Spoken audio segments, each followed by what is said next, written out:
This meeting to order, Beaufort County Board of Education, January 28, 2022, at the District Service Center. It's also being video conferenced and live streamed by the county channel. Requests for public comment participation accepted between 8 and 8:30 a.m. Sending an email with your name, phone number, and topic to Robin Christenberry, RV at beaufort.sc.us. You will receive a phone call during public comments where you will be able to speak and address the board for a maximum of 3 minutes on issues within the board's domain. The forum will be limited to 30 minutes. If you are in person, you may address the board for a maximum of 3 minutes on issues within the board's domain. Each speaker must fill out a comment card. Please see the board clerk for a card. In the event that the board does not address all items on today's agenda, the board will reconvene at 9 a.m. tomorrow, January 29th, to finish the agenda items. Okay. Can we have an motion to approve the agenda? I move to approve the agenda. I second it. Second by Angela. And team say it's up. You say it's up. Before we approve the agenda, I think we need to say happy birthday to our vice chair. Happy birthday to you. Happy birthday to you. Happy birthday, dear Kathy. Happy birthday to you. Cupcakes to celebrate at the end of the breakfast buffet. Well, thank you. I couldn't imagine any other way to celebrate my birthday than with all of my friends. In a work session. Somebody's not muted. I sure hope that wasn't a FOIA violation. I did it before we approved the agenda. Yeah. I can just picture us in court defending that. Yes. We were trying to be nice. Okay. Vote. Motion. Who made the motion? Discussion? I'm sorry, who made the motion? Yes, made a motion. Thank you. Yes. All those in favor? Aye. Aye. Opposed? Abstained? Okay. 8, 9. And Rachel, the Simmons. Rachel? Yes. Yeah. Is William on, please? Yes. Yes, I'm on. Did he vote yes, sir? Did you go to, on the agenda? Yes. Thank you. It was unanimous. With a little work, it was unanimous. Okay. If we could stand for the pledge of allegiance, please. Allegiance to the flag of the United States of America and to the republic for which it stands, one nation, under God, indivisible, with liberty and justice for all. Moment of silence.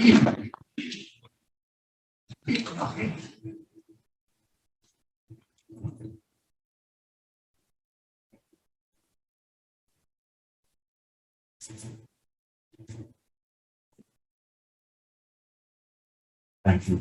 The media has been notified. We have public comments from. We have one phone call. One phone and public comment.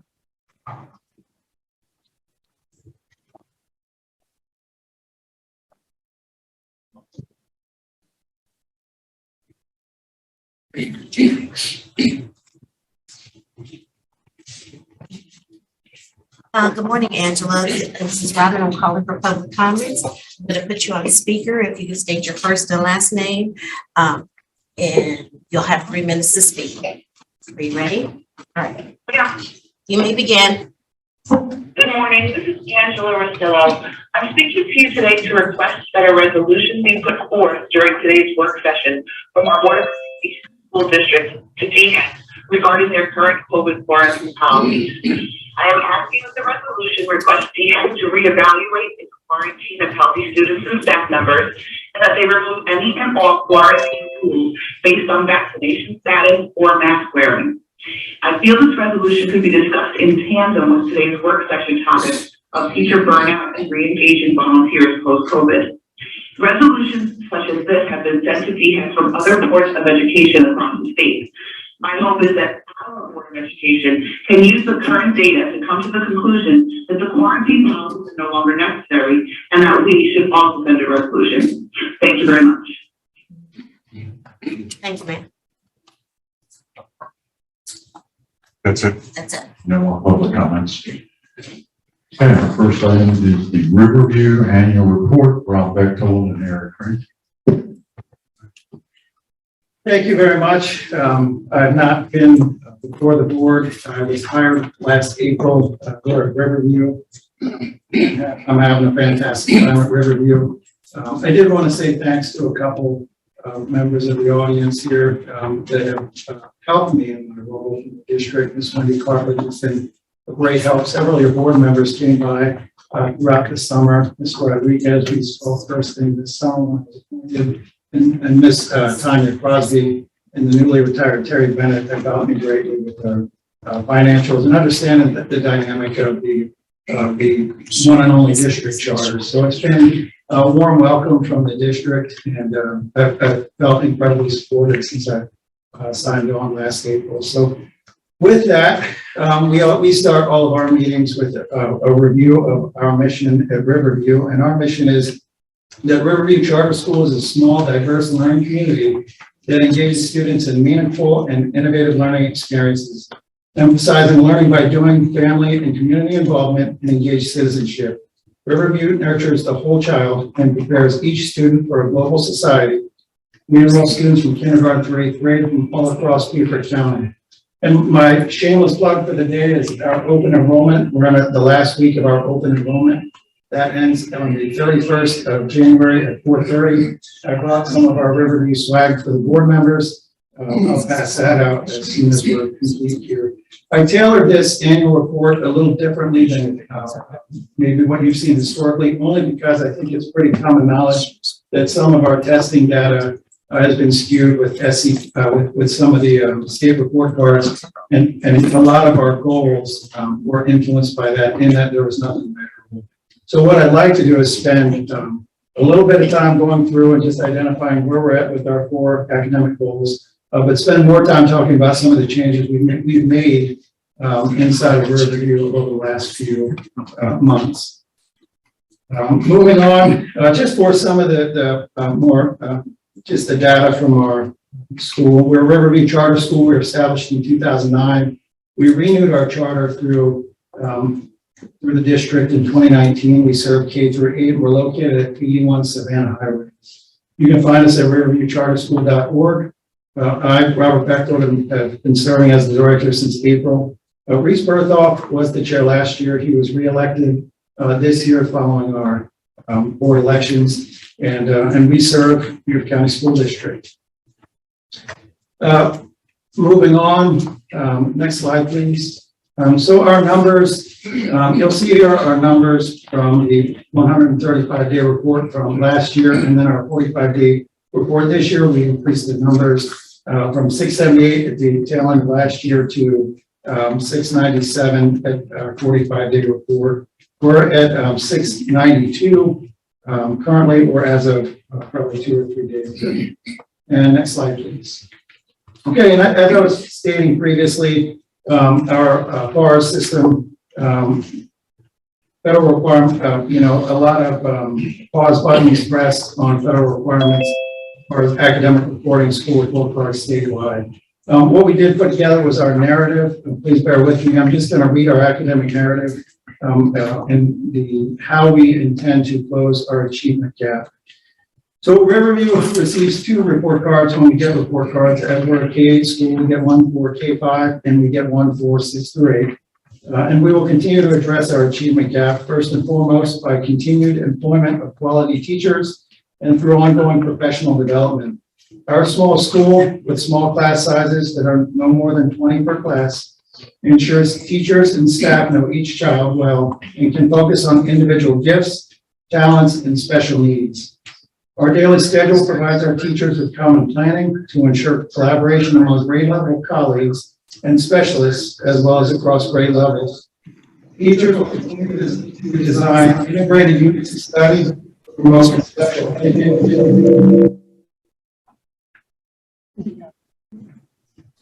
including whole method and flexible grouping, to include ability grouping such as guided reading, assistants in grades K through 1 who provide early intervention for identified students. Teachers, teaching assistants, and learning specialists provide support for students not meeting grade level standards. Riverview's experiential approach creates opportunities for all students to actively engage in meaningful learning. Another important attribute will continue to be an emphasis on the arts by providing a variety of special area classes. When special areas such as the arts, PE, and wellness classes are included in schools, research shows that academic achievement gaps close in all areas. Another component is a strong social emotional program, which includes beginning each day with a morning meeting or advisory group and the implementation of our 8 core values. We also employ recess for every child, kindergarten through 8th grade. Individually, these attributes might not make much of a difference, but combined, they establish a feel of safety and belonging for all of our children. And it creates an environment where students feel comfortable taking academic risks. That's our narrative. I believe were provided the entirety of our annual report several weeks ago. And what I'm going to focus on really is just the results of our objectives. Our first academic goal was to support academic excellence for all RCS students with meaningful and innovative learning opportunities that are designed to engage students and provide and improve learning. So we had 4 objectives there. Of those 4, we had 3 met and 1 non-met. The first 2 we considered met because, our measures of growth were stifled. We didn't have testing early in the year, just like the Beaufort County School District schools. So we had nothing to measure that again. So goal 1 and goal 2 were met. Goal 3 were our portfolio nights. So the 2020-21 school year saw us do both of those virtual. The first one was an at-home where the students took those portfolios home, and then the second, in the latter half of the year, we did a virtual portfolio night where families were able to log in and see the products of what their students were learning. And the one I'll focus on is our 1 for our goal not met. I don't know that we've not met that before, but that had to do with our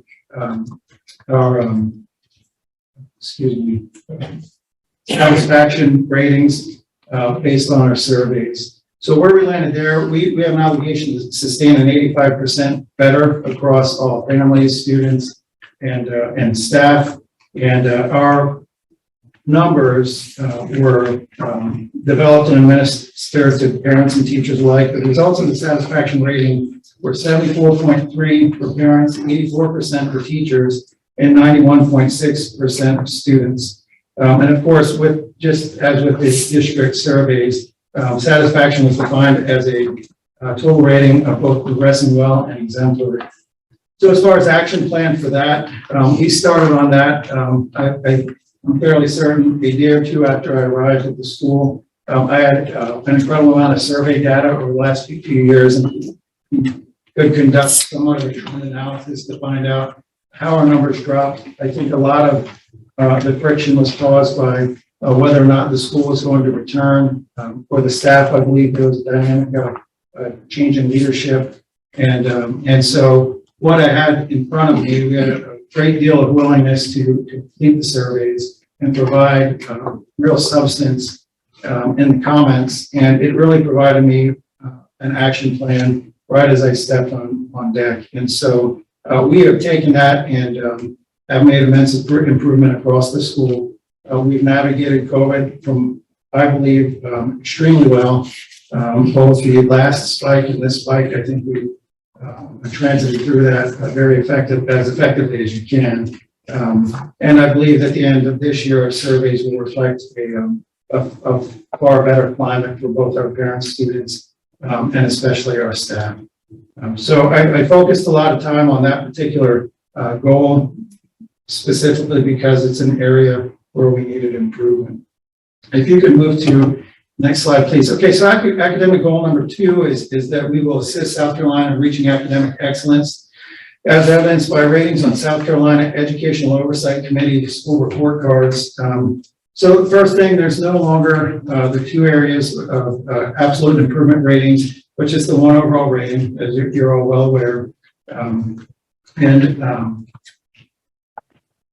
For the 2021 school year, we administered the SC Ready and SC Pass tests, but again, we were not given that report card as we had in years past. So we, again, academic goal number 2, we had two objectives, and both of those were affected by the lack of report card. Next slide, please.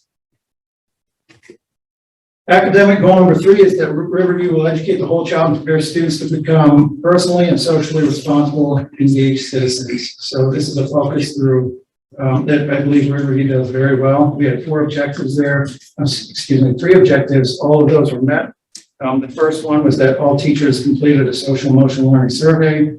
96.1% of teachers agreed that the social emotional learning program had a positive impact on the school climate as well as student achievement.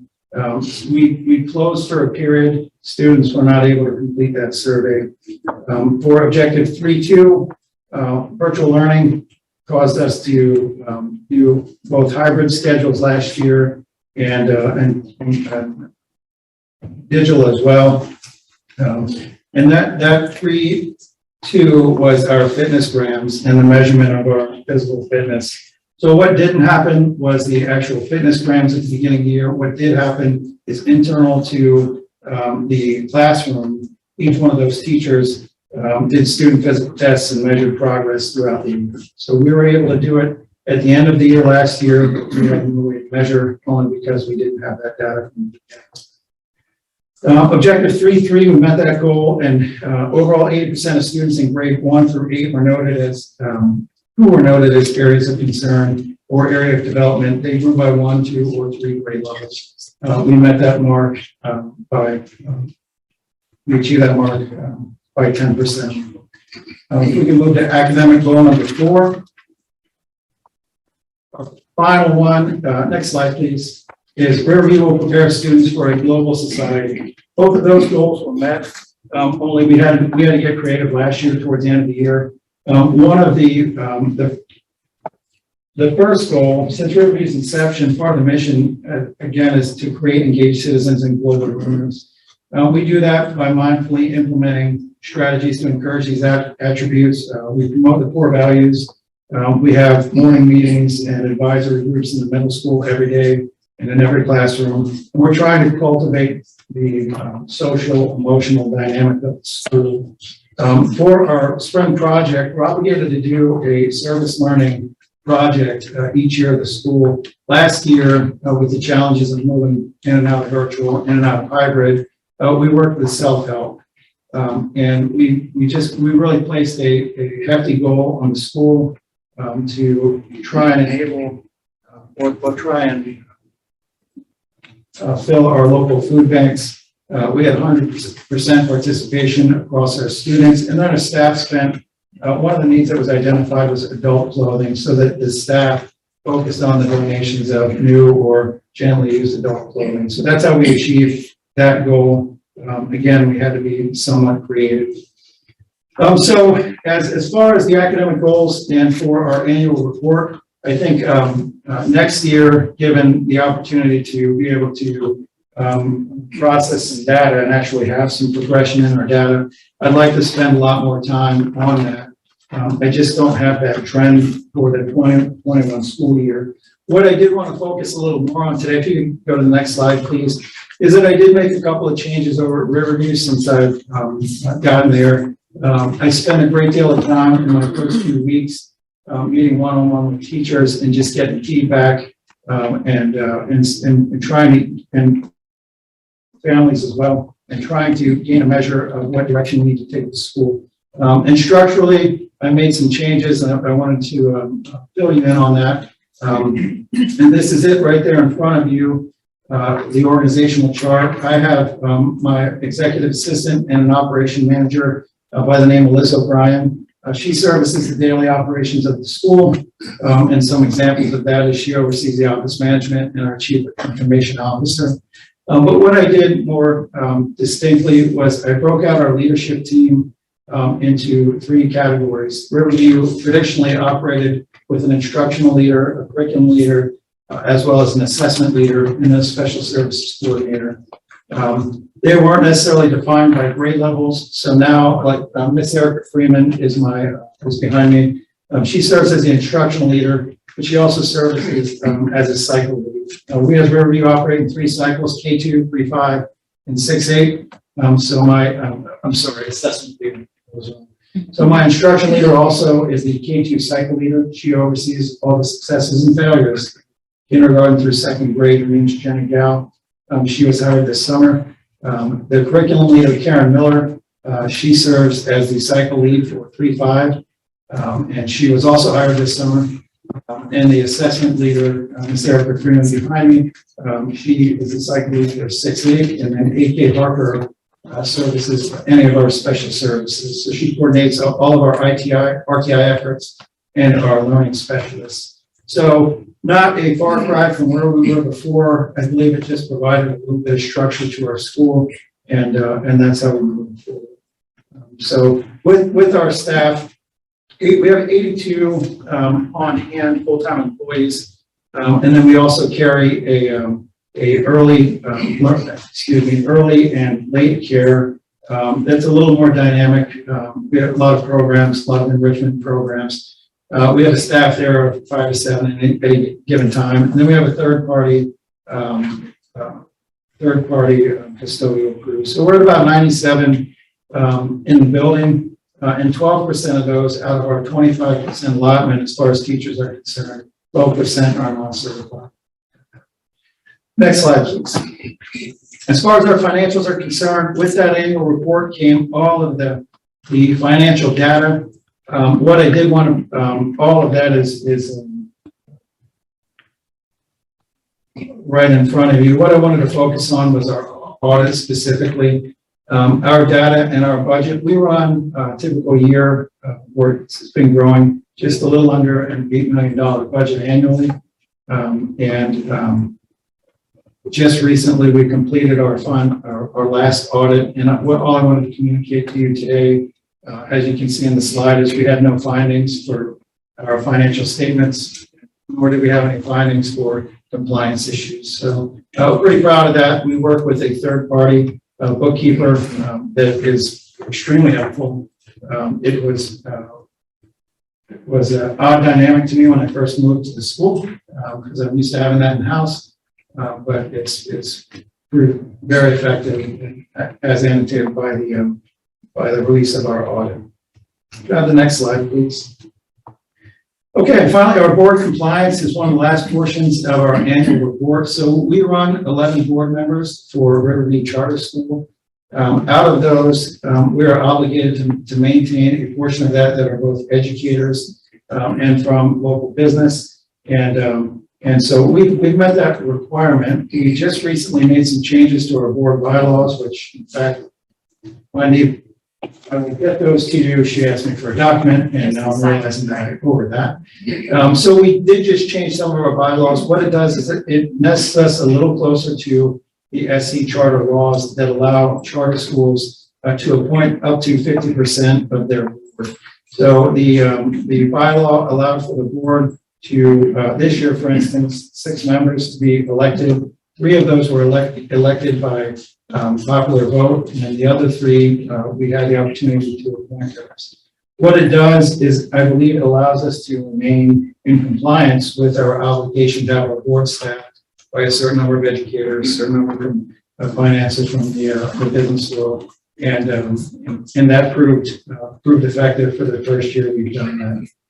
Again, 11, all of their information and data is currently being updated for our new members, and all of our FOIA requirements, all of our meetings and minutes are posted on our Riverview.org or RiverviewCharterSchool.org website. Right now, towards the tail end of last year, and it may have been a result of COVID, I'm not sure, but we only are active with our executive committee. We have our annual retreat coming up in February where we'll establish, and I'm a proponent of some additional committees, finance committee and several others, growth, et cetera. So we only have one active. I intend to ask the board to put together some more committees. Next slide, please. Here's a list of our current board as recently elected and appointed. Ms. Lee Copeland is serving as our board secretary. We just did our election of officers in January in our first meeting. Vincent Brennan, Lamar Cooler serves as our treasurer. Ms. Kimberly Dudas, newly elected. Mr. Brandon Major, Reese Berthoff serves as our chair, newly elected again in January. Jonathan Sullivan, newly elected. Ms. Carolyn Smalls Jenkins, Lauren Kelly, Trey Rivers, and MJ Simmons, who's recently appointed as our vice chair. All of their emails are listed on the board here. With that, next slide, please. I hope to, since I haven't been able to come before you before, answer any questions you might have about our little school. Again, and if not, I just wanted to mention that it's been great, the support that I've been given as Beaufort County School District's only charter. Several of you visited the school through the summer, and I got to know you. And again, I thank you for feeling supported. I understand that charters and districts don't always have that relationship, and I appreciate the warm welcome and being brought on board here. So, any questions? Yes, sir. Thank you, Mr. Chairman. Thank you very much for a very informative briefing. I'd like to focus a little bit on the financials. And I understand that you pay the district a rent for your facility. Is that correct? We do. In fact, Ms. Crosby spent a great deal of time informing me on how that came to pass. There was an agreement done a few years ago. There was an addition added when Riverview charter grew from K-5 over to 6-8. And the addition over on our campus was built. I believe it was a $5 million project or so. And with that came an agreement that obligated us to a 30-year contract, right around $50,000 a month, or close to $600,000 a year. So that's yes, sir. That's completely accurate. And for that, you get what? Well, we get the use of the facility. We get some really incredible maintenance crew members that are all-stars in our book. And the use of the facility, the repayment of the addition, I understand it was a part of that. Would you like to? I did not bring that agreement with me. We sat down this time, Crosby and I, to discuss that. Those funds go in a reserve in a specific, basically a capital projects fund within the district's accounts, and are on reserve for major capital improvements when available to Riverview to access for up to a maximum amount of $4 million. I think over the period of time we've been under that agreement, I think about a little less than half has been spent on major renovations. There is some major improvement that needed to be done. Minor maintenance repairs are paid for by the school district, but so the rent is not income to the district. It's in a reserve fund available for Riverview capital improvements. Thank you. And what future capital improvements do you see necessary?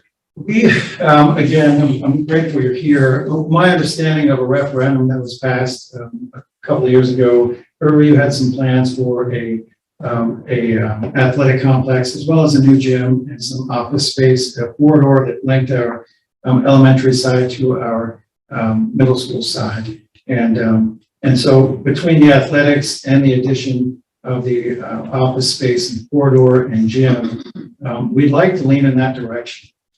So that is far surpasses what we were asking for through the referendum.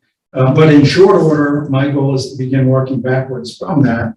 And what I'd like to do is begin working on our campus. We've gone from a 3-sport school to now we've incorporated you're going to help me out here because we really grown. Our athletic program was lacking. The family said that they wanted more. And so we had soccer and basketball and I believe cross country. Now we have volleyball. We've incorporated sporting clays. And golf is starting in spring. And then we have a huge population of our school that would like us to do baseball and softball. And so we want to incorporate those things, but in my efforts to work backwards from that referendum plan is first to start with the fields. So this summer, for instance, the district we had some trees fall on some of our fences and whatnot. We want to start there. We want to start there by getting our athletic complex. We don't have a field, and that has our athletics program kind of suffering. So we're constantly seeking other resources. We partner with local schools in the district. We partner with other charter schools to find home games, but it precludes us from gaining any income from our athletic program. So that's where I'd like to start, is working backwards from a larger number, which would be the addition of the gym. And our gym doesn't facilitate. Our gym is the original from when it was the elementary school, so it's extremely small. The roof is not to any sports standards, so we can't host volleyball. We can't host anything there, and it really precludes us from our population is just under 700. So any school-wide event, our only opportunity is to really back in, or really we just don't have that opportunity. I hope I answered your question. Thank you. And what I'd like to make sure that the board understands is that this is our school. And we had a referendum to provide equity across our district in infrastructure. So the infrastructure at this school should be on par with the infrastructure at Robert Smalls and with the infrastructure at River Ridge. And I can tell you that it is not at that same level. So as we go forward, we need to address this issue. Thank you. Thank you, Mr. Chair. Thank you, Colonel Geyer. Yes, we have many issues of equity across the district that we will definitely have to address. Thank you for your presentation today. And I just have a question. I think we'll go back to slide number 27. And it has to do with your student population. So back in, if I recall, February 2019 is when your next 10-year charter was approved. It was. And at that time, and help me here, but at that time, I do believe you changed something within the charter that stated any student that was not currently enrolled at Riverview charter by January of their 6th grade year, there would be no more admittance. Is that correct? It is. So looking at your numbers, and as I see that your numbers in grade 7 of 2020-2021 was 67, and then if you move that those are now your current 8th graders, correct? So you have to, okay, so now we're looking at 67 down to 62. Am I reading that correctly? So 2020-2021, grade 7, 67. So therefore your 8th grade year would be 2021-2022. Is that correct? It is. That'd be the same cohort. It is. Okay, so that is just a manifestation of this change in your charter, correct? I believe so. I think I'm tracking on your question here. Okay, so my basic question is this: you've lived this now for 2 to 3 years. Yeah. Is there any momentum to go back to having up to 20 per class for your upper grade level, so that, as you can see, you got 80 in every other one. I do. And now you're down to 62 in grade 8. So anyway, I do. Now I do. I'm with you. So at this time, not that I've addressed, I will say that from April of last year until where we're at right now, it has been constant assessment for me across the entirety of the educational dynamic. That's one, to include behaviors, asking the whys, why we landed there. I'm not in a position, or I don't think the board's in a position right now where we've tackled that. But we will enter into our board retreat and we'll review all of our kind of signature pieces to our contract and to our charter. I'm not right now. That's not really on my radar to entertain that. I've gotten a series of whys and why we got there with respect to the difference in the continuum at Riverview and why we may not want to take on a new student in grade 7 or 8. But I don't know that I've had an effective evaluation time to look at any of that. Just because, I mean, going in at the tail end of the year that was incredibly rocky, and then the beginning of this year where our focus was really on the social emotional dynamic of the school and recoupment of lost time. I don't know that that's been a program to look at. I do understand it being an issue, and I believe it was contentious some years ago, or it may have been, I mean, as far as internal for school. So, yeah, I don't know that I can answer. Yeah, and I'm not, I mean, I don't know about any contention about it, just a question that so if you're down 18 for grade 8 and 5 for grade 7, that's, 23. I just was wondering about the financial impact of having that many fewer students. So just a curious question to see how it's working out for you and how it affects your financials. Well, it clearly affects our financials. I mean, we are a per student school, and just for easy numbers, I mean, that 18 that is lost in the grade level is around about $18,000. So yeah, it's around about $18,000 for us that we're losing. So it's definitely the weight on the other side of the schedule. The scale is significant. But again, otherwise, I don't know that I've spent a great deal of assessment. Understand. Thank you. Angela's hands. So Chair, thank you. Thank you for your presentation today. Yes. So Chair, I have a motion. I move that the Board of Education approve the 2021 Riverview Charter School Annual Report. Second. Second, Ingrid. Discussion. Me a second. Ingrid, second.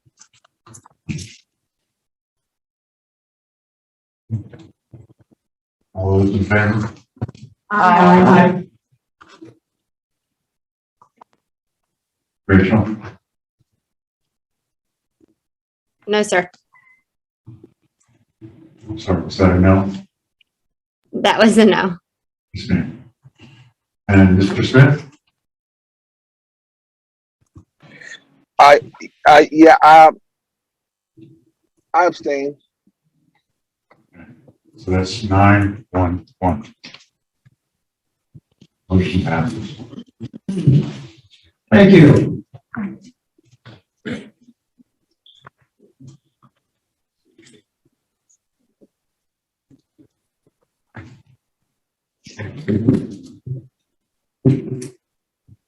Okay. All right. Next item is the CTE programs and technology integration. Scoville? Thank you, Mr. Chairman and members of the school board. I'm appreciative of the technology committee asking that we present to the school board how we are integrating technology within our career and technical education programs. This is Cushionary.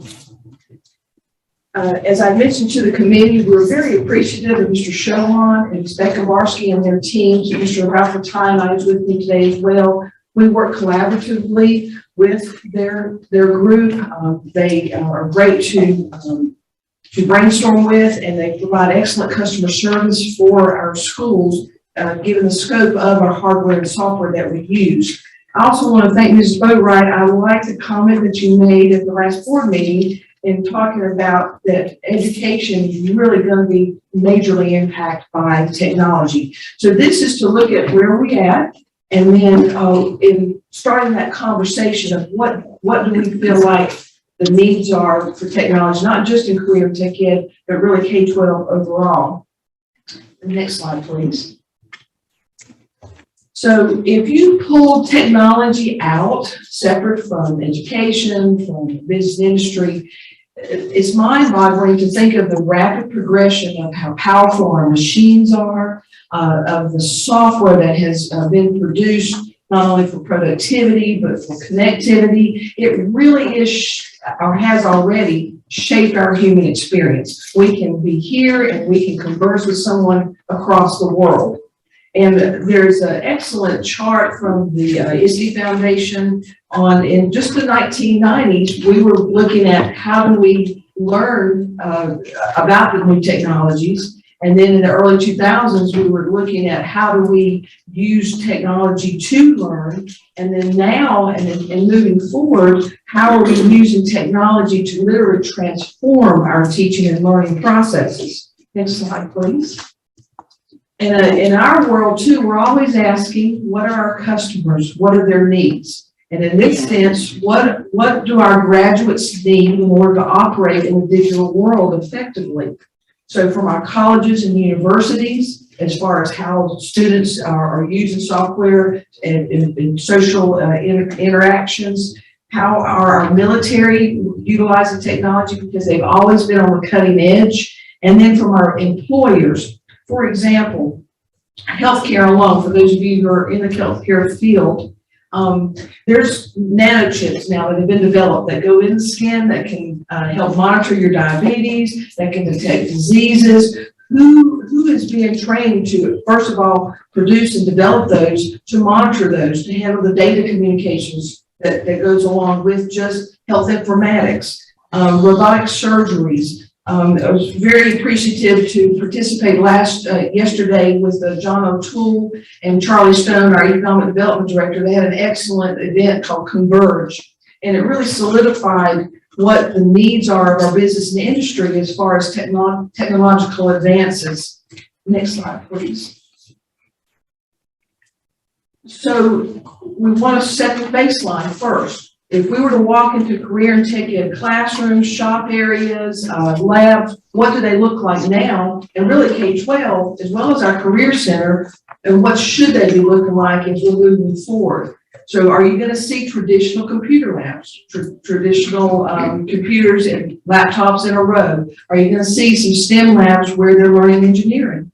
Are you going to see gaming, not just the esports to manipulate software, but will we see kids designing the avatars and the animation that's required to build these gaming? Will you see students using technology to solve a problem-based? What does that look like? So keep this slide in mind as we move forward. Next slide, please. So we thought it'd be helpful to have some common definitions because there are so many moving targets as we begin to harness where we want to go with this. So just to hit on a few, computer literacy is at the basic level. It's the software we're using for board docs and Microsoft Word, PowerPoint, spreadsheets. Then you get into ed tech, how are we using that in the classroom for learning? Digital literacy, I think, is very important. There's so much information out there in the world right now. Are we helping our students to learn how to discern information? When they go onto the web, do they know how to drill down and get the appropriate, correct information that they're needing for research? Digital citizenship, is it on K-12 to, if we're giving them the tools, do we also need to help them be responsible users of that, i.e. cyberbullying? And then information technology gets in the career and tech ed world as well as Mr. Showman's world. How are we training folks who work with network engineers and know how to work with bandwidth and connectivity, Wi-Fi? And then you take all of this and you put it under computer science. Computer science is actually a discipline. It's how are we helping students to start thinking critically and to use that type of computational thinking centered around math. Next slide, please. So the state of South Carolina, along those lines, in 2017 and 18, they developed and released two documents, one for K-8 and one for 9-12. And it's really started to look at the standards and how we integrate them within our various content areas. It's centered around 5 major strands. You see those listed there to include data analysis, algorithms and programming, and impact of computing. And for the K-8, they've added digital literacy. And basically, if you look at the standards, it's around problem solving. How do we take certain technologies and incorporate it into an English, math, science class It uses some programming languages and is heavy into mathematical literacies. So again, if we're helping our students to be proficient at math, then that's going to also start to meet a need within computer science. Next slide, please. So this is just a snapshot from grade 6. This happens to be on digital literacy. Everyone has access, easy access to this on the South Carolina Department of website, the 2 documents. Next slide, please. This one is an example of the 912 for algorithms. If you'll notice, it's divided by 4 levels of proficiency, and that is for each of those 5 strands. So when the state released these computer science standards, they didn't put forth mandates yet. That is coming. The next couple of years, they are looking at pulling these standards into a K-12 computer science framework based off of a national framework. So we look to see more coming from the state as to how are we incorporating that within our classrooms. What did come out of this mandates were the change in how we have computer science graduation requirements. Microsoft Word used to count, keyboarding. They phased those out, and now you see in front of you a list. Next slide, Mrs. Christian. Thank you so much. So this is a list of, for every student who graduates from a public school in South Carolina, they must earn 1 Carnegie unit of a computer science credit. And it has to be from the approved list. And I have highlighted in yellow what we offer across our district in various formats here in Beaufort County. Next slide, please. Something else to keep in mind as we look at forward thinking. In order to instruct these courses, we have to have certified teachers. A teacher can add it through coursework in those 5 strands, or they can take the praxis. So if I'm a math teacher or science teacher and I want to add a computer science South Carolina endorsement, I can do it that way. Or if you're teaching one of those 3 introductory CS courses, you can take an approved 30-hour professional development. We currently have 24 teachers under the Career Tech Ed umbrella that meet this criteria. There may be other teachers that's non-CTE, but we know of 24 currently. Next slide, please.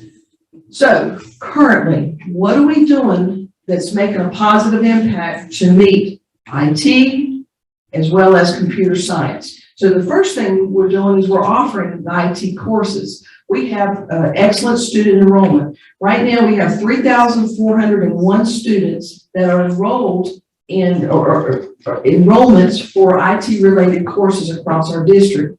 As a result of that, it's important that we utilize federal and state funds that I help to budget for in collaboration with finance that also goes to a state approval level for computers and software that meet AutoCAD, Revit, for engineering that want to do the design work, for Adobe products, if they want to do Dreamweaver, InDesign, Photoshop. Those are software programs that typically do not run well on the one-to-one devices. So we want to make sure that we have that technology in place for the students to be successful with that. Another positive area is that we have students that are graduating. We're impacting graduation rate by meeting that computer science graduation requirement. Right now, we have 2,235 enrollments in one or more of those computer science courses. And then we're also offering IT pathways. We have 4 now in the district that we offer for students to be able to take and work through a progression of courses if they truly want to move into some type of IT-related pathway, as well as to obtain industry-recognized certifications. Is there room for opportunity? Yes. When we look at the future of it, what can help to increase that? Another positive area, and I appreciate Mr. Ralph is here, we'll be able to answer questions, is that we are a Project Lead the Way school district. Project Lead the Way speaks to those computer science standards of problem solving, critical thinking. Ms. Middleton was an excellent person, a teacher when she worked with the middle school gateway programs as well. There's a great course called Innovators and Makers that's in our middle schools. We also offer the opportunity for middle schools to offer digital literacy courses, which again goes back to the computer science standards. And then lastly, another way we're positively impacting is through robotics. VEX Robotics is a great way for kids to learn a little bit about coding and programming, but in a fun, engaging way. That happens to be a picture of the Riverview Academy VEX Robotics team this year competing, and shout out to their teacher, Mr. Eric Moman. Next slide, please. So that's the foundation.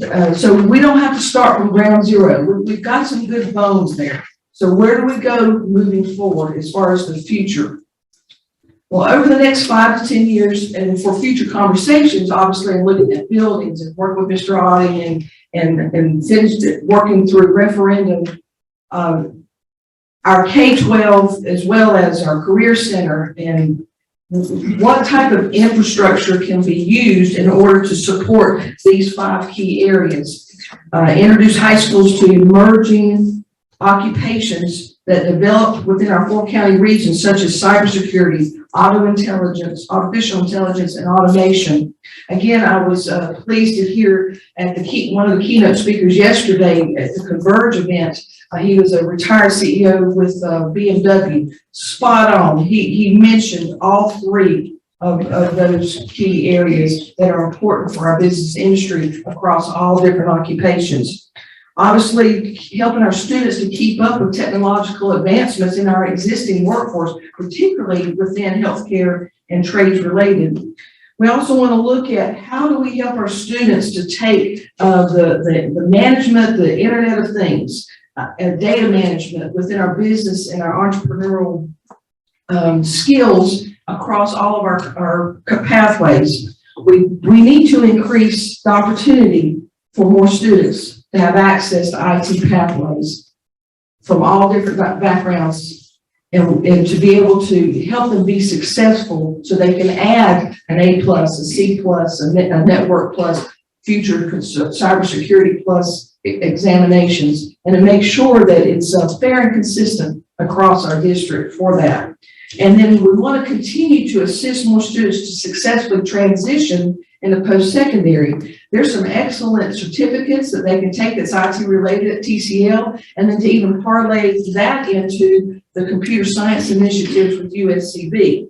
So Colonel Guard, our technology committee, you had an excellent point when you noted how do we look at infrastructure to meet these needs. So I want to give to you 5 different areas. Next slide, please. So the first one is cybersecurity. If we're looking at designing spaces so that students are introduced to cybersecurity, what does that look like? We currently have some major leaders within our community that would like for Beaufort County to be a hub for cybersecurity, and that is very doable. Why not us? There's a cyber summit actually that's coming next month. So in order to do that, and there's federal and economic policy initiatives that's taking place as well. So providing some learning spaces that's first of all safe, because we don't want our students to inadvertently take down the school's network or the hospital's network, or because that could be very possible. So what does a internal learning space look like so that they can do these Patriot competitions, or that they can use some type of simulations to where there's a threat of a fictitious digital company, and how they can go in and they can learn how to stop that threat without hurting our own servers. Next slide, please. Another area to consider as far as infrastructure for the electrical, the Wi-Fi, the bandwidth is for support of simulators. So, you know, business industry has been using simulators in the military for a while. If you're going to learn how to be a pilot, you sit on a pilot simulator, a very robust, expensive simulator, but you're doing that before you're going to utilize multi-million-dollar technology first. It's a way to train folks in a controlled environment. Virtual reality simulations, it actually then takes it a step further with the use of headsets, so that their field of vision, they're looking at something that would be a real scenario, such as in healthcare, and then making those decisions as they work through the different skill sets. So you have over the side, it's doable. That is a picture of our Well Ranch early college students. The state of South Carolina took a large transfer truck and they converted it into a mobile simulator. They had over 17 that they were able to, a student could sit down and operate a crane or a forklift or actually drive a truck. Our Beaufort Jasper Ace, they used the same truck at the beginning for their kickoff of the school year. So it's very doable. Business and industry are supporting education in that sense. So we want to, so there's models out there for us to take a look at. On the next slide, please. Artificial intelligence. You know, when I hear this, I think futuristic. Do you know we're dealing with AI right now? If you have an Alexa, if you have something within your home that is helping our daily home life, if you're HVAC and you have a mobile app that's you're telling what you want in your home as far as the temperature, it is anything that is used in automation and robotics to be able to impact our world. But it's going to take people who know how to program those robotics to make that happen. And again, how does that translate to our students? What can we do to help them to be successful if they want to move into that career? We have a great person on our advisory committee who's in the automotive industry. And he said the Internet of Things, IoT, where you're using interconnectivity software between vehicles, GPS that talks to the company. Not only are they going to need to have technicians who understand mechanics, but they're going to need to have computer programmers to basically run our computers. So how do we help our students to be competitive in that area? Next slide. So then you start to look at overall innovative spaces. That we provide some definitions. Sometimes they're called maker spaces, where it's basically an intentional design, a place somewhere in the building or within the teacher's classroom, media center, that they can go and work together collaboratively using technology on a project to create something. STEM labs, we do have those in several of our schools. Are they up to the level we need them to be for future and for our engineering students? There's room for improvement. Innovation labs, I'm very interested in this. Our colleges and universities utilize this as well as some industry to where if you have an idea and it requires technology, is there a place, is there a hub, is there an incubator that you can go to help develop that and bring in the people who can help you? We're very fortunate right now that we have the Beaufort Digital Corridor and the Don Ryan Center, and that is their spirit or their premise of if folks have an idea, why not come utilize your community resources to help you get it off of the ground. And then a virtual lab, and what does that look like? If anything, we learned a lot about COVID and remote learning, and do we take it to that next level of cloud-based digital simulation? So it's not just the Zoom in teaching, but what does that engagement look like? And then I just included, as we design this or look at this or consider it, some purposes. We have to have our principals and teachers buy in. It's going to be at the school level. We don't want to design it, put all this equipment in it, 3D printers, and then if it's not going to be utilized with intentionality. And we want to make sure that there's outcomes based. You know, we're about the student achievement. We want to move that needle. So we want to make sure that we have all students that have access to something like a type of innovative space. Next slide, please. And then lastly, as we consider our plan and moving forward, part of that infrastructure has to include human capital, has to.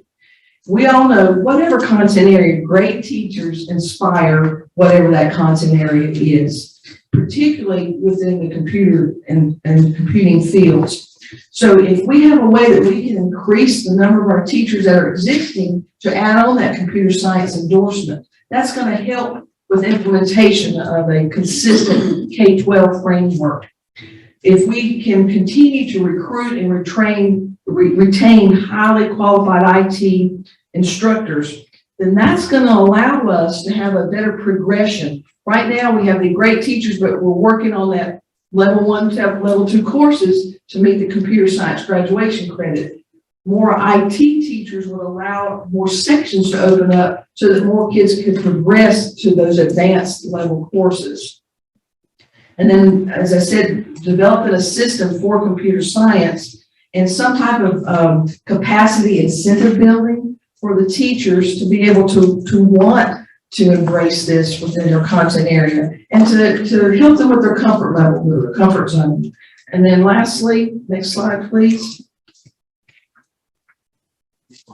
So if we look at what the next 5 to 10 years is going to be like, not just, as I said, career tech ed, but our career center, the elementary grades that's feeding into helping our students, regardless of whether they're going on to the military, straight to work, onto a 2-year college. If we start thinking outside the box a little bit of how we are addressing technology, I do agree with Ms. Boatwright, it's going to have a major impact. If we have innovative spaces that's harnessing these areas to help our kids be engaged, they're already using many things. They're already gaming. They're already doing that. How can we harness that into teaching and learning processes? How can we include cyber AI? How can we make sure that we're going to put in some virtual and simulated learning labs? And then looking at sustainability for our teachers. So we found this quote from the national framework. It says, in our digital age, computers are both the paint and the paintbrush. Computer science education creates the artist. And then I added, CTE produces the masterpieces. So again, thank you so much for allowing us to start this dialogue. I'm going to ask Mr. Matai to come up and we'll be glad to answer any questions.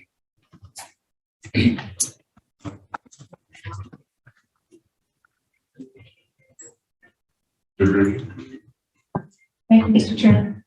Karen, thank you so much. Wow. When I think back to what CTE was, even just 6-7 years ago compared to what you're presenting to us today.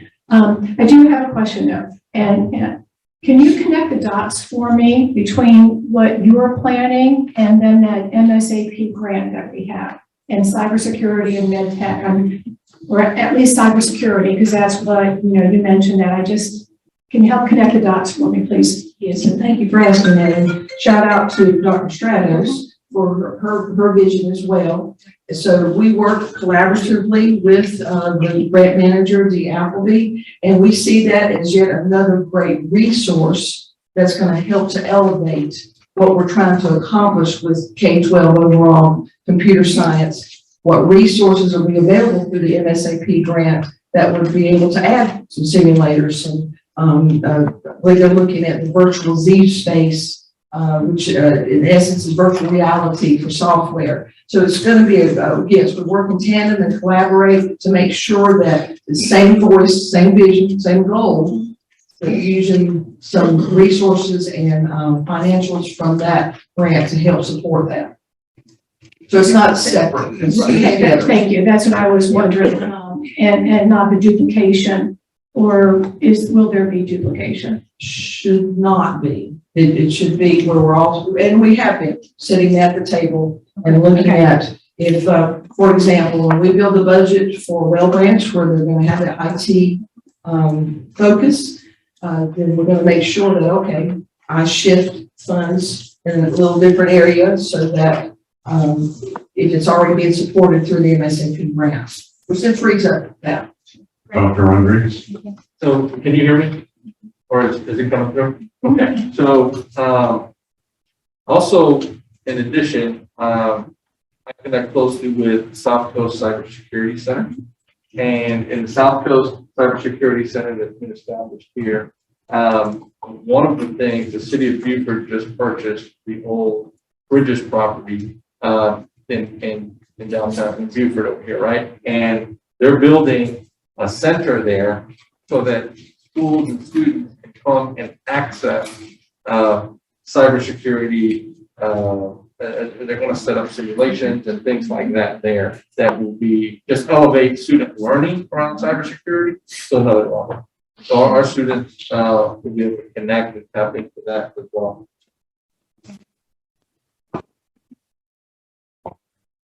Thank you.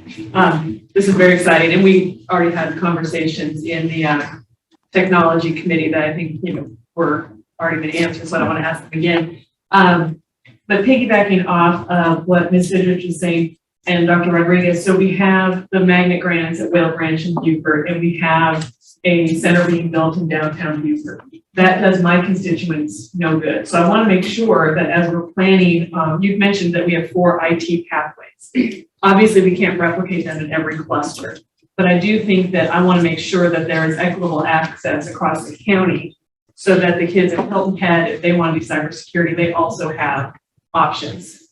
Exactly. And you're spot on, Ms. Right. You want to share about what we're doing at Hilton for that?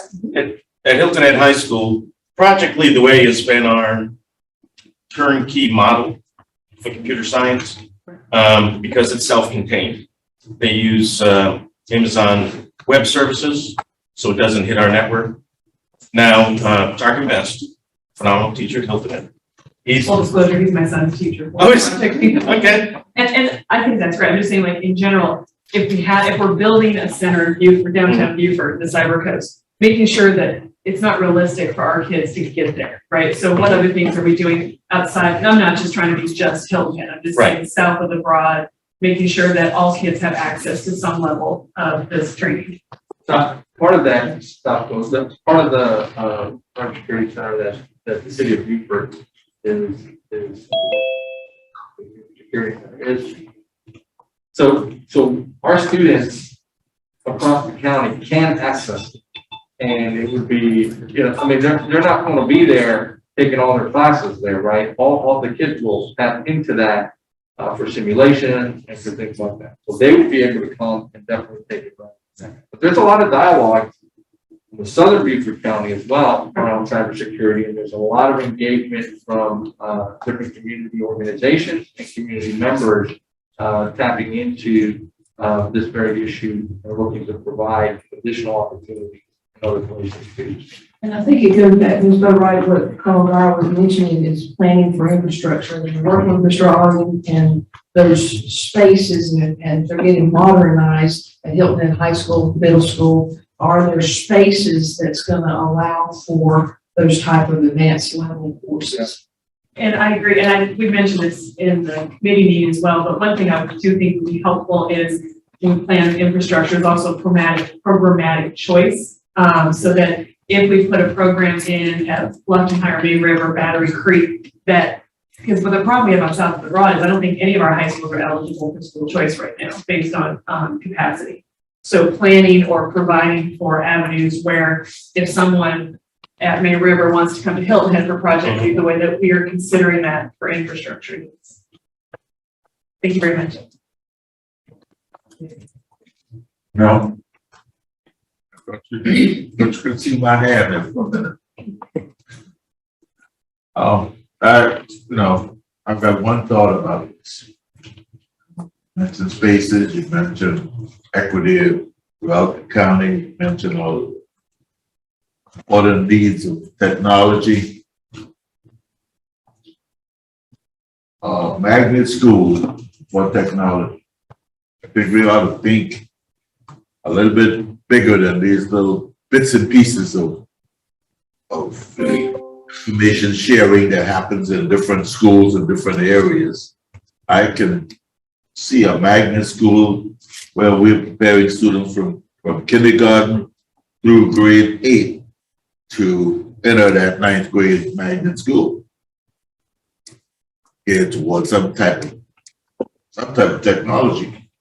By then they're prepared, by then if it has to be some kind of entry level thing, but I can see us continually trying to fit the matches and hit the kids. I mean, robotics, for example, you mentioned that. There are a couple of entities on robotics in our county. Why is it there a central place where we're tapping into all the level of students that are interested, they have access, and they could be at that site?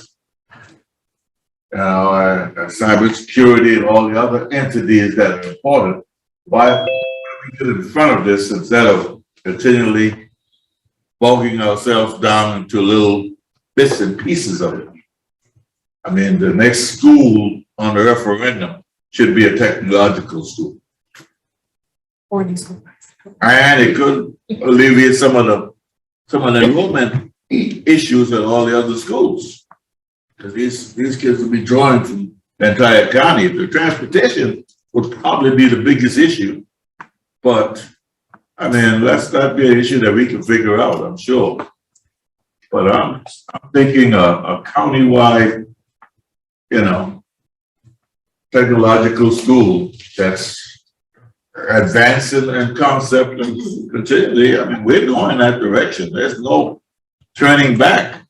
But are we going to be bogged down with little groups of programs next 10 years that we have to erase so that they have equity, so that the right children are being tapping into, you know, the right resources? And are we tapping into the right resources with the children? We getting the right child into the robotics program now. Unless we start from early grade up to grade 8 to really assess that you know, acumen, we're not going to be able to say we're educating properly. We have to have every kid fit into the right spots. And you know, I think we need to study it, and I think we need to advance the thought, and I think we need to do it quickly.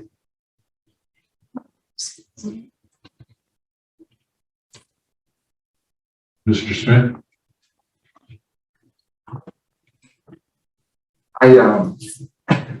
First I'd like to thank Mrs. Gilbert. Find out for that. I'd like to thank Mrs. Gilbert. She did a presentation over last week. I mean, she did a presentation last week on at the library. So at a county meeting that we had, she did a wonderful job. I would like to commend you. It was a great way to represent the district.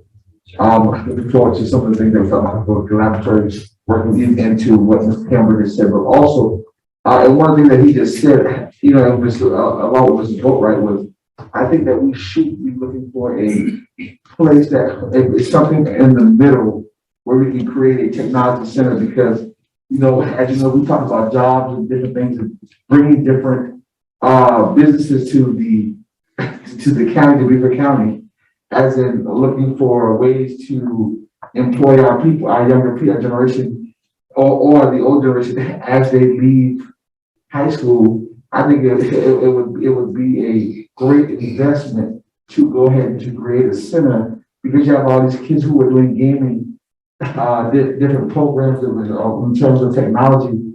I think if we had a technology and active technology school or a technology facility, I think that would not only bring an outlet, but that would also bring other businesses to this area and also bring more opportunities. And I think that that is something that we should be able to pull funds from.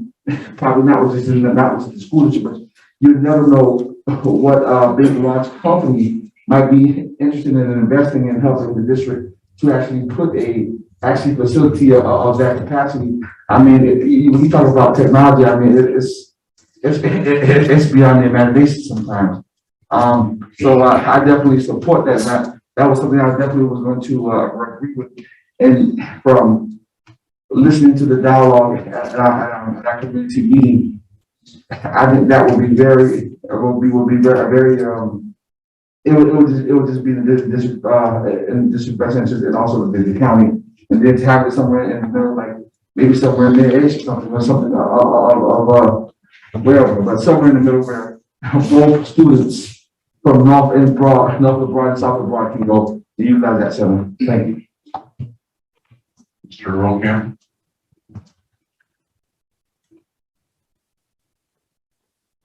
I agree with what you said. How much property do we have on the open field?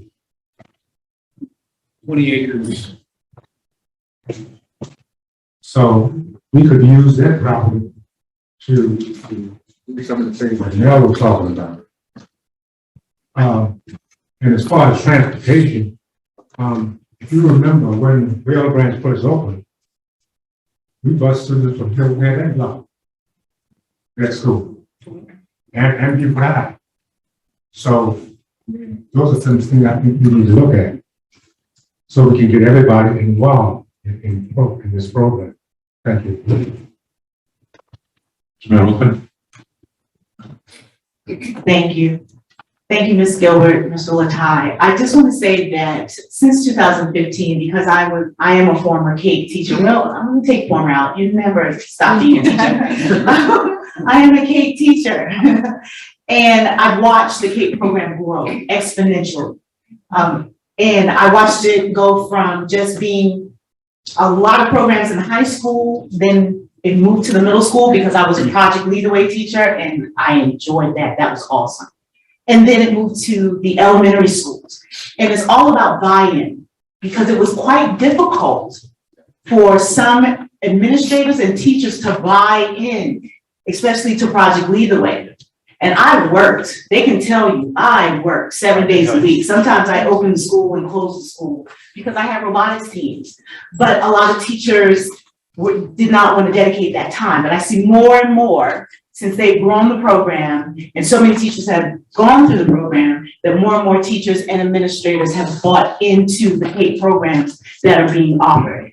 I do agree that we do need a school dedicated to technology. Vocational, all that is a vocational school, everybody. I mean, that's a vocational school from the past that now we're throwing computer science in, cybersecurity in, all of those extra things. But I agree, we need something like that. But I definitely appreciate you all. You all have put in the hours. I've watched it over the years, and thank you. Thank you for allowing me to be a great teacher in the classroom. And you were. I don't see any hands, so I'm going to ask, same thing I asked in the technology committee. It's obvious that you've done just an outstanding job of getting the vertical part. And I'm interested in the horizontal part where everyone in this district has the language, the problem-solving approaches that come with technology because, as you mentioned, it's more than machines, it's more than software. It is a way to view things. It is a way you solve problems. It's a way to investigate things. And that needs horizontal distribution, similar to what Angela said, buy-in from the entire thing. So what are we doing, to make sure that everyone in this district, all the teachers, everyone, has that understanding and the buy-in? So since our meeting with the technology committee and working with Dr. Stratos and with the MSAP, as well as we have that DODEA grant that is also addressing IT and increasing students' math. So that's going to be our founding, our building structure to start from. You had asked who will be a champion. So Dr. Stratos, we're looking at assigning folks that will take this initiative on because, as I said, the state of South Carolina is going to be expecting a K-12 accountability, if you will, or a K-12 framework, and how our districts, schools, centers addressing that. So we're starting through ISD with our 2 major grants with MSAP and DODEA, as well as continuing with what we're doing with the work with Career and Tech Ed, and forming really a formal committee together. And Dr. Stratos, I don't know if you want to add anything to that.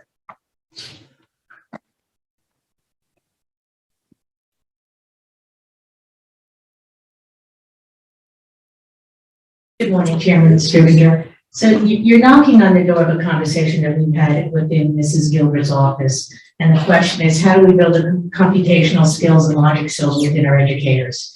Then from that on to our students. And I strongly feel that's something we need to look at as a focus point within ISD, working in tangent with HR. We haven't had that conversation further because we need PD.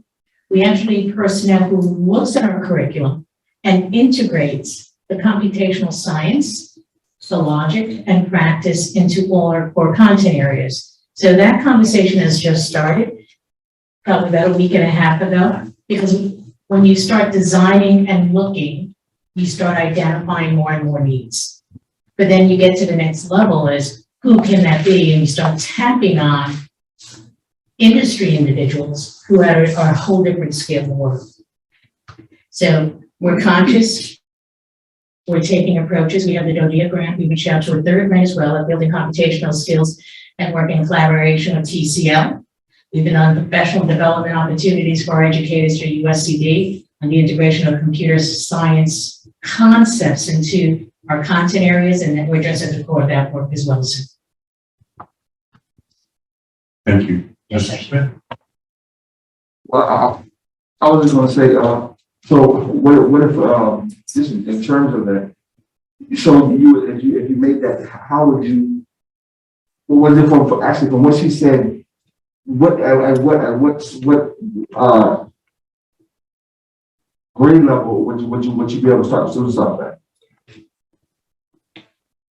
So we can, I think a good starting place would be with what's already been put forth by the state with those K-8 standards. So we start at the elementary grades.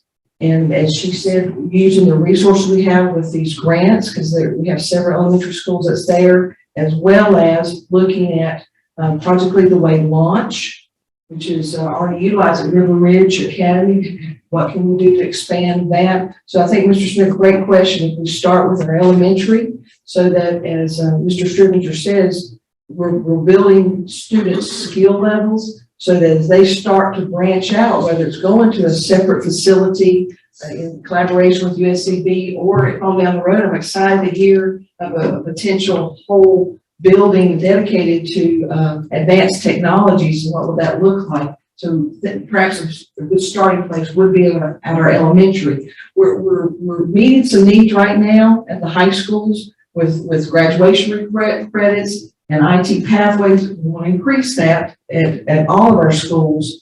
But the K-8 we think would be a great starting place to get that moving forward.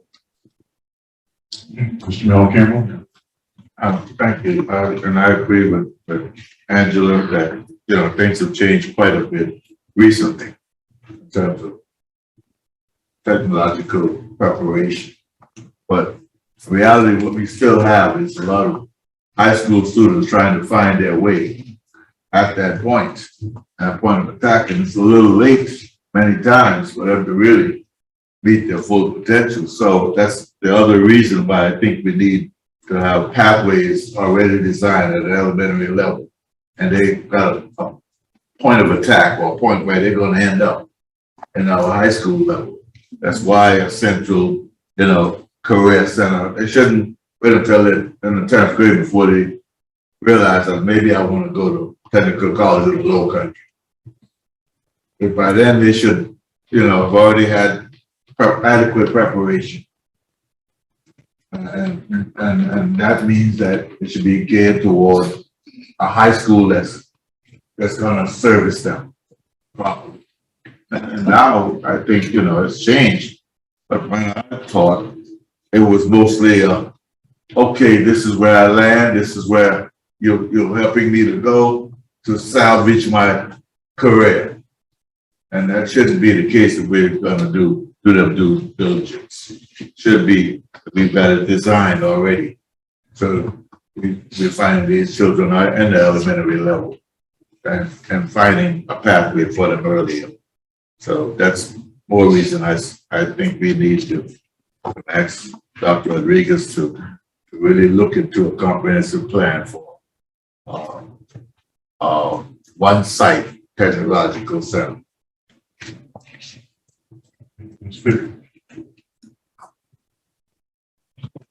And just a final comment, kind of a feel-good on the ground story about technology. I recently attended the Beaufort Cluster SIC. Every once in a while, every quarter they get together, and it was Beaufort High School, Ladies Island Middle School, St. Helena, Ladies Island L, CUSA. Anyway, the conversation went around to robotics. And the principals, this organic idea from the principals, the teachers, and the parents was that the robotics class at elementary and middle and at the high school were all going to try to meet together so that the high school students could help the middle school students, and the middle school students could help the elementary students. So this is happening organically on a small scale, just robotics. But the principals and they're all talking about this. How do we get our elementary kids to see what's ahead of them, what's out there? And so I just wanted to share that with you all, kind of give you goosebumps to kind of realize that, like I said, organically, some of this is happening. And kudos to those principals and teachers and parents and staff. It definitely has the cool factor. I have to say, I think it's funny that we've gone from no one wanting to be on the technology committee to an initiative to have a technology high school. We've come a long way in one meeting. One thing, and it was the World Economic Forum said that basically our current high school students and graduates that are currently in high school, 40% of the jobs they'll face will be digital jobs. And that's different than technology. It's not installing hardware, it's algorithms, it's artificial intelligence, neural networks. So I was trying to think, what are the 60% of jobs that won't need that? Because you think about politics, medicine, even my son, who's a performing arts major, is going to a performance with the conductor of the Northwestern Symphony to see they're performing theme music from Skyrim and Final Fantasy. So they're performing video game music at the Chicago Symphony Orchestra. So it's very pervasive. But then what I do think that I would like to, that is in here, but it's not highlighted as much as I think it could be is, and when you talk about digital citizenship, for those, even if you're not going to go into a digital type career, to me, what I think is important for this group of kids to learn is not sort of cyberbullying. I mean, that's important as well. But how we're entering an area so much where you talk about misinformation, deplatforming, sponsored content. How do we get kids to recognize what's legitimate? Some of these algorithms, like they did, I watched with a lot of interest the Facebook testimony, Facebook whistleblower, and basically how kids are being led into very dicey areas by suggestions based on algorithms. So how do we start teaching not only kids, but parents? I know there's a movement to talk about certain words that get kind of put into videos and TikToks and whatnot that then lead kids to and condition them for more dangerous concepts. And I think that's really critical because I think our kids are right now, I know my kids, especially with the pandemic, a lot of kids are at home on their devices more than they used to be. And they're getting dragged into some dark parts of the internet. And they also need to learn how to advocate for themselves within social media. So to me, I would like to see our curriculum infused with that aspect of digital citizenship so that we raise, what we call digital informed, digital savvy students so they don't get taken advantage of as we move into this new era of buying and selling and living.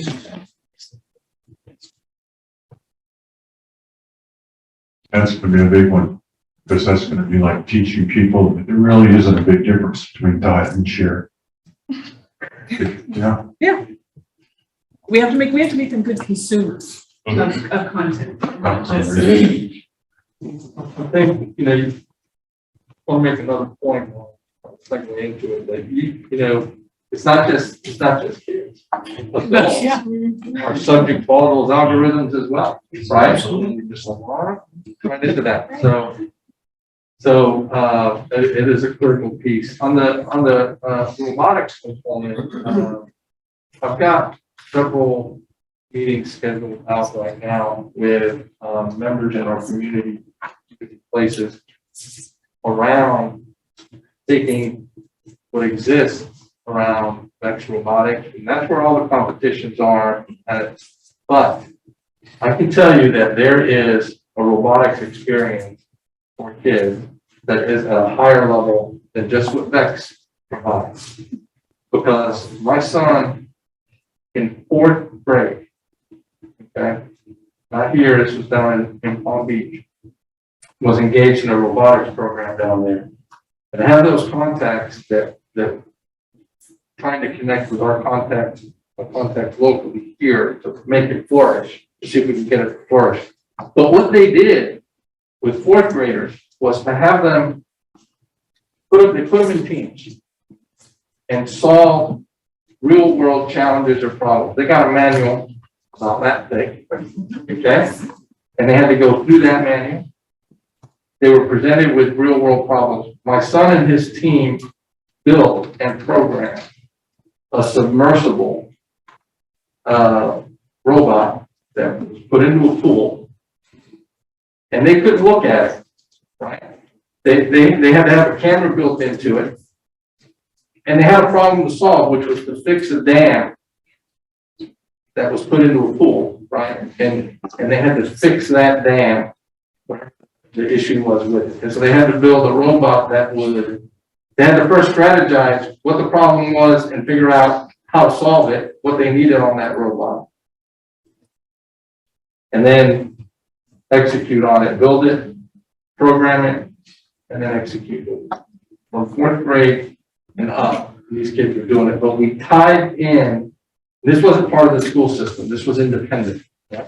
But we tied in that robotics program, the university, Florida Atlantic University, and their students at Florida Atlantic University help these kids. But here's how they help them. They didn't say, oh, you need to do this or you need to do that. They simply asked questions. They were trained in a professional development, a Socratic method, to simply ask questions so that kids could get to their own solution, right? And it's incredibly powerful. And my hope is to make that a reality for our kids here, right? Within our school system, and connect it with TCO and USCB. I've spoken to Dr. Panu, I've spoken to Dr. Goff about it, and now I've got other connections in the community that they're buying in and they're looking forward to it. And I've even got a number of legislative delegations that will be meeting soon to see if we can really drive this thing. Thank you, Ms. Gilbert. Excellent presentation.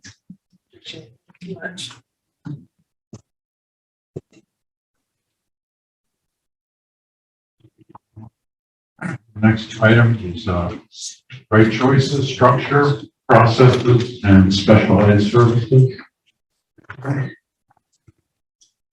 Good morning, Mr. Chairman, members of the board. Thank you and good morning. So I'll be providing an overriding update and status update on our district's alternative student placement program called Right Choices. I'll be joined virtually by Dr. Juliet White, who's with us, and Dr. Tommy Riddick, who is the program's director. And so while I'm sure that most of you are at least somewhat familiar with Right Choices, I wanted to take some time this morning to dig a little bit deeper and to discuss the inner workings of the program. So I'll begin with just a few quick facts about Right Choices. The program serves students grades 6 through 12 and is intended to accommodate those whose behavioral needs require intense supports.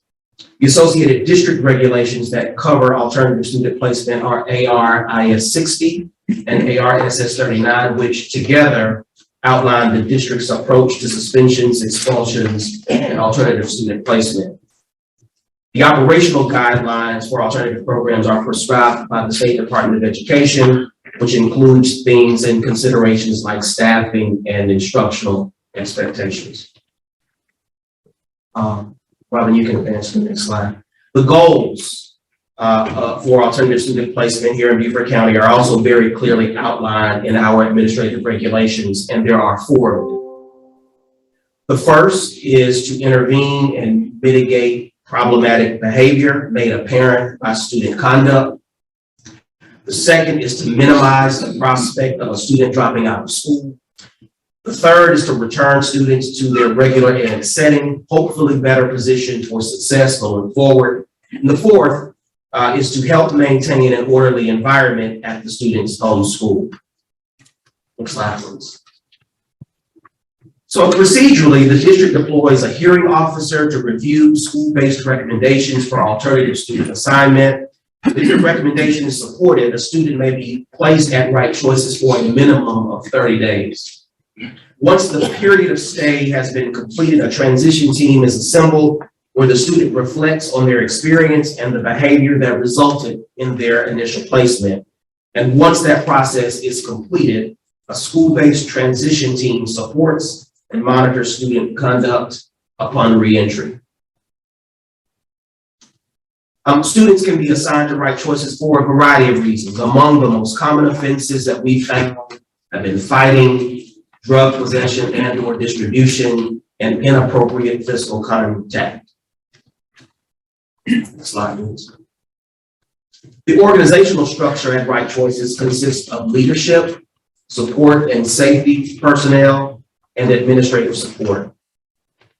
The program should also typically be staffed with one teacher per content area and a special education teacher.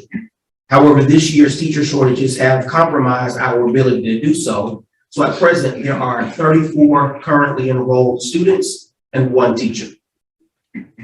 So of course, the question is, how do we serve students while being short-staffed?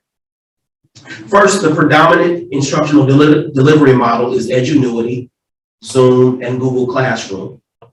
For special education students in particular, some of those students receive services when they Zoom into a class at their home school sites where there is already a special education teacher present. But of course, some schools have staffing shortages themselves.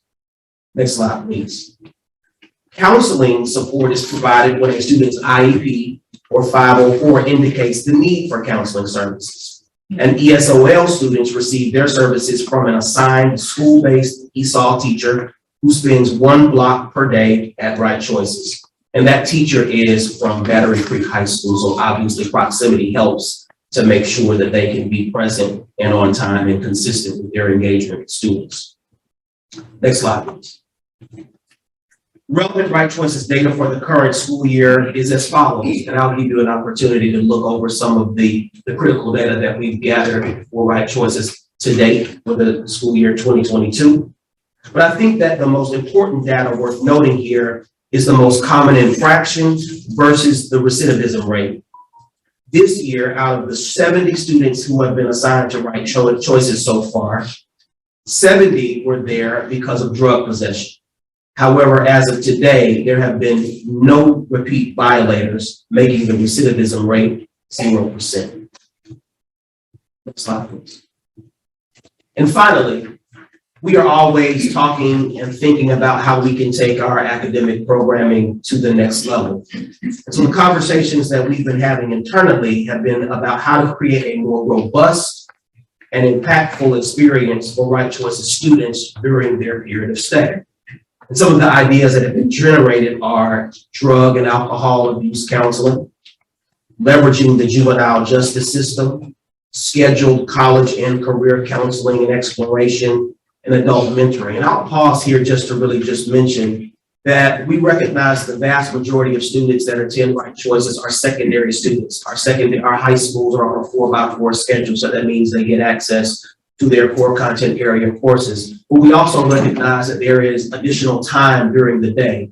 And so we don't just want Right Choices to be a place that separates schools from their homeschool communities for a period of time. But while they're there, there need to be opportunities for those young people to have a more comprehensive experience. So that, for example, if we know that the vast majority of students are at Right Choices are there because of some interaction with drugs, then it's important for us to think about how do we deploy additional resources for those students so that when they go back into their home schools, there is a corollary between their experience at Right Choices and their success at their home schools. If we know that there are students that are already involved in the criminal justice system, deepening and being more strategic around our relationship with, say, for example, the Juvenile Justice Department coming in and providing mentoring to those young people and giving them guidance and counsel around how to avoid the trappings of illegal behavior, obviously can help their experience at Right Choices be more successful. And then obviously college and career counseling. Some of the students at Right Choices obviously are disillusioned about their futures. And so if we can use the time that they're away from their school sites to give them direct supports around having a vision around what it is they may very well want to do beyond their secondary years, then obviously we can position them when they go back into the homeschool sites to be much more successful. But then lastly, mentoring. I think that we would all agree that young people who have an opportunity to be mentored by adults in a structured environment is a win for them. And so if we know that we have some time during their during the day where we can bring partners in and folks who are interested in supporting young people. Then we can look back on the time that young people are at Right Choices and say, look, I got targeted support and I had an opportunity to complete my course of academic study. And so that we would also be able to warrant to principals and school-based personnel that these are the structured activities that these young people participated in, and that we're giving them back to you better positioned for success going forward. That concludes my presentation. I'll be happy to take any questions you might have. Mr. Campbell. Thank you. I think that if we address the drug problem, that would solve a whole lot of our problems. And I think we need to get DSS involved, the criminal justice system, because some of these students, and even some of us may be now, but some of these students, because of drugs in their home. And until we clear that up, we're going to have a problem. You know, ever since I've been on this board, I've been talking about alternative school. There's one in Norfolk, Virginia that I know about. And they have, those students go there from middle school all the way to high school. They stay the whole time. They don't go back to the home school. And unless we address drug problem, and I would ask that the board, district, sit down with the criminal justice system, sheriff department, DSS, and whoever else we need to get involved and see how we can take care of this problem, because it's not going away. Thank you. I think, Mr. Campbell, to your point, I think that historically, Right Choices is regarded as punitive function, right? But I think that it can be viewed as a reset, as an opportunity for young people. If we recognize that their behavior is not acceptable within a traditional school setting, then outside of them being removed from that setting for a period of time, the opportunity is for those young people to get on the right track, right? And so 45 days, which is the average period of stay for a student at Right Choices, represents just a little bit less than a third of an overall school year. If a student is being removed from their normal school community for a little bit less than a third of a year, we really need to make sure that it is an opportunity for them to have comprehensive services, to get reset so that they can be successful going forward. So I think that it can be a positive thing for young people rather than just to serve a punitive function. Ms. Middleton. Thank you, Dr. Bradley, for this presentation. I actually have a comment and two questions, and I'm going to stick with, for the first comment, I'm going to stick with the slide, but I had the opportunity to volunteer at Right Choices a couple of years ago, and I enjoyed my time speaking to children there, and they do need mentors. Board members, if you have the time, you know, and if Dr. Riddick would allow, you know, go over and speak to students, become a mentor to one or two of the students. They love to see us come in and talk. Right here on the slide, are these things currently happening, or are these things the things that you all want to happen coming up in the future? So Dr. Riddick can speak to the juvenile justice system because there is a relationship with the juvenile justice system. But I think the conversations that we've been having internally is how do we make sure that we are fusing in additional programs to create a broader vision for what Right Choices can actually be. So those things, all of those things are not currently happening, or if they're happening, they're not happening at the level that we would hope. But I think obviously we can do more to make sure that those young people's experience are, like I said, more robust and more impactful. And before Dr. Riddick comes up, let's talk about ESOL and SPED services. I know there's a struggle with teacher shortage. Yeah. You said for ESOL that you have a teacher that comes over from Battery Creek. That's correct. How often does that teacher come over from Battery Creek? Daily. So she comes for one period a day. A day? Okay. That's correct. Have you all thought about, and this goes with the SPED, have you all considered maybe hiring a part-time ESOL teacher or a part-time SPED teacher, because I know there are a lot of retirees that used to teach in the district that are SPED teachers. Maybe they would be willing to come in part-time, you know, couple hours, well, more than a couple hours, because I know SPED students need a certain amount of hours. But have you thought about hiring? Yeah, I think that's a reasonable consideration, but I think it's also important to remember that the student population at Right Choices is transient. So you might have, say, for example, a disproportionate of students in October that require ESOL services, but none in January.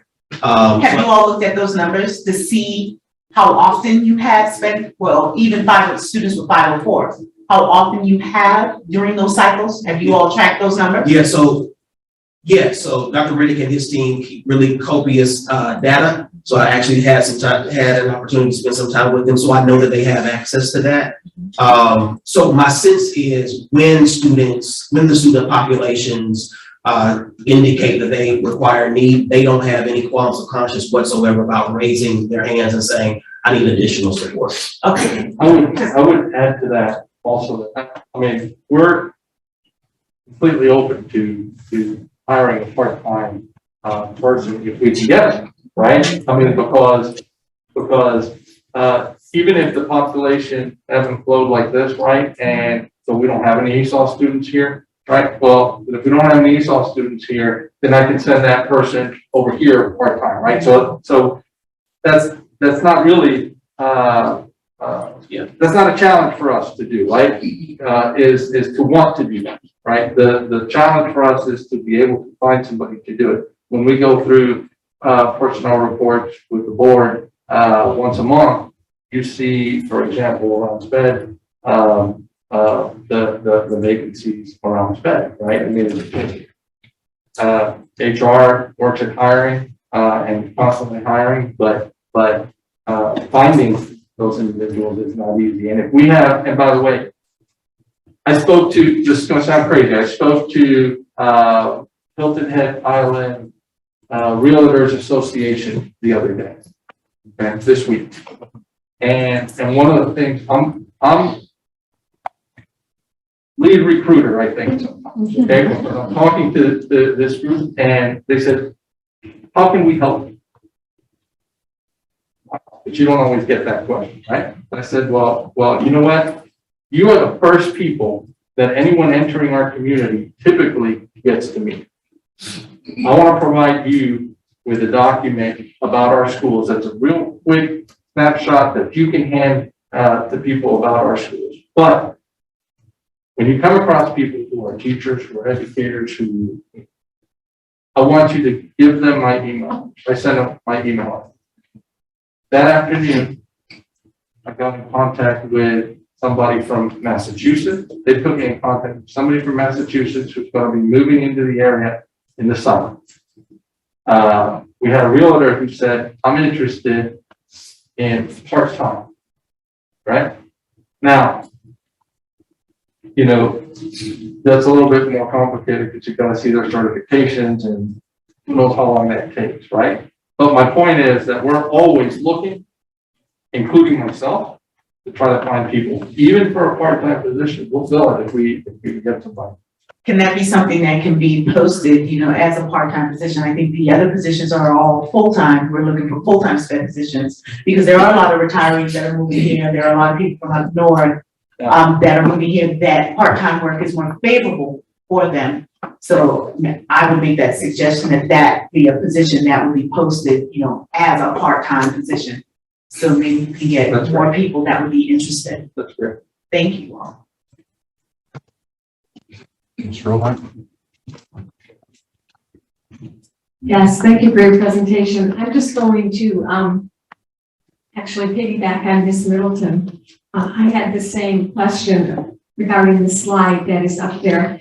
You talked about these are things that if we did these, we think that we would have great impact. So my question is, I'd like you to come back with the schedule or something of how you're going to operationalize this. Sure. How are you going to make sure that we have some counseling going on for the students that have the drug issues? How are we going to increase adult mentoring? what steps are we going to take? Because I think what you put up there are good steps towards meeting the needs of our students. And you use the word if we provided these things. So my challenge to you is to move from if to we are providing these and to then let us know. Thank you. Thank you. I mean, I think that's really great validation just for the conversations that we've been having internally about how to push everything that we do for kids to the next level. And so those are some of the strategic bullet points that we said, like, to your point, if, now we're going to convert that to when and how. Thank you. Now, So you want to do it, then I almost have nothing to say. I'm gonna be accused of not having this idea last meeting. The SROs at the schools that the students come from might be a point of contact in terms of, this is a suggestion, in terms of relating them to both ends of the problem. For instance, it's a private in-house problem with that child, if it's drugs or whatever situation, that's how much follow-up is happening 45 days stay at Right Choices with that SRO, who is the on-site kind of legal manager, right?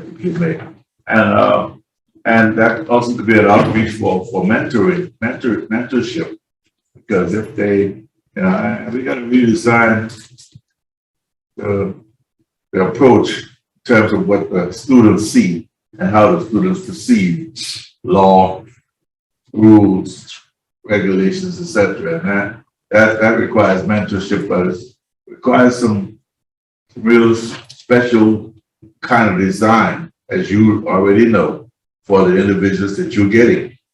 And sometimes it might be law enforcement might be the right person to go to, might be the exact wrong person, some of the other individuals. But I think we do need to start that conversation with the SRO so that they're fully engaged.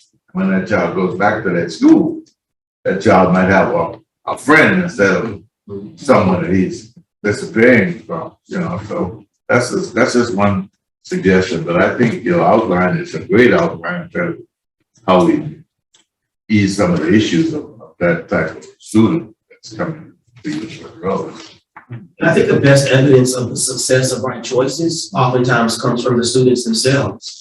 And I think being idealistic, what we would want to be able to say is when a student who has transitioned out of Right Choices can say with confidence and feeling good that, hey, I was at Right Choices for 45 days. And you know what, while I was there, not only did I get a chance to continue with my work, but I got drug and alcohol counseling. I got adult mentoring while I was there. I got strategic work around creating a vision for what my life would be like after high school around college and career counseling. That's when you know that you have a strong and robust experience for young people. So again, it's not that punitive, but it's also really supportive and helps them put them on the right trajectory. One thing that I know occurred this year that impressed me tremendously and I was very excited to see happen. Mr. Riddick, part of one of the holidays, had a luncheon for the students there, invited their parents to come and attend, which was an outstanding, I think, step towards making that kind of a relationship with the students that or even though you only have them for 45 days or 30, whatever it is that they're there for, that they feel that piece, right? And that was an important move because I have not seen that anywhere else, not even in our school district. And I think it was an important step that he took in making that experience there, I think, a better one. For kids. Mr. Smith.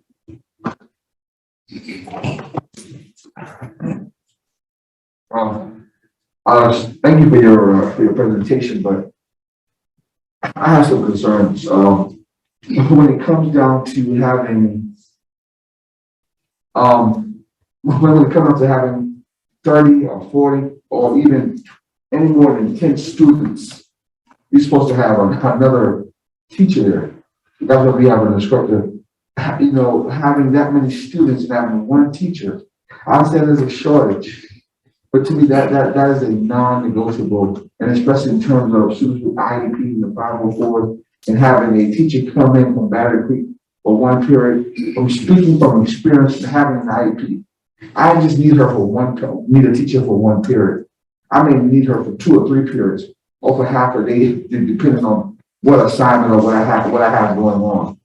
So that's a major concern to have one student. And also, coming from coming from being over at Right Choices.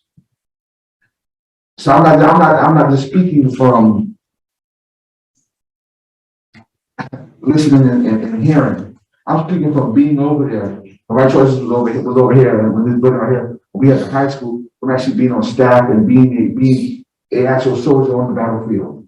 So I know what it's like. I know what the kids are like, and I know what I don't know what that climate is like over there, but it's a very, very serious thing to have one teacher and also not to have a full-time sped teacher over there. And I've heard what Mr. Tim, I've heard the conversation between the Senate, Mrs. Milton. Excuse me, I've heard the conversation between Ms. Milton. But my thing about it is, if we have a full-time sped teacher or a part-time, if there's not enough students over there, that means that we can move that person around the district. Or I'm sure that one-on-one that sped student that is there, the utilization that they will give that person, it will be priceless. So that's one of my first things. The second thing is,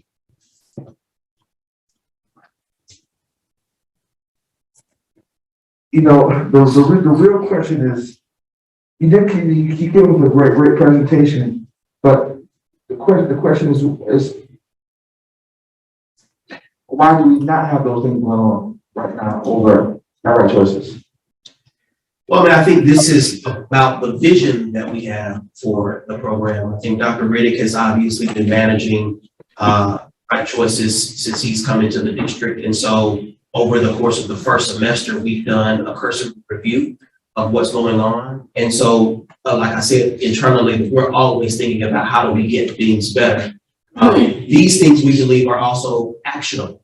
And so we fully expect to make sure that they are implemented. But right now, obviously, we are just struggling because we simply just don't have adequate personnel to make sure that we are doing our first and primary job, which is to make sure that students have continuity of instruction going forward. So I think that there are obviously limitations and challenges that we have. And I think also it's important to know that we've been a little snake bit. We've had a couple of resignations this year. We've had teachers that have accepted positions and then decided that they weren't going to come. I think fortunately, and maybe Dr. White can speak to that, I think we're now just in a place where we've got a new teacher that's getting ready to come on board. And I know that HR has been working diligently to bring in personnel. So I think the first expectation for us is to make sure that we have adequate personnel. And once we do that, then I think it makes perfect sense for us to begin acting on this vision that we've come up with collectively. So if I can add a little bit of clarity as well to what Dr. Bradley said. So as far as the counseling services, you know that we've been working with Ms. Swinton and mental health and our partnerships. And so we've been in discussion to place a mental health counselor at Right Choices. And they have one who actually has experience and is certified drug and alcohol counselor. So we're working on getting that service start in some shape, form, or fashion, especially for those students who are already on the caseload for mental health to get that school-based services. We've just hired also another school psychologist in the district, and she will begin sometime at Right Choices beginning next week, also working on some group sessions and some counseling sessions for students, not just students with disabilities, but all students at Right Choices. As far as teachers, we are working to get someone there full-time. One of the things we're doing now is there are no underground teachers. So I've been working with Reggie closely at HR at possible virtual candidates with the support that we have on the ground with a special education coordinator who is also going on site now to provide some direct services to students at Right Choices. Currently, we only have 5 IEP students and making sure that all their needs are. So we started to work around some of the things, especially the counseling, and also ensuring that we have a special ed teacher who will be there all day, whether it be virtual until we can get an on-site person to fill that. And like Dr. Bradley said, in working with HR, we've had a couple of resignations, just not at Right Choices, but throughout the district that kind of just made it a little bit challenging. But we are doing the work and started some of the vision that you see there on the slide and making it more robust as we continue to evaluate that and build upon the program and working with our community partners to get those services there. Colonel Meyer. Thank you, Mr. Chairman. Right Choices is in my district. I visit the schools in my district. I have talked to 2 previous directors of Right Choices. I try to get a sense of the schools when I come to visit. I will tell you that I really admire what Dr. Riddick has placed in Right Choices. He's put in tough love, and that's what these children need. But he needs resources. These are our most challenging students. They need our best and brightest people. That has to be a top priority. I have a concern, though. And the concern happens because I didn't really understand the hearing officer part of this until we had the hearing officers listening to their taped interviews. I was shocked. The first interview, which I understand is normally the only interview for the first hearing officer, I thought was done fairly well. But if there was a problem with that first hearing and asked for an additional hearing, I thought that was done atrociously. Atrociously. And I'm thinking, what is our process? What is our system to ensure that we are taking care of our children, our most challenging children? And the hearing part, I have a real, I'm not comfortable with personally. And I'd like to hear more on that, what the qualifications are for the hearing officer. What are the requirements that the principal of the school who has asked that that student be put into Right Choices? What type of checklist is there? What has been done in the school? And does Dr. Riddick get a file on each student with all the things that have happened to that student there so that they know what they're dealing with? They know if it's a drug, if it's a violence, if it's a home problem. I don't feel that it's tight. And I'd like to hear from Dr. Riddick. I'd like to hear what he has to say about the process, the input and the output from his program. Good morning, everybody. Oh, I'm Jim Day. My kids always tell me I have a very big voice. This is uncomfortable for me standing behind the mic, but I'll say this to you. It is another good Marine Corps day. When we took on this challenge, we did not focus on what we did not have. That's not what we did. Okay? We look at what we have, and then we try to do the best we can with what we have. I appreciate the remarks from the Colonel. We had spoke on a number of different times. In fact, he's taken me out into the community, and I met with a number of different people. And I'm impressed. And I'm excited and I'm looking forward to doing something for our kids because these are our kids. Not long from here, one of these kids may be assistant doctorated because I'll be an old man by that time. And I need them to be bright. I need them to be clear-eyed, and I need them to come with some kind of attribute that will take me on to my next life. So I need them to be ready, so I'm doing everything I possibly can to make them ready. How do we make them ready? We understand that we're living in a COVID world. We're not going to wave a magic wand and somebody's going to deliver us something that we don't have. Okay? We have to work with what we have, and everybody in my presence in the building that belong to Right Choices understand that first we're going to do with what we got. Okay? I have some tremendous people working. Ms. Couch is beyond impressive. Beyond impressive. Ms. Werman is beyond impressive. Ms. Danzler is beyond impressive. Everyone there loves these kids. They are our kids. Okay? They're not somebody else's kids. They're our kids. The only people who have more impact on these kids than we do are their parents. It is not the church. I wish it was, because that's how I found my way. Those teachers, us. It's on us. This thing is on us. So I do appreciate the fact that you're talking about things you can do and will do. I'm not talking about what I don't have. It's not in me. It is not in me. I have kids that I've been with for 30 plus years, and I found them when they were in middle school, and they still send me notes about what they should do. I think one of the things we need to have is compassion for our kids. If we are in the building, wherever the kids are, that's where we are. That means that they're playing ball. That's where we are. We're talking to them about what they love and what they do and why it's important. We do that and they don't come to Dr. Reddick. They don't come. The ones who are there, everybody in place, Dr. Rodriguez, Dr. White, Dr. Bradley, everybody in place is trying to do the best they can.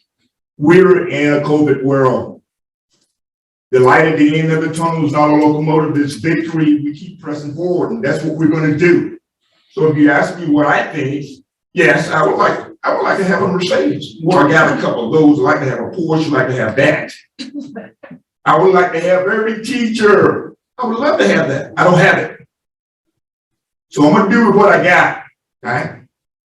And that means doing something for those kids every day. And yes, they are challenging. That's why they're in the alternative school program. The one thing I really do think about, and it was spoke about earlier, I think Kathy, she was talking about career tech. That's me. I was a career tech administrator. I'm all about that. I drive 144 miles every day to come to this place when I'm looking at my golf course and I'm thinking, are you nuts? Go play golf. When I come up the roadway, I think that's 165, you know what I see? There are a whole lot of trees on both sides of the roads cut down. It is not for a bonfire. It's for the interlopers, the northerners who are coming in, staying in those houses because they know what Bobo is doing. If you go south of me, through Cross, guess what you're going to see? All those trees are down. It's not for a bonfire. It is not for a bonfire. It's for houses, for the interlopers from north, from west who are coming in to steal our babies' jobs. What are we going to do about that? We got to decide we're going to do something about that. We have to educate them. We have to give them food for thought. We have to put something in their chromosomes so they can function and so they get the best out of what's coming. And I guarantee you it is coming. I have never known a builder who builds a house to be empty. I love career tech, guys. I love it. I breathe it. Because every time I've had 4 hardscapes put in my house, and every time the guy who's laying that concrete says, okay, Doc, give me 3,000. What are we going to do? Whatever game we're playing, I want to be a part of it because those kids are important. And I do realize that I probably have stepped offline. I cannot not be who I am. Okay? And that's what I bring to the table, who I am. Well, How are you gonna follow that? I I don't know how I'm expected to follow that. Thank you. People setting me up like this.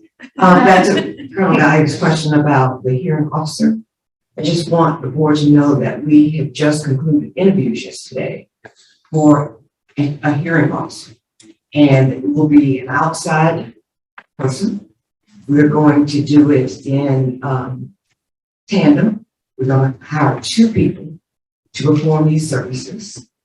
The interviewees that we had yesterday, the 2 best candidates, one is an ex-attorney. She's retired and moved here with her husband who lives in South City. He wants to play golf, she wants to work. Okay? And the other one is a retired police officer out of New York. So these are outside entities that will be coming with no biases whatsoever. They're looking at cases on case-by-case basis and making decisions based on facts. So they will be integral in having a part of setting up that process, redefining it, tweaking it where it needs to be tweaked, and so that we can have a fair, equitable, and precise hearing process. Just want to let you know that to answer your step. Thank you. Ms. Bowler? I'm so glad I did not have to follow Dr. Riddick. Thank you for that on the hearing officer as well, Ms. Walton, because I think that that's going to be a big improvement. And I right out of college, I had a job where I worked at Riverview Medical Center in the social work department. I mostly worked with drug addicts, and these were, heroin addicts, and they had all kinds of health problems. And it scared me to death. Working with some of these methadone patients and people that came in with all these problems. And as a result, my kids said I was the strictest parent on Hilton Head Island, which I don't think is true. But I think that with drugs, we talk about the kids and we talk about the system. One piece that's missing is the parents and the family and what's going on at home, because the school can only do so much. If the kid comes to Right Choices and has a wonderful, tough love approach from Dr. Riddick, but then goes home to chaos, it can mitigate all those effects. So I would like to know if Right Choices does involve the family or the home or the parent when the child comes over. And then secondly, do we have any programs where we're educating parents in elementary school? Because most kids start using drugs 5th, 6th grade. It's not a high school problem, it's a middle school problem when it begins. Are we educating parents to look for signs of trouble so that they are informed and they can, intervene earlier? I'll let Dr. Riddick answer. Part of our intake process is to, there are a number of different forms that we complete trying to access how we need to serve the student. Not only do we do it during the intake process, even after the student is serving their stint at Right Choices, we commonly call parents and talk to them about the status of their child, their progress, and what have you. I've never had a situation where I didn't get a parent. So the parents are interested in what's going on. Again, I think they lack sometimes the resources or the know-how. And often we have kids who are being served by their either an in-law or a grandparent, and those things makes the child's world problematic. And so it would be a good idea to try to pursue some programs where we educate parents. Again, that will be a difficult start because of where the parents already are in that regard. Some of the kids who come to us, their parents came to us. So this is an ongoing thing, and we have to figure out through a number of different partnerships. One of the partnerships I have, and I think Dr. Brad had mentioned it, is with the juvenile justice system. If my kid goes to court, I'm going with them because I want to hear what the judge has to say. And also I want to let the judge know that, hey, I'm surrounding him, okay? I may not be doing everything, but I'm surrounding this guy. And the last thing I want to see is them incarcerated because I'm charged with taking care of them. So give me a shot at it and let's see what I can do before we go down that road. I got a call the other day from, I think it's called the Parish of St. Helena. One of the things I would like to see instituted is the Teacher Love Project. Teacher Love is kind of a safe, faith-based project that comes in and deals with teacher welfare. If we don't appreciate and understand that our teachers are also suffering, then we will continue to lose them. And our teachers can be a great help in not only helping the child, but also helping the parents to understand the kind of things that need to be done so we can have the best product that we can get at the end of the day.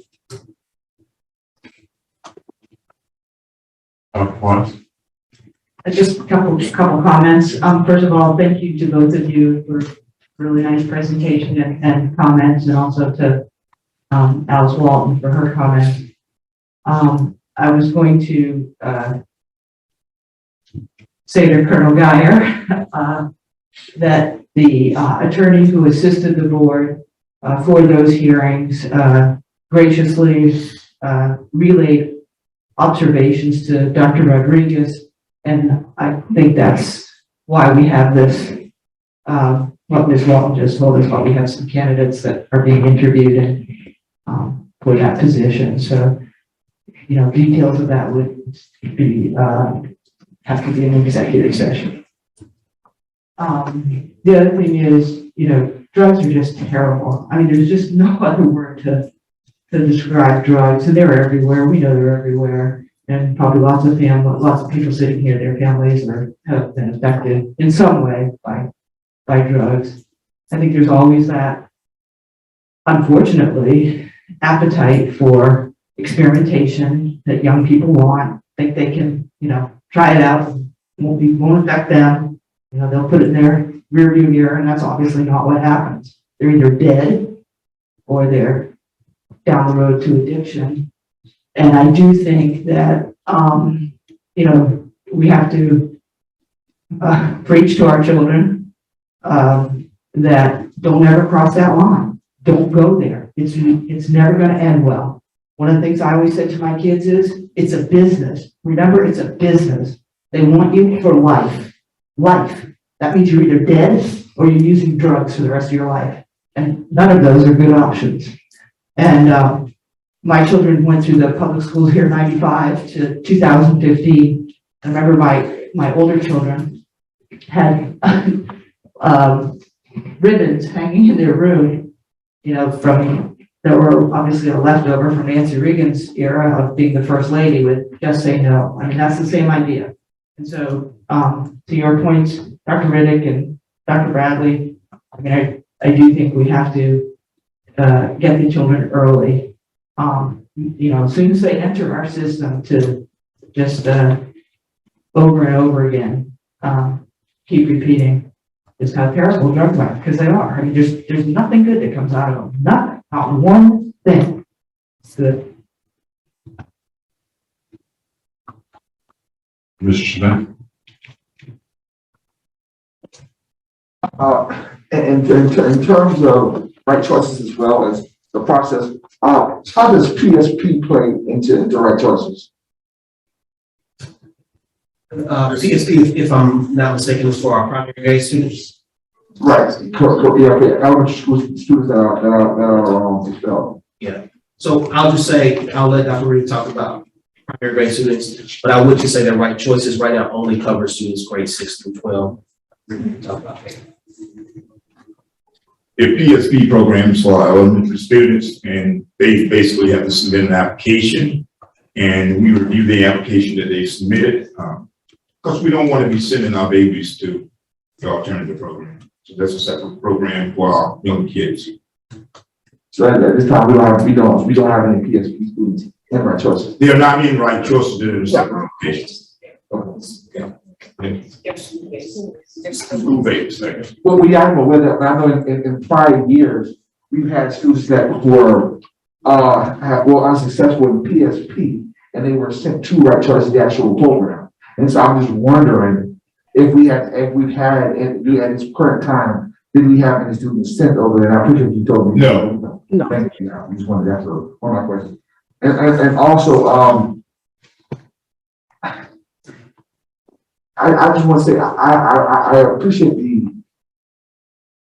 the presentation, but I also I've heard what the director said, what they don't have, but once again, I just want to convey that, you know, as a board member, I'm concerned about in terms of the student versus teacher ratio as well, because I know that a certain amount of students are supposed to have a certain amount of adults around, and in terms of safety or, you know, not just also learning, but when things may occur or happen, because we're talking about temperament students. And I know because I've been, once again, like I said, I've been on the battlefield.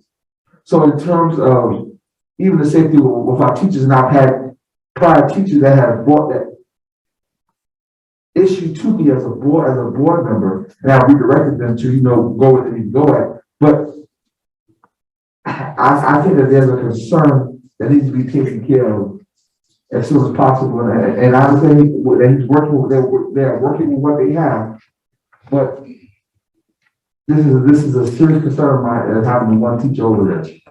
I mean, I just don't see how students are getting served, and I just cannot sit quietly and not say that from being over there and understanding what it's like and how the students that the demographic students that we're serving over there.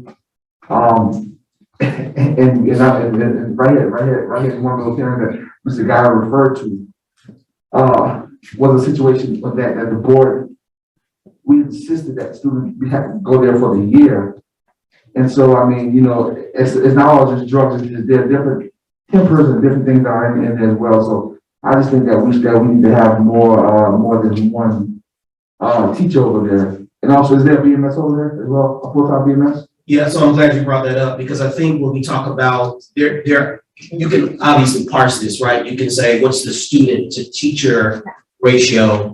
Then you can look at the adult to student ratio. Right. So right now, direct you to slide 6. If you look at the total number of adults that are in place to provide any measure of support for students, you have a director, you have an assistant director, you have 2 BMSs, you have a school resource officer, and you have an office manager, and obviously you have a teacher. So on a daily basis, and I think at the peak student enrollment at Right Choices was 41 back in back in December, right? So if you look at that in total, you have 1, 2, 4, 5, 6, 7 adults to 34 students, which is a pretty good ratio. Obviously, we have work to do with regard to teachers, but I also want to mention that the state requires one content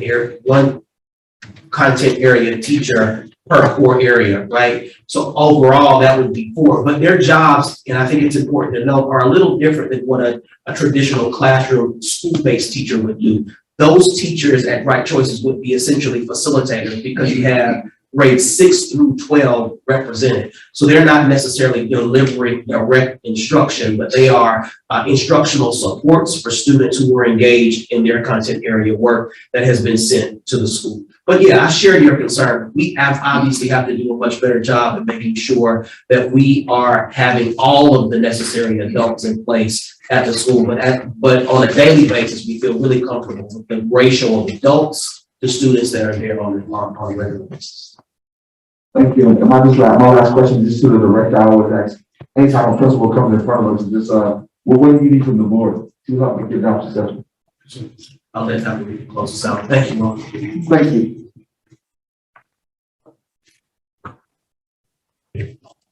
What do I need from the board? Yes, sir. I have a couple of things. In the best scenario, and Dr. Rodriguez and I have talked, and he's the head of the pack on these things, and we know that again we're living in a COVID world.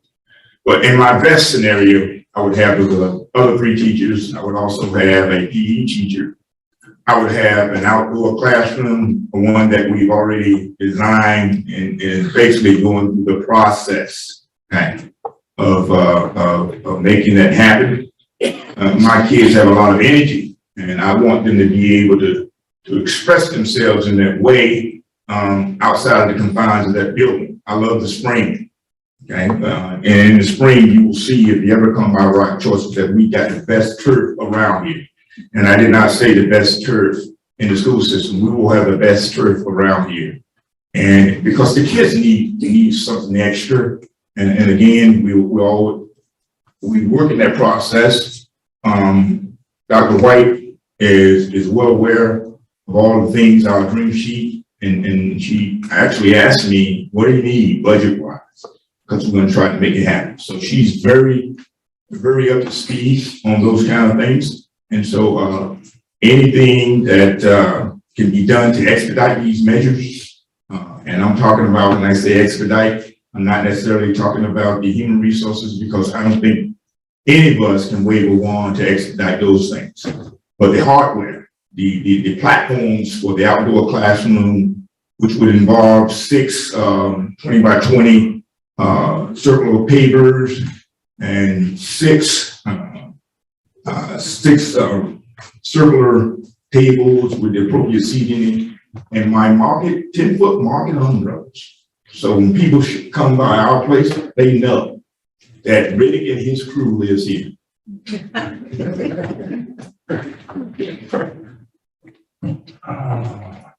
Mr. Campbell? Yes. We have been talking about teacher shortage for how many years now? I was watching the news this week, and there's a district, I think in the Midwest someplace, and they have worked with the military, and they have the military comes in and teach some of their classes in elementary school. And until the state of South Carolina, the legislative governor, and the Department of Education changed some of the regulations that we have, we will always have a shortage. So that, we need to address that. Thank you. Dr. Rodriguez? Yeah, Mr. Campbell, you hit on something very, very, very, very important, because I run across people all the time who would love to come in and either teach part-time or even shift careers. But then when they look at the hurdles that they have to jump through to get certified through the state, right? Then they say it's a deal breaker for me. I can't afford to go and do that, And some of them have tremendous content knowledge because of their expertise and their experience. We spoke about career technical ed programming earlier today. That is one particular area that I think would really certainly benefit a lot from expertise from the people in our community, but they can't take advantage of it because they can't get the certification. So you hit a home run on that comment.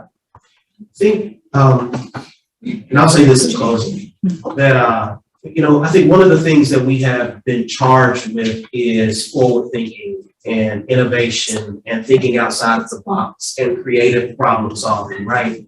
So I think with regard to Right Choices or any other work that we're doing in the district, Dr. Rodriguez has been very clear about the fact that we do not want to perpetuate the status quo. Because when we perpetuate the status quo, our students are taking a step back.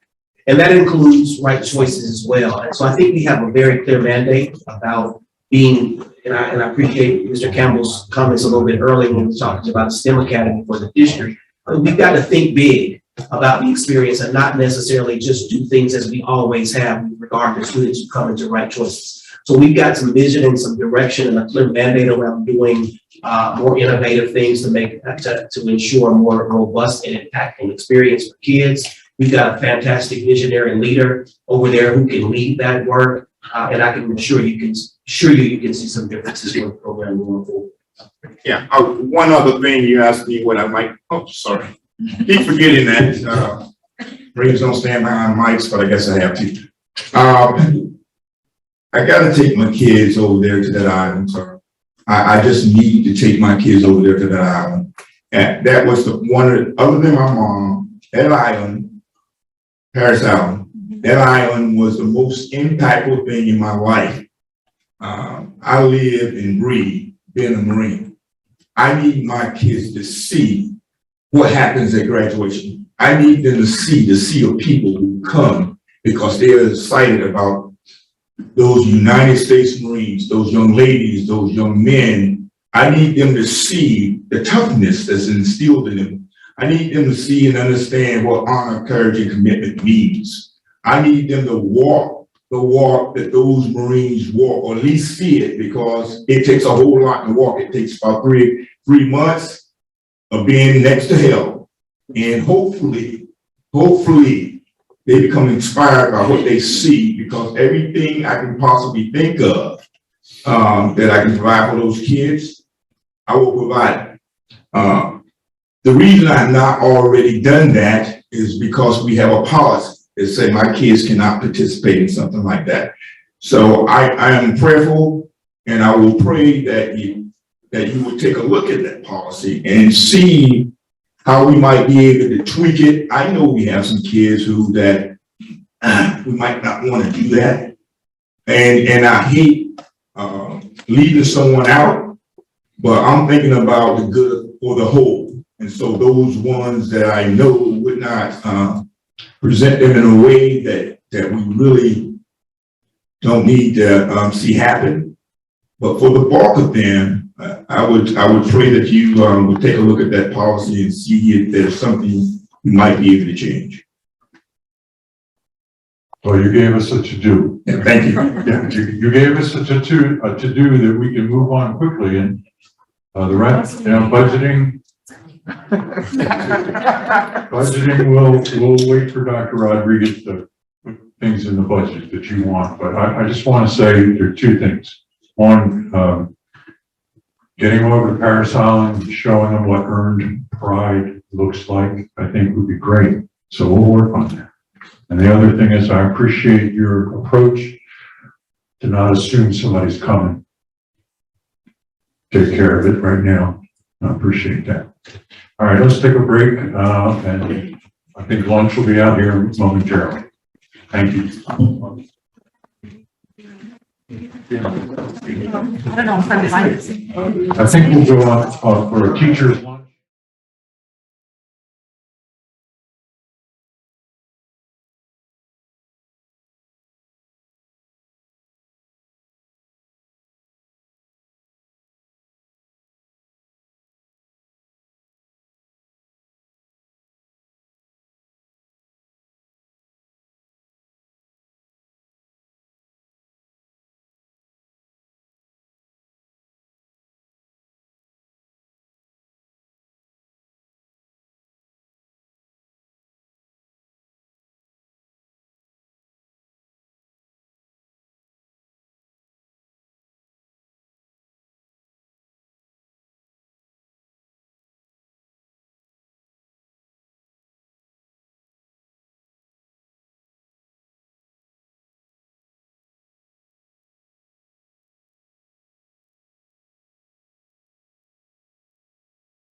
This works.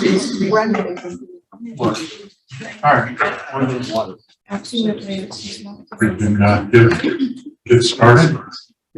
Hopefully we can get through this agenda today. Our next item is the priority school update.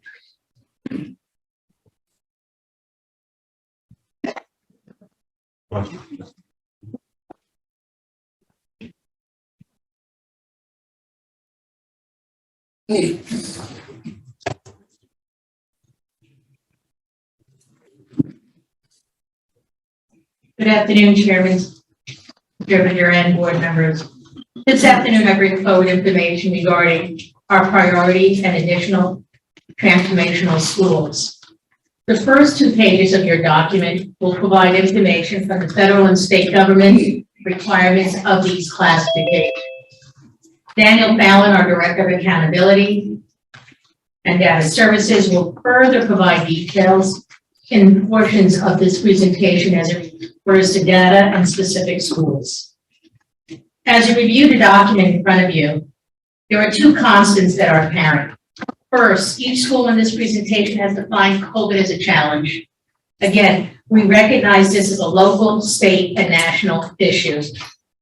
May I add, as well, a global issue, as we've entered the 2nd year of a global pandemic. The second commonality that you may infer from the presentation is that all schools are working towards improving teaching and learning. Just for a quick note, in the presentation information you have received is broken up into a few areas. 1 is a school description or narrative. Item 2 will give you information for who was prepared by. Then it would be defining school leadership specific to the schools that we will be referring to. There will be data points that Daniel Fallon will share. Current enrollment will be embedded into that data table.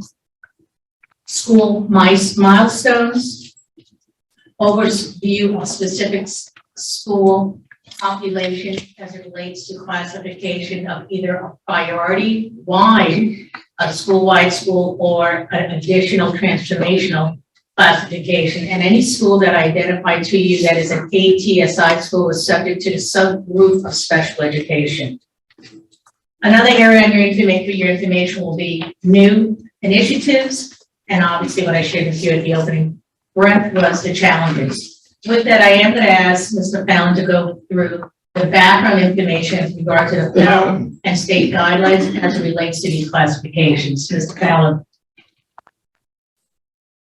Good afternoon. So in your executive summary before you, I'm not going to read everything, but know that these designations for schools, school support do come from the state waiver to the Every Student Succeeds Act, ESSA.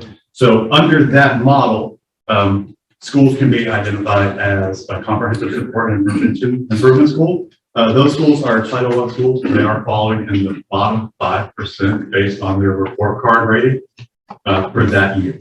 So elementary schools, middle schools, high schools are identified bottom 5% performing. That's down on the list of the CSI schools. High schools have another data element. If the school has a graduation rate under 70%, they're automatically classified as a CSI school. We have priority schools. Priority schools fall in the 10th percentile. They do not need to be Title I. So this is based on an overall score, is how a school becomes a priority school. TSI schools, they are the low 10%, and they also, the target schools come in at the Title I level. And then the addition of the ATSI school or additional targeted support intervention tool looks at those CSI schools for the bottom 5% for their level. If those schools have any subgroups whose components of the report card add up to or is lower than the overall rating of CSI school. So case in point, let's say a CSI school has an overall report card rating of 35 points. Each school in the state is examined for their subgroups. It's by ethnicity, student with disabilities, ML students, people in poverty. As soon as we have accountability again, we'll be adding in migrant and military connected families, go into those subgroups to make sure they're all being addressed equitably. If any of the components of the report card, ELA, mathematics, science, social studies, growth, as well as college and career rating for high school graduation rate, if any of those subgroup scores have a score less than that 30, then they're an ATSI. Regardless of the demographic breakdown of the CSI school, that is the 5%. You are below 5%. Your subgroup would fall below those schools. You are district targeted. They are identified every 3 years. These schools that you hear from today, either priority or ATSI, their data, they would have been eligible to come off of these lists in 2020. We know what happened in 2020. We've had one test event in 2021. There were no ratings, there were no scores. Therefore, those schools did not have the opportunity to place off the list in 2021. 2022, we have not yet heard of whether or not there will be an overall rating on report cards. So we do not know if this will be another carryover of the same priority ATSI schools. As soon as we know that information, we'll bring it forward to the board. Thank you, Mr. Ballard. The share of most schools are still in these classifications. They do receive the financial benefits that are allocated from the federal government to the state. A waiver for the receipt of those funding does go to our superintendent, Dr. Rodriguez, and obviously financial component of that is our team. I do have the opportunity to start with Beaufort Elementary. So if you can turn your pages to page 3. I am asking you can keep the prior pages of this, or even this whole presentation, just as a point of reference for yourselves. I won't go through the complete reading. I do recognize my point on the agenda. The point after lunch, those of us who are in the classroom, we know what happens after lunch.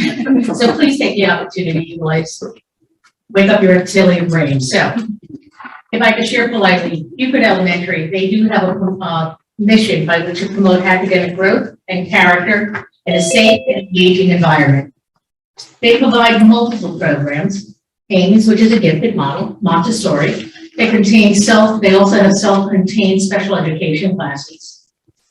They are a certified STEM school, one of our few elementary certified STEM schools, and they perform very highly in that. You'll have another STEM elementary school within this presentation. Their STEM learning focuses on integrated approach throughout their curriculum. And as staff members within Beaufort Elementary, there is a sincere commitment at supporting all students to achieve the highest level. If you see Roman numeral 2, just to give background quickly once again, it identifies the leadership team and who prepared. I do apologize. And if we go to Roman numeral 4, at this point, I will ask Mr. Fallon to share in the data table with you. So all the data tables that we look at this afternoon will be exactly the same layout. So whether the school is a priority school or ATSI school, I have reported the all students as well as the demographics for African Americans and white students, poverty for pupils in poverty, ELL students and students with disabilities. You see the enrollment count in that first column. Why is that important? Under the ESSA waiver, South Carolina denotes that a school would have a subgroup with 20 or more students. So if we're looking at Beaufort Elementary School, we could see, yes, they will have an African American subgroup. They would have a Hispanic, they would not have a Hispanic subgroup, a white subgroup, poverty, and then they would have a student with disability subgroup. So if testing were to occur this spring and new eligibility, we would not be looking at them as a potential ATSI school for groups less than 20. So that's why I put that there. So if they're on the list for an APSI group of having more than 20 in 2019, and they don't anymore, then obviously we kind of know what the result will be if they count 22. So what we're looking at is the following 4 columns.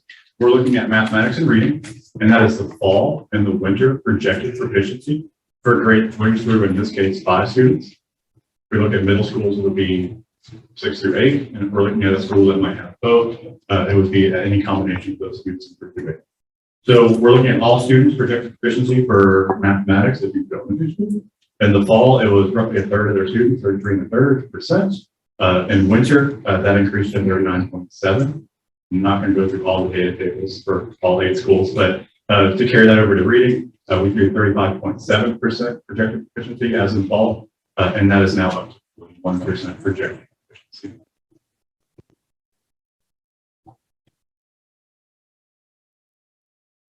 So recognize, looking at the data table, I do want us to also make note that when we go forward, either through our division or within this presentation, and we have discussion, we're looking at a growth model for our students.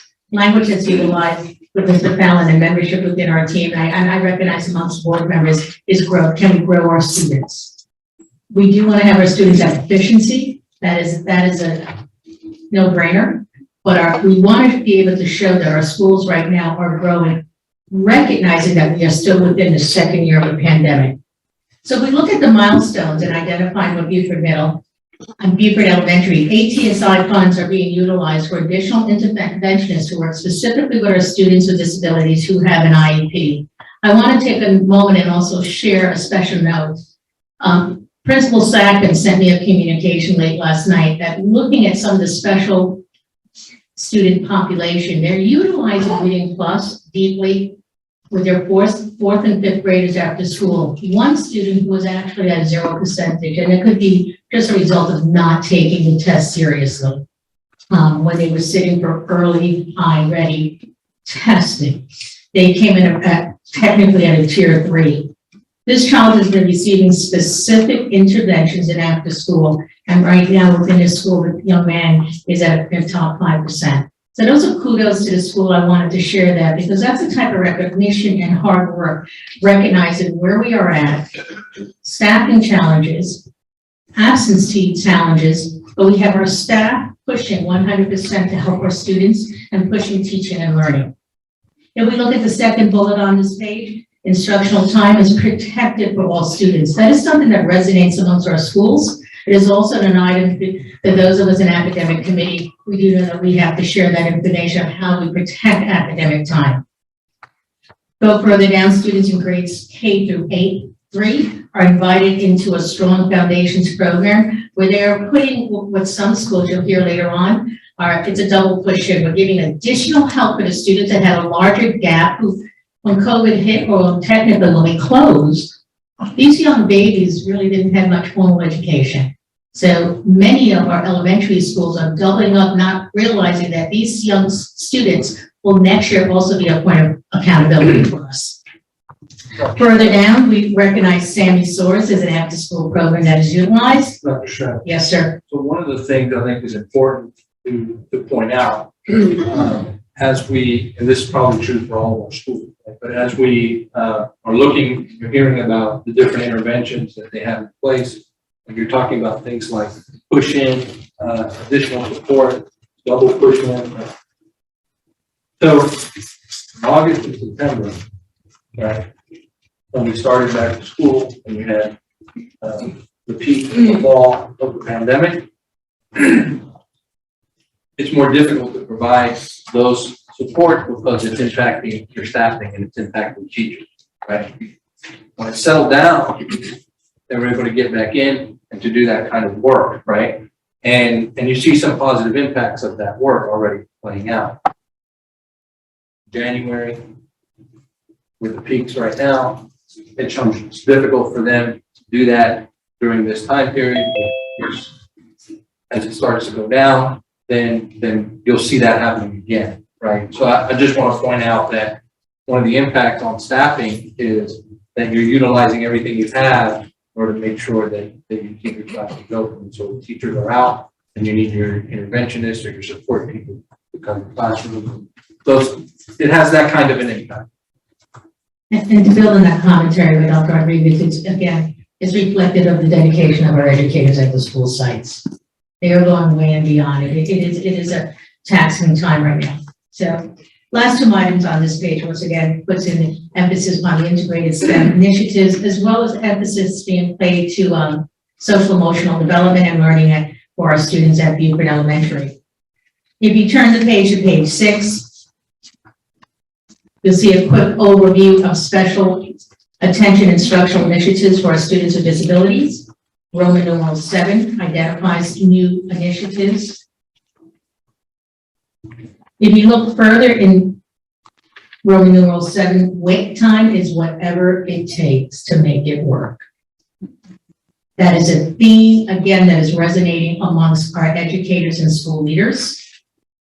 And I'll let you take a moment to pause, please, looking at the challenges, because those 3 items will resonate throughout this presentation amongst the 8 schools that are in your paperwork.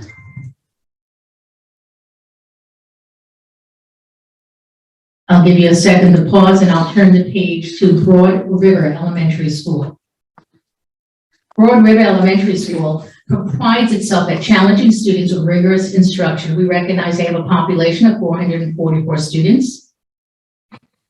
We also know that Broad River Elementary is not out of the ordinary, where when you are there to hear students speaking in multiple languages. That is the building block of their dual language Spanish, dual language Chinese program. That is also reflected in our Hilton Head School, or their sister school, Hilton Head IB.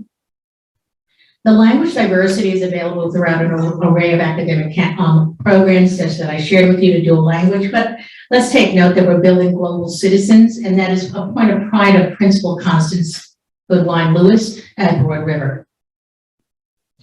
Part of the success at Broad River Elementary, in all truth, is what they feel is their special recognition as being one of the first schools to have a school-wide pilot for scholastic literacy. If you see further within that paragraph, the last sentence, it's 10.6% gain. That trend is a continuum on the data points that you'll see that Mr. Fowler will share with you momentarily. Again, it's the same data layout with the enrollment rates through the rate at Broad River Elementary being 188 students. Just as an example, the all students increased from 22.5% projected proficiency in fall mathematics based on math to 31.9%. So we're seeing growth there for the all students, as well as for reading 22.4% to 27.2%. One piece I do want to add to all the data tables is when we're looking at students with disabilities, it's somewhat it can be a little bit misleading on math data, because accountability does count in the alternative assessment. These students do not participate in math, but our all students, especially going back to Beaufort Elementary School, that has a program of alternative students and assessment students, those student scores count for the school as well. So if they're doing well on the alternative assessment, which is more of a rubric-based assessment for these students, that counts for their accountability passing percentage as well. So that's not reflected in math data because those students do not. And I pause if there are any questions regarding the data tables. If not, I'll go forward with Broad River. Broad River, you were at Broad River? Yeah. Were you at Broad River just then? Yes. Yes, sir. Well, I noticed some discrepancy in the numbers. So the total population was 444. Yeah, so the total population for our pre-K-5 was 400 students. We're just looking at grades 3 through 8. So roughly 16 entries. All right. You got to speak into the mic so people can hear. Tell me that. Yeah. Okay. Population K through 5 was 440. Pre-K-5, yes. Pre-K-5. Okay. So just for clarification, the tables once again are the accountability students. Okay. Because that is the area that we will be measured and utilized for identification from state. So that should be 3 through 5. So that's Yes, sir. Thank you. Romine. Well, Mr. Fowler, you mentioned that some of the students with disabilities take the alternative test, and that counts. So I'm looking at, because these schools that are the ATI schools are in that category because of the students with disability category. So I'm looking at Broad River, and so it says they have 26 students with disabilities.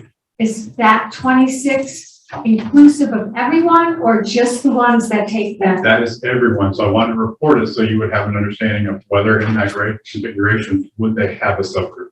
Okay. So that is not necessarily representative who's tested here.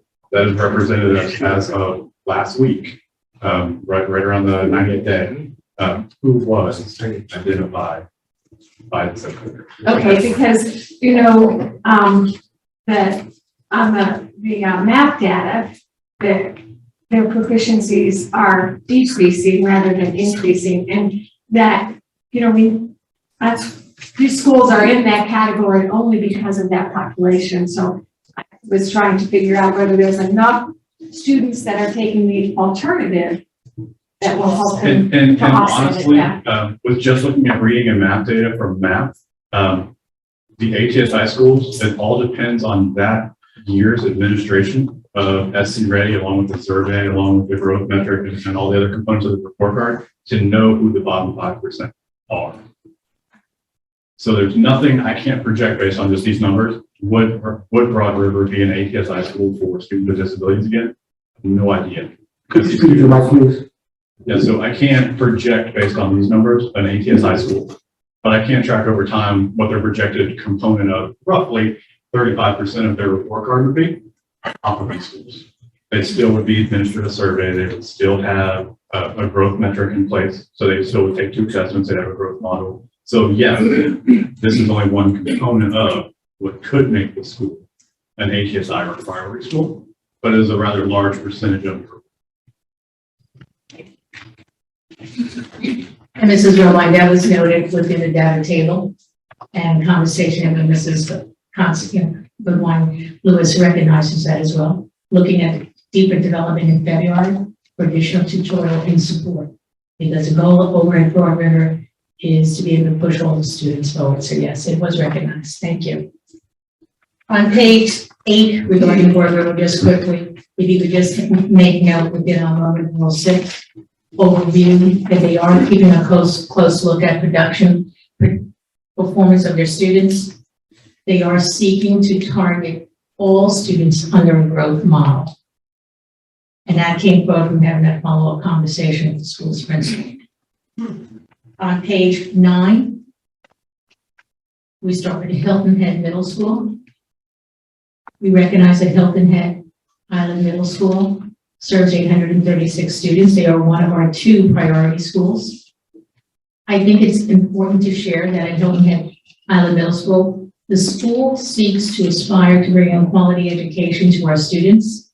And to me, it was rather significant to also note that it's the first time that the school has 17 of their 8th graders qualifying for South Carolina Junior Scholars. I think that is quite an accomplishment for the school. I would like that to be 117, as I know each of you as well. If we go further down to look on the data table, if you don't have any questions, I'll just have you review.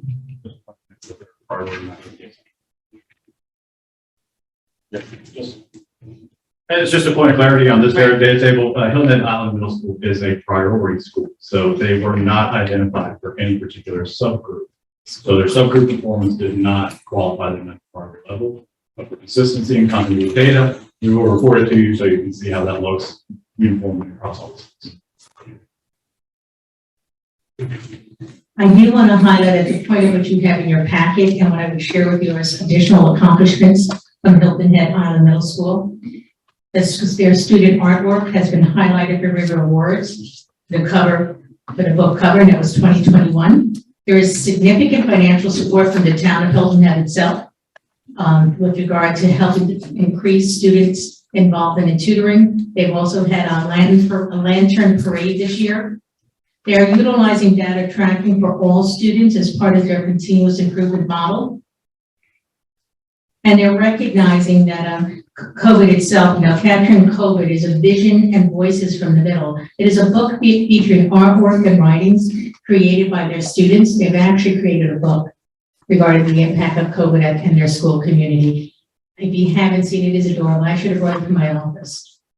They do have, let me just slide down to some of the overview as well. They're keeping the tutoring growing, and then under Pat Freedom, continuing under Principal Wheeler, is what I call supports facilitation of the Stetson model, with utilizing with our students with disabilities. That is where we have a teacher coming in, doing a push in, working with their co-planning on our students who have an IEP. Some of the new initiatives: Tier 3 interventionists in reading, Tier 2 interventionists targeting reading and math. They've increased, again, as I shared with you, their after-school program. Their coach, they have an instructional coach who is leading professional learning communities to keep the essence of continuous improvement model, looking at where we are, looking at how we're teaching, and asking the question, well, why are we teaching? Where is the alignment to the complexity of our standards? You would see once again that COVID has been a challenge with regard to student attendance as well as staffing. If you go to the next page, Joseph Shanklin Elementary. There's some points here that I myself did not know upon doing additional research and working with our Principal Rivera at this narrative. To recognize that Joseph Shanklin is named in honor of Joseph F. Shanklin, the principal of the historic Beaufort County Training School. The school was modeled after Booker T. Washington's Tuskegee Institute and provided a variety of educational opportunities for students of color from 1908 to 1955 to develop their talents. I emphasize that statement because at academic committee, we had a presentation by Principal Rivera regarding reformulating her school, placing additional emphasis at Shanklin Elementary School and pulling the talents of our students. That is the work that she's seeking to do in the upcoming school year. Building on that is she's putting work right now in professional development to shift the culture and mindset in alignment with Leader in Me as one of their culture, but also academic models within the campus. But again, the emphasis is pulling the talents of our students. If you look further down within that second paragraph, here's a quick FYI of the student demographics. She has a growing population of students, of multilingual students. We are working to provide support to that campus as well. Further down on the page, once again, it is a data table. Joseph Shanklin is an ATSI school identified under the performance of our students with disabilities. If we turn to page 12, I once again want to just make note that she's targeting intervention to the students, not just one group of students, but all students. As I open this conversation, presentation actually, I shared with you it's a growth model for all. I did want to highlight Roman numeral 6. That is identifying the additional support for our students with IEPs. And under the new initiatives, there's a new after-school session that's starting, and that she rotates the sessions for students, so students too get burnt out. Students too, as well, have the opportunity to excel in her recreation. So she recognizes that it is rotating our students as well as our educators, so they have time as well to be refreshed. Our next school that is an ATSI school is Okatee Elementary School. Yes, sir. I do apologize. Dr. Watts has a question. My first question is for Daniel. So looking at this is basic again. So these charts with the school data, the demographics, you've got African-American, Hispanic, white. What are the other categories that aren't there because there's too few students? Asian and other, or what are So there's 2 or more races. There's Asian Pacific Islander, American Indian, and there's Native, like Hawaiian. Okay. So those are all the federals. Okay. And Hispanic, technically those Hispanics who can be other races, but under the federal guidance, the student would say, I'm Hispanic of this descent, but they're classified as Hispanic as far as accountability. Okay. So, and then obviously the poverty, ELL, and students with disabilities. I mean, one student could actually be in all 3 categories. They could be in 4. They obviously have an ethnicity. They could be a pupil in poverty. They could be an English language learner, and they could be a student with disabilities. Correct. Okay.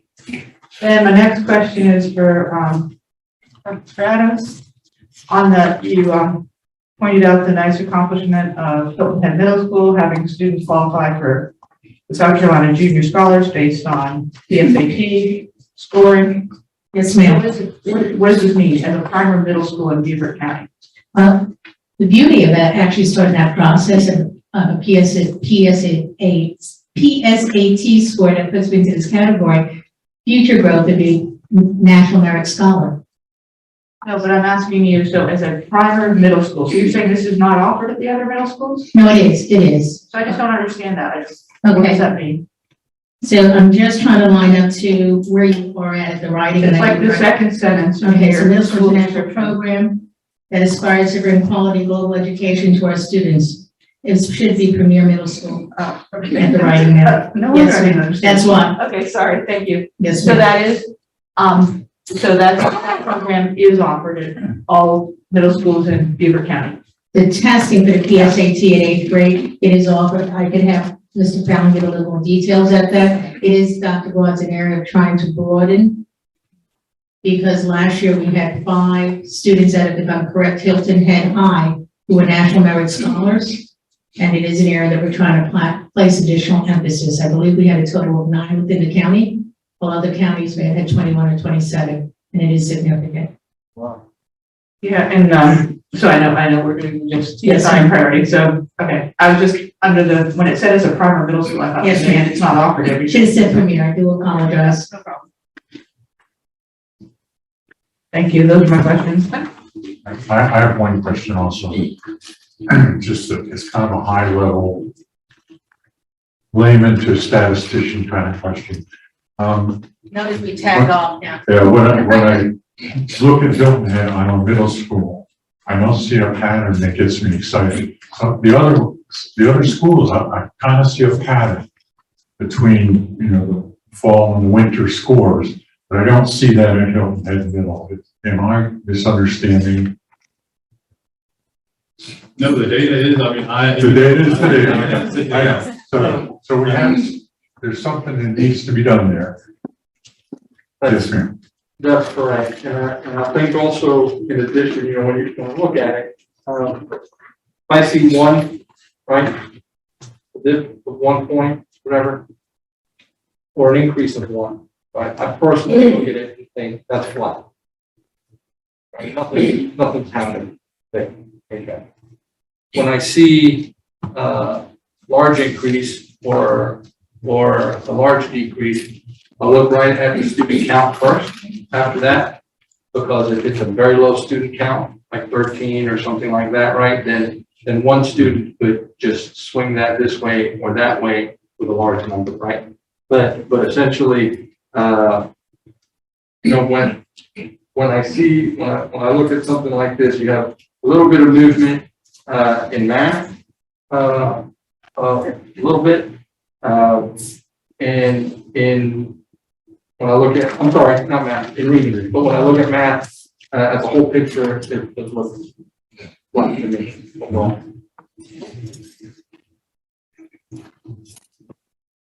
Chairman Strivenger, we do recognize, and the school administration does. I do meet with the school, and I know Dr. Cox does as well.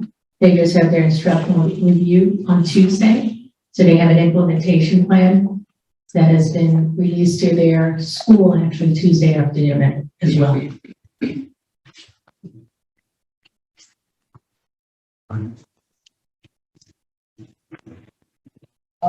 As I started with OJT. 2 more hands up. Yes, I'm sorry, I can't recognize from here. I do apologize. No, that's okay.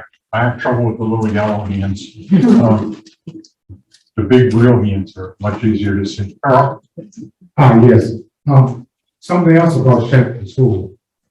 That school was created by Booker T. Washington and Mr. Shanklin, not Joseph Shanklin, other Shanklin, his father, and also the Christian family from St. Helena.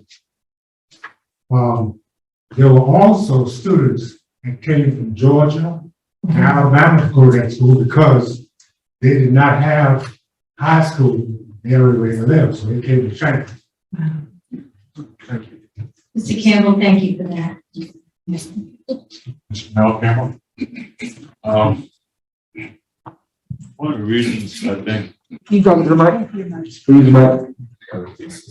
one of the reasons I think, you know, some of the data here is kind of misleading because grade levels,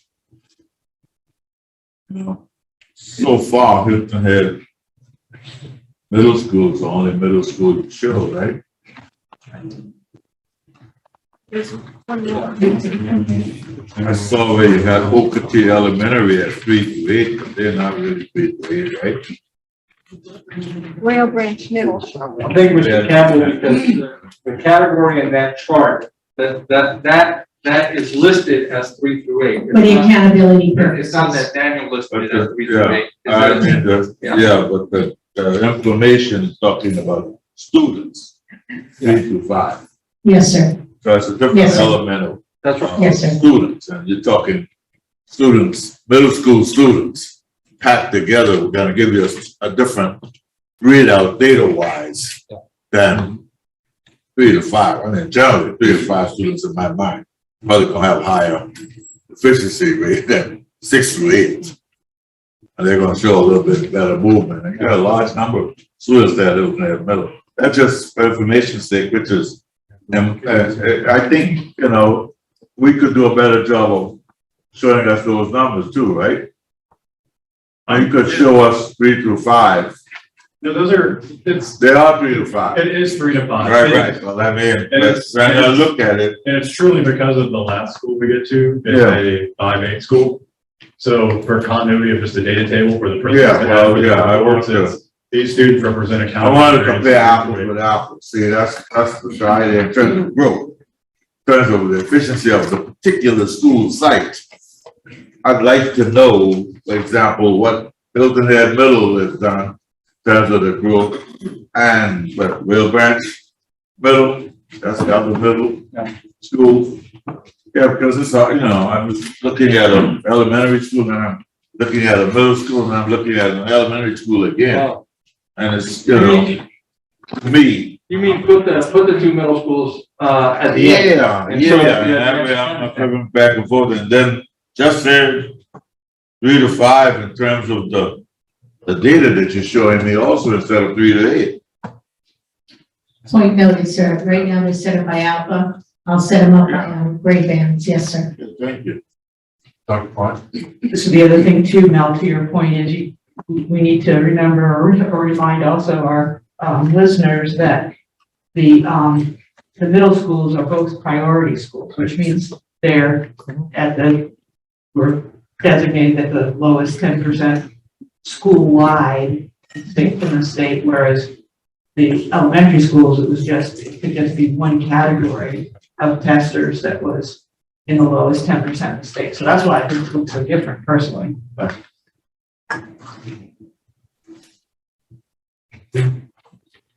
Point taken on the formatting. In the future for the spring, we'll do it by grade bands. Okatee Elementary is one of our ATSI schools. They are home of the owls. I do want to share that there's a strong belief in the collaborative development of owls who are responsible learners who arrive at the same time for instruction. They stay in school all day and are successful learners. And I want to place emphasis for that because the principal at Okatee Elementary strongly believes in routine and developing our students to recognize routine. Those of you who've been in elementary school do know that that is necessary for our little ones. If you take a moment to look at the data at Roman numeral 4, again, Okatee is an ATSI school based on subgroup of student with disabilities.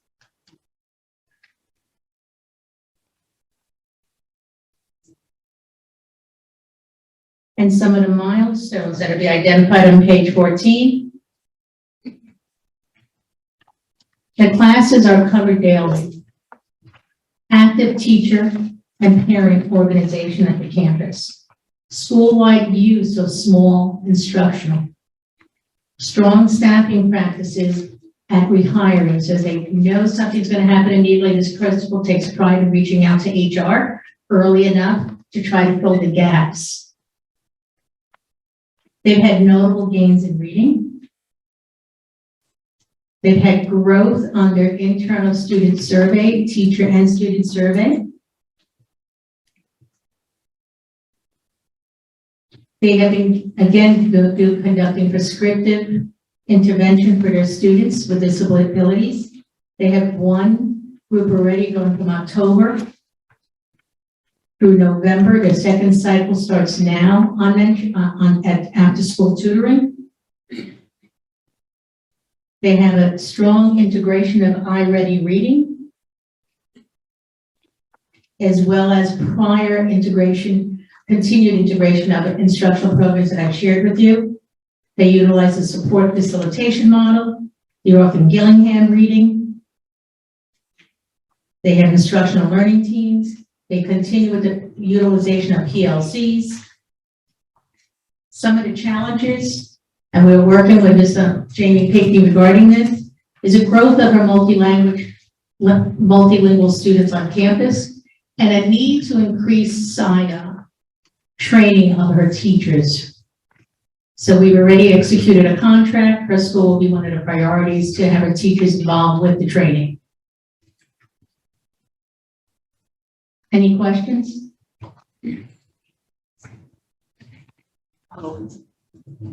Bridgetville Elementary. Yes. Okay.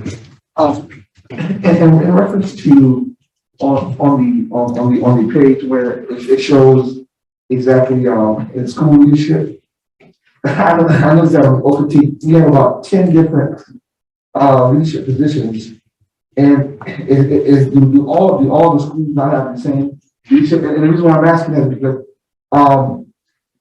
resources do matter. And in terms of what resources that they have, that kind of helps me to guide me to understand, where certain schools may differ, certain resources may be available in certain buildings that may not. Would you speak to that? Yes, sir. So Principal Pinkney has a much more holistic perspective at leadership, meaning when she has a leadership meeting, all these members are sitting at her table. So that's also an administrative choice.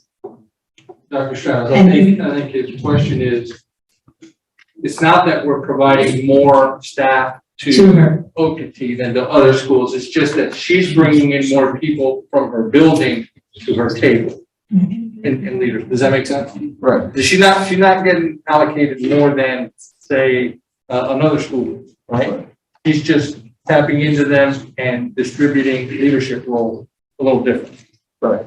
But also, are these same roles in every school? Yes, sir. Yes, sir. That's what Dr. Rodriguez is sharing, right? All these roles are staffed at each of these schools, sir. Yes, sir. Okay, so, and basically what you said would make sense, right? So you were saying basically she meets with these people versus the other ones, maybe that's why they did not implement those people in the original sheet. I wouldn't say it's just that I wouldn't say it's not that they're not implementing or utilizing those services. The school just didn't list them on here as part of that. They just said leadership, so that means principal and assistant principal. Where Ms. Pinckney said leadership, that means principal, assistant principal, counselor. So, you see what I'm saying? Yeah. They all have them. Ms. Pinckney just listed them. The other ones just listed the top. And I didn't want to take the liberty of removing their names, Mr. Smith. Okay. All right, but I appreciate that question because it is a good observation, sir. Oh, yeah, the resources do matter, definitely. They do. And each of these schools, and all our schools, of Dr. Rodriguez, have the same positions. Okay. Yes, sir. Thank you. So at Bridgetville Elementary, I do want to place for us to recognize they're one of the 2 STEM accredited schools in this presentation. One other item that brings them one step forward, they are now a national Blue Ribbon school. They required that notification this year. Brenda Blue is a principal. You can look further down. You see she includes her coaches as well as part of the leadership team. Her data is presented right afterwards. One of the milestones, and again to draw attention to, is recognizing the Blue Ribbon Lighthouse School in 2021 on her first submittal. And I have to make that recognition because many times it takes more than one time. It was her first submittal and she received it. Their iReady winter diagnostic data, you can see there on the next two bullets. We know that they are an ATSI school, subgroup classification of students with disabilities. And if you look at Roman numeral 6, it speaks to a little more of what Mr. Smith is bringing forward, aligning students by grouping to the resources within the school. So when they start a new unit of study, one of the items that Brenda Blue's team is working at is looking at student data and realigning students. So I may be grouped for this unit with Colonel Geyer, but in the next unit of study, I may be grouped with Mrs. Friedrich as my lead teacher, because you may have a little more strength in areas that I need. That is rather tedious work that is done at one of our largest elementary schools here in Beaufort County. New initiatives, if you look at Roman numeral 7, is their professional development to implement best practices in guided reading in grades K2. Teachers are implementing Jan Richardson's framework. There are 2 noted book studies that we helped support at Richardville from ISD. So the 2 authors here were cited, actually book studies that were conducted and their practices within the campus. Any questions on at Richardville Elementary? How big is? My last calculation, we were just short of about, I want to say about 1,100. Wow. They're large. The school, if you have been at that campus, the school runs like a machine. And I mean that with the wholeheartedly part of the child being at the center, teaching and learning.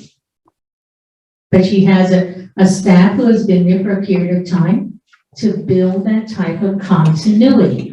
And that is significant. Mr. Campbell, we have about 1,019 students. There you go. So if we look at page 17, we have Whale Branch Elementary School, ATSI school based on students with disabilities. Whale Branch Elementary School is a world-class school where students are both focused to be academic and global citizens. Emphasis on leader in me framework. They seek to build pathways that determine students' strengths and the sharing and learning of responsibilities at their learning. There's a sense of high expectations, being the best of who you can be each and every day. One very strong emphasis this year at Whale Branch Elementary, and I do want to emphasize, is the integration of the increased use of professional learning communities. A lot of this work is being led by their executive directors who are working actually with each of our schools. But I wanted to make special note here for Whale Branch Elementary. You notice the data is at the bottom of the page.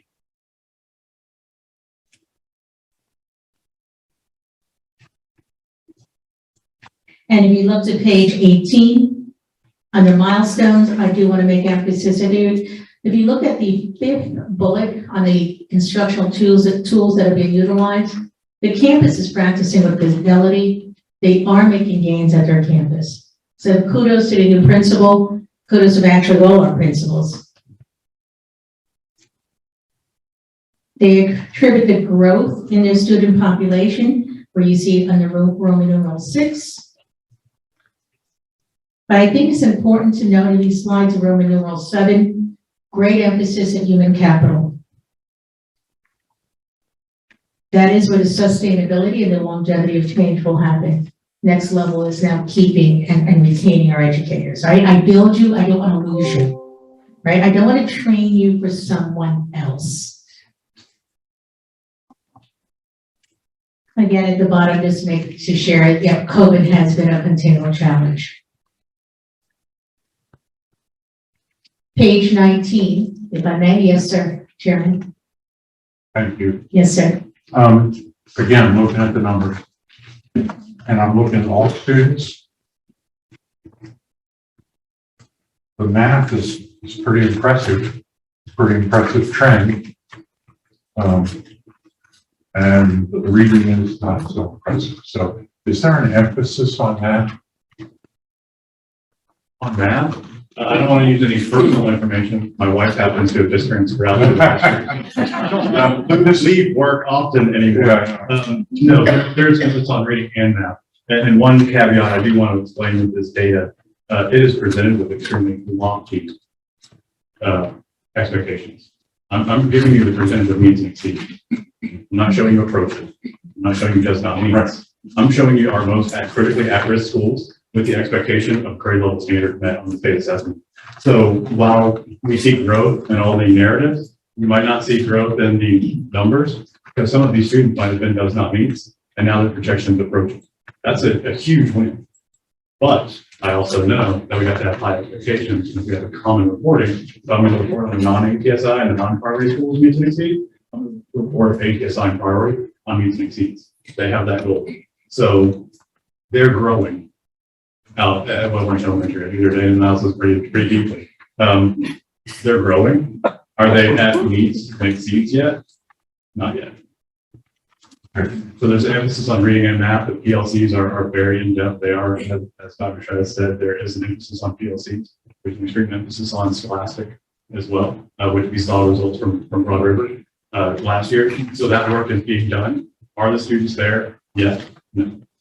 But they're I hear you. It's just, you know, I'd like to celebrate that math and increase. That's significant.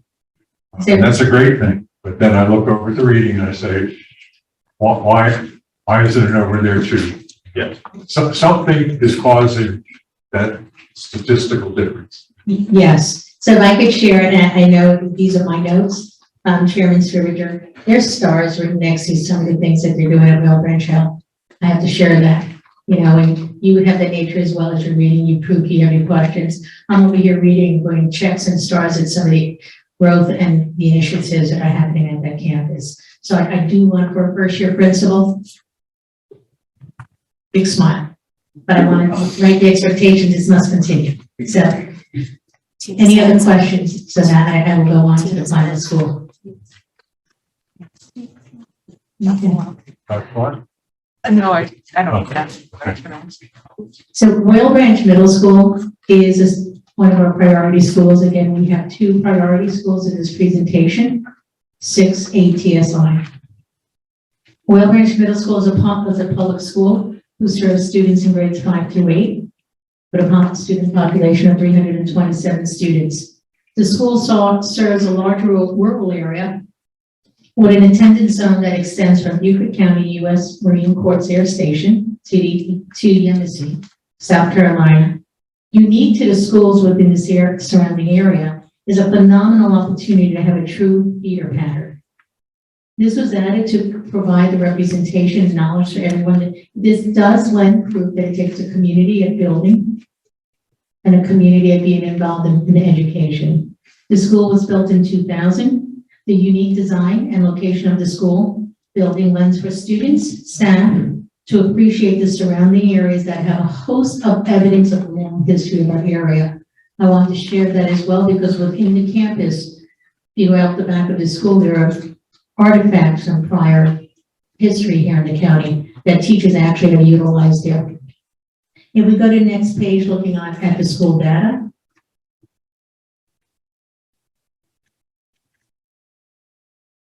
Increments of growth.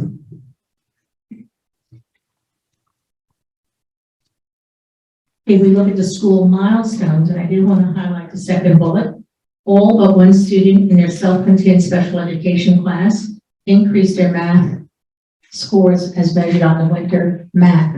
I think that's significant to share. Those who've been in a classroom recognize that our students in a self-contained classroom who give a significant amount of accommodations. And this is standard curriculum that our students are being measured at. And that is very important to recognize that Mr. Fallon shared right off ultimate assessment. These are measurements here on standard curriculum. I wanted to also share that as their feeder elementary school has strong growth and evidence of continual improvement of the continual improvement model, so does Well Branch Middle School. Principals are working very close again with their EDs. Mrs. Dixon is doing a phenomenal job at leading our new principals. And if you have any additional questions, we're here to assist.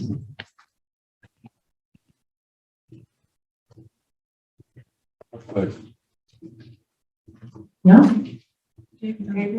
Yeah. I think Kathy's first. Oh, Oh, you call Kathy? oh, I didn't hear. Sorry. So, an observation, both of our priority middle schools have new leaders. We know the value of leadership and moving schools forward. So another requirement of both of our priority schools was the formation of community councils or community groups. And, you know, a couple things happened, COVID happened, and new leadership came. So I'm wondering where we are in that process and if those are going, you know, if they're going to continue. I think it was a requirement of the state as I understand it. So I just wanted to bring that forward. If I may, Chairman, Secretary, in response, I could share that Hilton Head Island Middle School this coming Thursday at 1 o'clock. There's an SIC meeting with regard to building volunteers into the school, reaching out to the school administration, the opportunity by which to bring in additional community membership. Part of the work that we're doing with Whale Branch Middle School as well, through our MSAP grant, is going to push and assist with the outside community coming in. That grant has given us an opportunity of 23 partners within Beaufort County. So one of our goals is to increase that accessibility and support. I know that under Principal Lawton last year, they had a significant amount of initiatives. I think with the new principal just starting right now, we were first getting our behavior, our academics, and getting to know my staff and my building's needs. But I could reach out and get a little more confidence, but we are working with her with the MSAP grant component for community partnership and growth.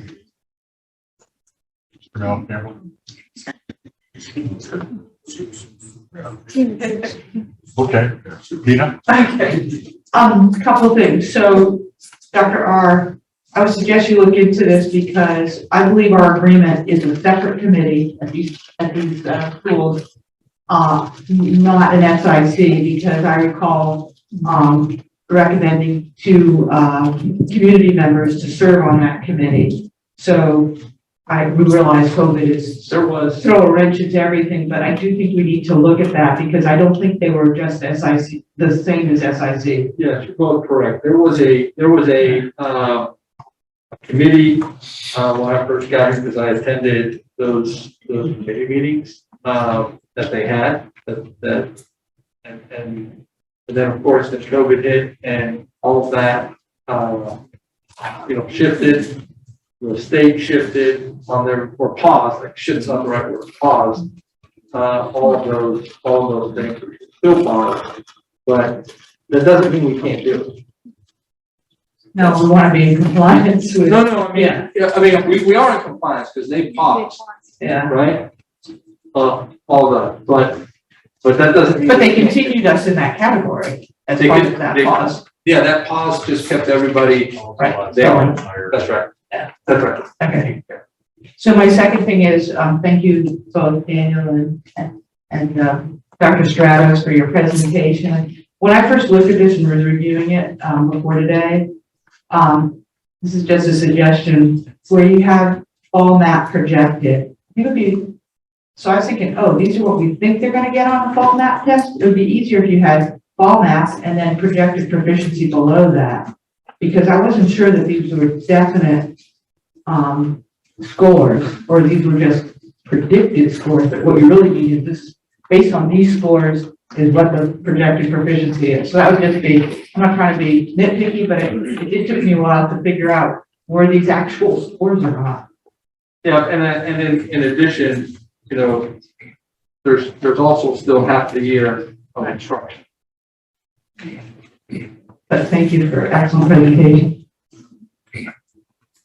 Mr. Campbell, do you want to go next? Yeah, I do. Okay. But yet, I just, want to see it up before I had my hand. Thank you. Two questions, three questions. SWD, that's what the ATS high schools, right? And SWD with students with disabilities? Yes, sir. three to five. 3 to 5 grade. For the accountability for the elementary, yes, sir. Okay, so Will Branch Elementary, I'm looking at that. And 21 students, plus those zeros mean they probably didn't get the qualification numbers, right? So the zeros, are you asking qualification towards the Zeros for the schools. So zeros mean that currently, or in December of 2021, when those students took math, their projected proficiency did not have them scoring meets or exceed on a state level assessment. Okay, they did take that. They did. Yeah. Okay, all right, so I'm looking at the percentage of students that are SWD in that category, that's almost like 16%.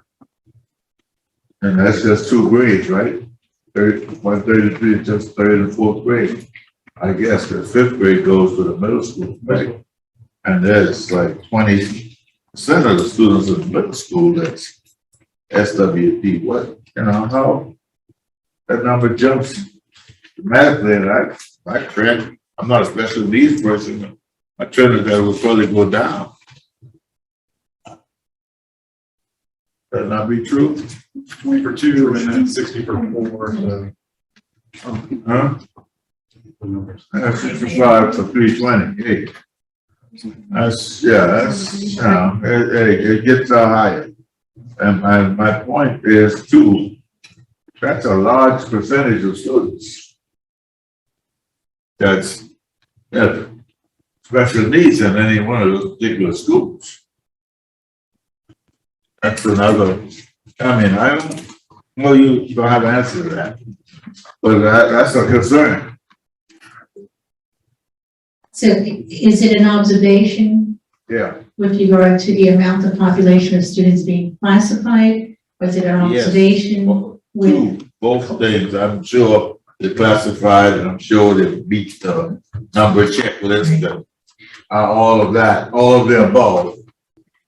But and I'm concerned with that as long as, and also I'm concerned with that language, the grades, just the percentage of students that meeting proficiency. But I think that begs for us to look a little bit deeper into our early childhood process. You've also, Mr. Campbell, yes. It's easy to categorize a learning disability if they can't speak English. And I keep hammering that home. Thank you. Mr. Rich. Thank you, Chair. Yes, Mel, I noticed that too, when it's, the typical amount, and Daniel would probably help, somewhere between 10 and 15% is a typical nationwide amount of students, percentage-wise, that would have a disability in a given. But, again, you don't know whether this is someone just with a speech IEP or if this is someone, so certainly, but when you see something that, there's 328 and 65, that's like close to 20%, right? So that would be a flag. So, all right, so my question is though, as we were going through all these and looking at some of the programs that are at the different schools, and some schools have Wilson or Orton Gillingham, which is very much the same, or they have scholastic literacy, and in those particular schools, you do see some growth. Broad River had some great growth, scholastic literacy. But then in other schools, either they didn't enumerate it here, or maybe they don't have them. What's the philosophy behind taking those proven programs? Students with disabilities, we know Wilson and Orton Gillingham works.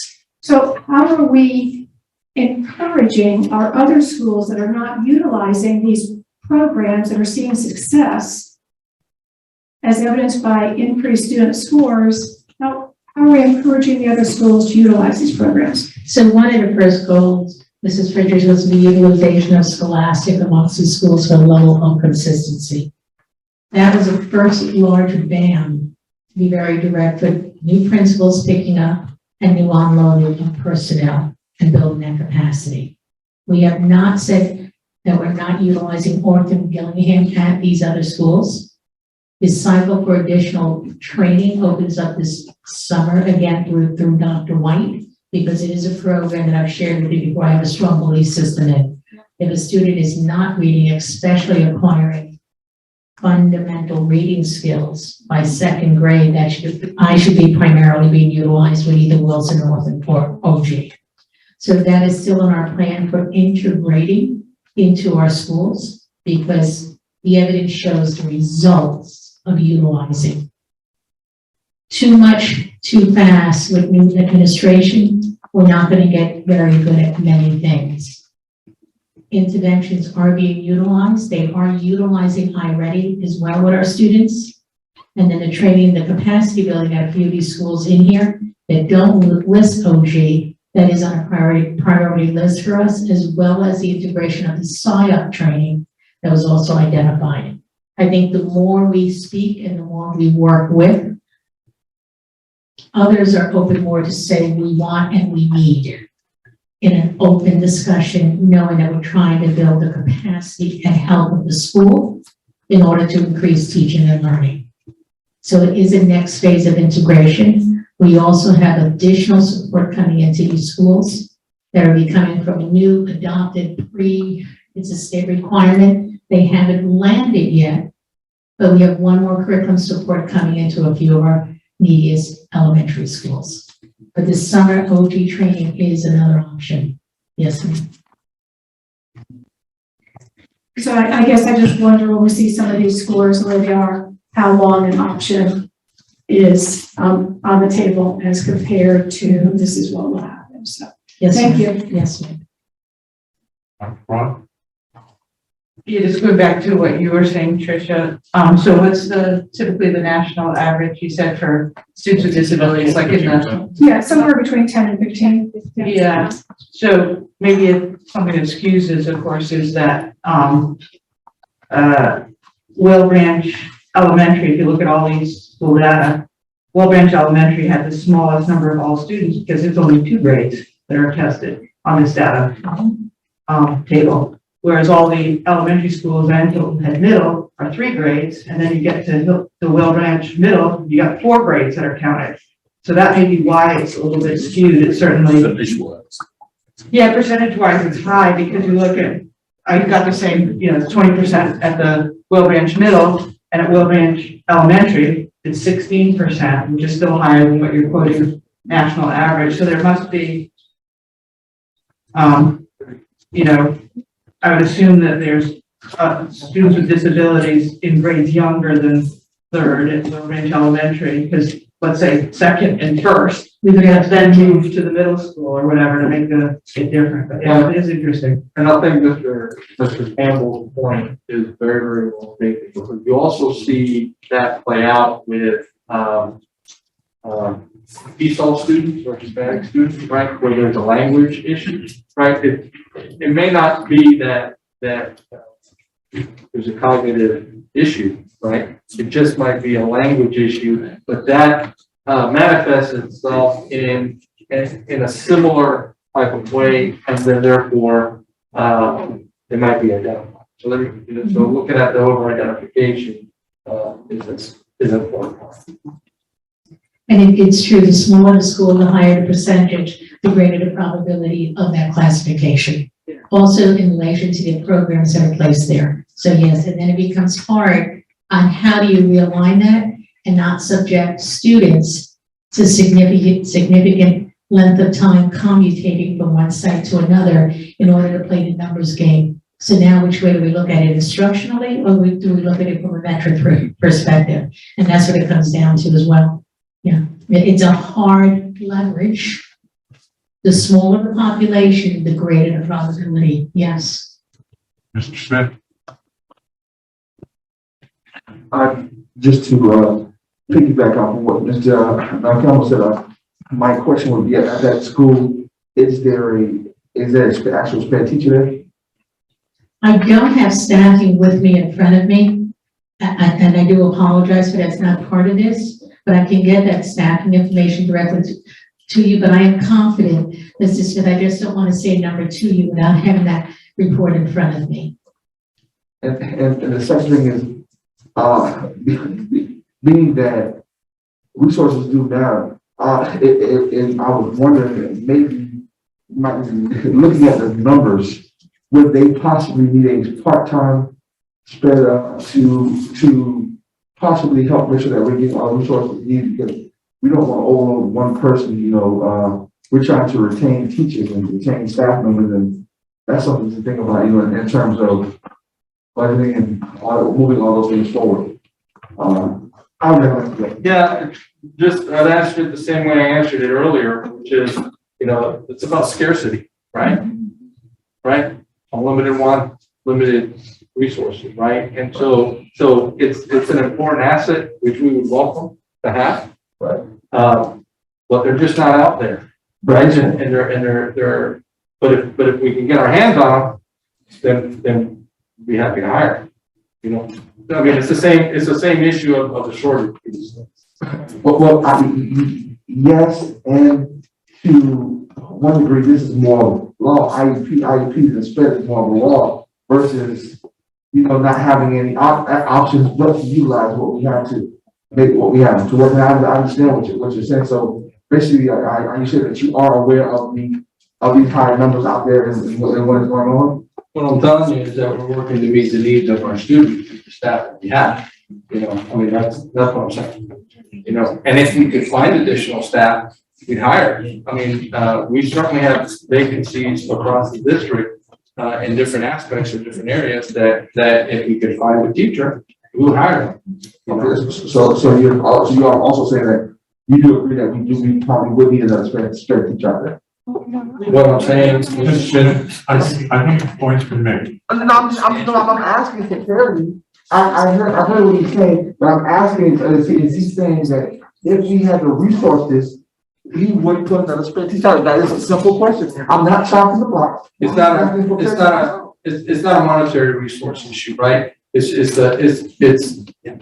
finding a special ed teacher that would apply for a position and give us an opportunity to hire, right? Right. That's the issue. Oh, that's my point. I want to know if there were teachers they would go out there, that you would put them out there. That's all I want to be sure on. That's all I'm not touching the blocks. No, I know. Okay, that's sometimes how you come across. That's how I'm coming across, but I'm just trying to understand that if we have resources that we will use, and I think it's let the public know that if we have the resources that we will push the button. Thank you.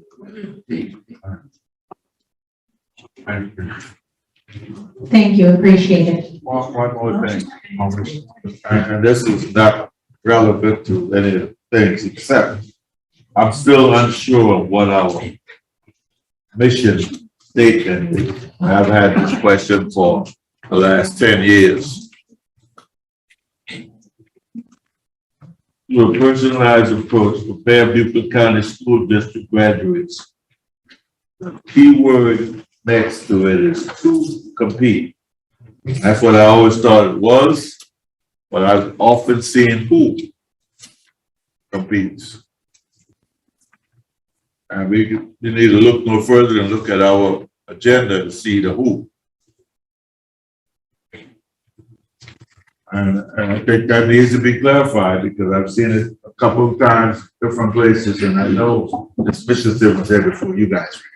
So I wanted the clarification. So is that a rhetorical question to myself or to us as a collective group? Question to us to a collective group. I mean, we all need to look at it Yes, before sir. we put it out there, right? I mean, we do need to put out the same thing. The mission statement is the mission statement. And is it who or is it to? I think it's a matter of probably color man issuing that statement from the start wasn't understood. It was who or who. But we need to clarify it. Constitution, where's the comma? Have his hands up. Mr. Chairman, I think we've reached an easy fix. thank you, sir. May be excused, sir. Thank you. Kathy's hands up. David, Kathy's hands up. I was just gonna say that perhaps that's a future agenda. I mean, we don't. It's a one-word fix. Yeah, it's a one-word fix. No, I mean. We sit here all day talking about things, and when we find a one-word fix, we should celebrate it and just do it. Exactly. I'd like to refer to committees. What committee? I'd like to refer to the policy committee to determine which committee. Okay, all right. I can sense the creative juices. Re-engaging volunteers post-COVID. So Yes. next topic. That's our next topic. But if I can divert just a little bit, start this all over again. I just want to answer Mrs. Smith's concern about the sped teachers at West Branch on middle school. There are no vacancies in sped department. There are 5 teachers there, all filled at the middle school. There are 2 teachers at the elementary school filled. The only vacancy we have is at West Branch Middle School. 5 speech teacher, and that's being covered by freshmen. So re-engaging volunteers. When we think about volunteers, we have to think about the process and volunteers in 3 chunks, because it really is 3 chunks. It's not all one basket of volunteers. So the responsibility lies in 3 places: school level, HR level, and then the communications level. So the school level is where volunteers enter the doors. They're where volunteers are recruited, where they show up to say, I want to volunteer, where they say, this is where I want to be. We don't determine that. The district doesn't determine that. The volunteers themselves determine where they want to be. So when that happens, then we have to have a vetting process that starts at HR. And we manage that process because that is a process that we need to ensure all people in our buildings are safe and secure to be among children. So HR manages that process. So what we do for our buildings is we create a structure by which they can bring volunteers into their buildings. We train them as to how to use the system that we use to vet volunteers. So volunteers come, they ask if they can be there, they give them directions as to what they need to do in order to be an approved volunteer. When they have their volunteer privileges have lapsed, the school level coordinator can instruct those volunteers as to what they need to do in order to become volunteer. So we at HR vet them. We also train local school level volunteer coordinators as to how to manage the process in their building. So principals use volunteers based on what their needs are and how they will use volunteers. We don't determine that at the district level because we don't know what individual schools want or need in their building. So how do we advertise and how do we re-engage volunteers after COVID? That comes when we talk about marketing. And that would go into communications, and I'm going to let Ken speak to that because she can tell you what we're going to do or what's on target to try to bring them back. Thank you. Okay, so the communications department is very excited to engage our community on the topic of volunteering. And, you know, also because it's very symbolic of a return to normalcy, which I know we all desperately want and pray. As Ms. Walton mentioned, we know schools know their volunteer needs the best, and the vast majority of volunteers reach out to the school that they want to volunteer at directly. This said, the communications department at the district can certainly assist schools with getting the word out to their communities. So after speaking with my team, we agreed that the opportunity to engage volunteers would be wonderful to promote via a significant marketing PR campaign, a very positive one. Some possible campaign slogans would include things like, and these are hashtags too, engage in your schools, support your schools, coming together for BCSD, coming together for Beaufort County, re-engaging and reigniting. Now, these are just some initial concepts, and I'm sure more will develop as the campaign is further developed and refined. But I also look to you. I know you heard a lot from your constituents who want to get back into schools. So if there's any repeating theme that you consistently hear from them, by all means, shoot me an email and I'll throw that out there with my team. And, for example, like Dr. Rodriguez said, people were like, how can I help? So we can have something about coming together and helping each other, things like that. But that would be very helpful for us to know, because we know what parents are saying to us, but not necessarily community members like you do. As part of this campaign, we would provide schools with the marketing materials that they need in order to push out awareness about this.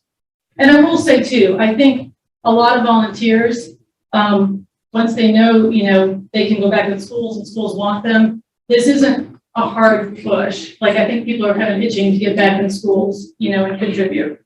But we would provide them website, slider graphics for their individual sites, social media posts they can share on their school pages, and flyers that they can distribute via our Peach Jar system. Now, as a district, we can also do our typical media release that we push out, encouraging the community to reach out to their local school for volunteer opportunities. We can have Ron Lopes produce several videos highlighting individual volunteers and groups and organizations. And also, we're going to be starting to do some podcasts later this year, which we're excited about that. We'll have a large presence on the district website, as well as a link to volunteer information under our community tab. As always, we can do a robocall from Dr. Rodriguez to parents, welcoming them back into our schools. And I think this is an important one as well. The MSAP grant, that grant has 23 letters of commitment of support for our MedTech 7 schools. And this is great. And so once more members of that team are on board and hired, they will be engaging and recruiting these community members with backgrounds in medical technology and the arts to serve on various councils and committees, as well as provide industry enrichment and mentorship opportunities for our students. So in summary, we look forward to pushing this initiative forward as part of our campaign in providing schools with the marketing materials they need to effectively recruit volunteers to best fill their individual school needs.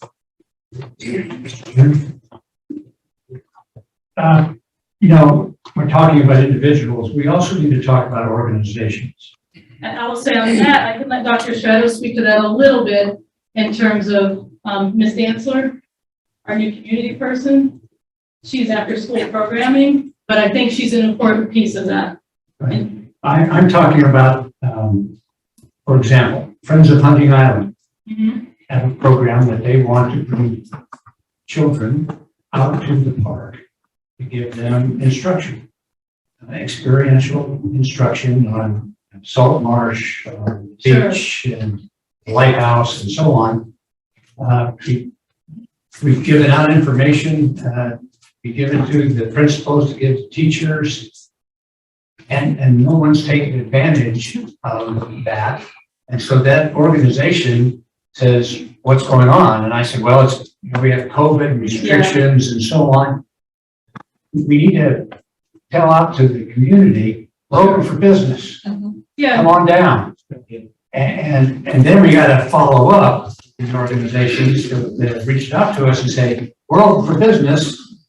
Let's start doing something. Sure. And I think that's helpful for us to know too, if you have an organization like that that isn't getting the reception that you need. Because I can, we can talk to Dr. Stratos as well, like if there's a component that works with the curriculum that it supports.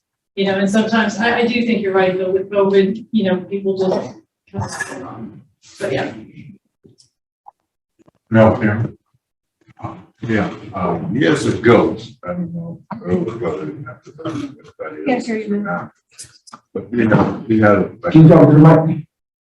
Take this mic. Yeah. There you go. Okay. Now, years ago, we had a person who kind of directed volunteerism in the district.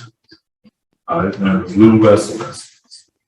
And you generated thousands of volunteers for Beaufort County Schools. And they, at their own leisure, what they wanted to do, they wanted to help, and how they wanted to help. Well, nice. Anyhow, I envision the same kind of efforts can be made when we create a database of volunteerism. That speaks